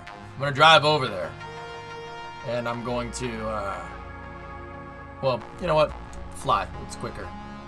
Make wheels with it. Yeah, you could. You could make wheels. You could make bearings. You could make whatever the frick you want to. I can make a ball bearing with this design, Hellfish. A ball bearing. Yeah, no problem. Easy. Will you be on after house viewing?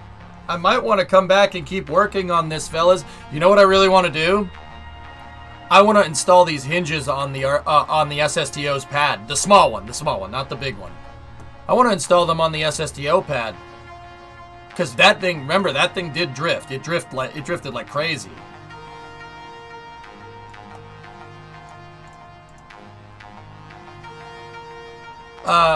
I don't know. It depends on when I get back, Hibbit. I don't want to keep Taradra up, but I already told him. He knows what's going on.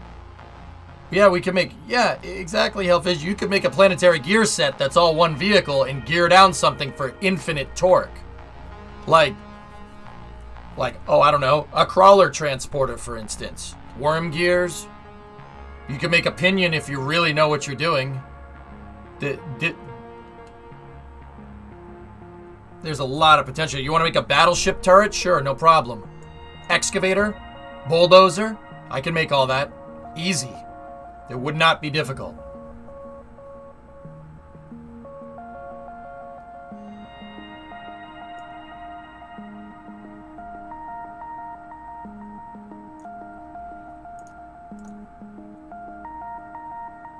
Is the SSTO back on the menu? I don't know. Maybe. Well, no, not maybe. I want Project Ares to work. I want to prove out the SSTO, though. But then again, you guys got to remember, part of the problems weren't necessarily drift with the SS... Well, yeah, that had something to do with it.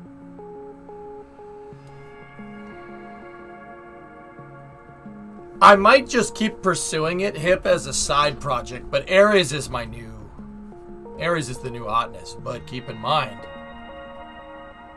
there's nothing stopping us from doing horizontal integration now. The big problem with horizontal integration is that you're going to get hydraulic drift. You're going to get a lot of drift.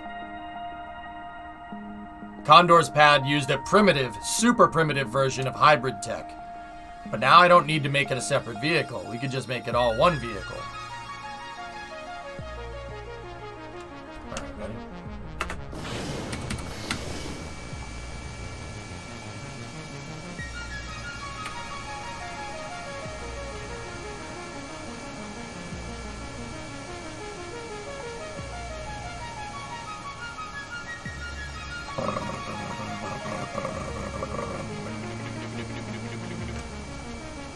I'm not making noises. Shut up. I am. Be quiet. I gotta get out of render range of that crane.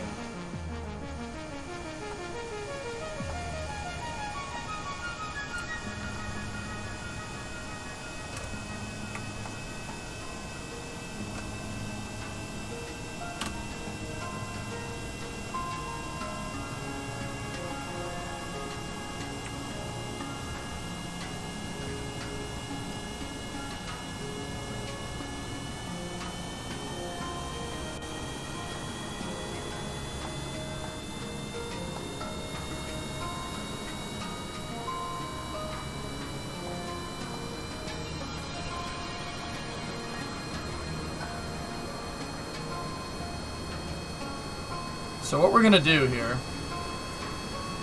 is I'm gonna fly over this thing.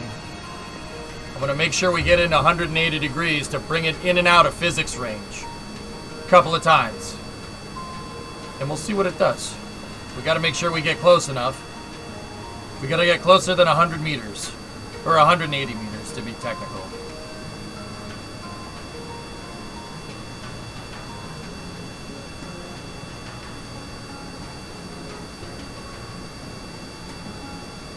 Go.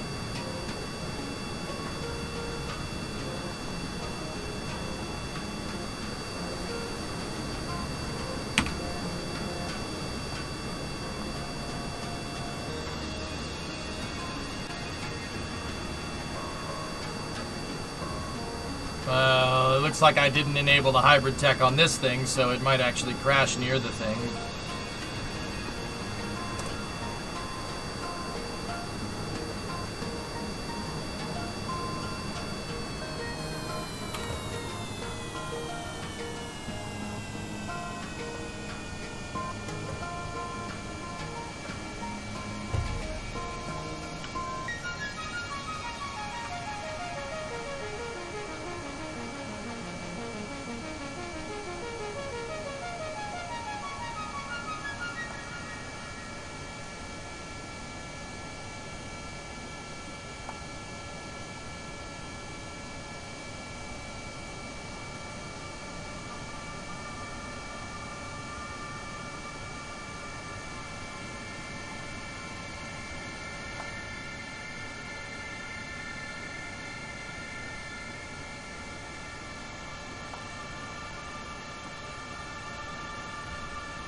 And you thought I was out of control. Don't lie.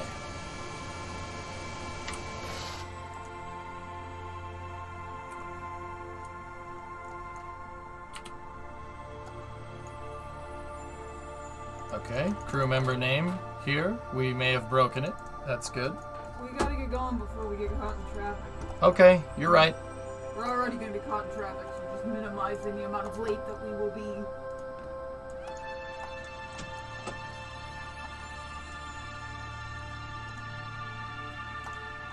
You think she realizes I can't hear her?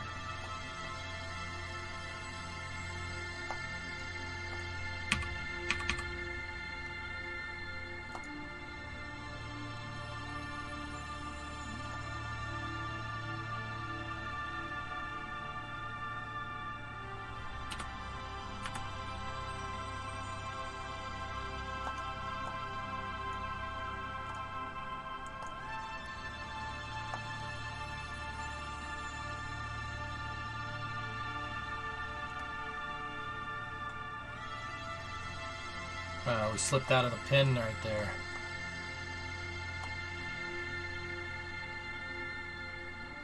Okay, fellas. So here's what we're going to do now.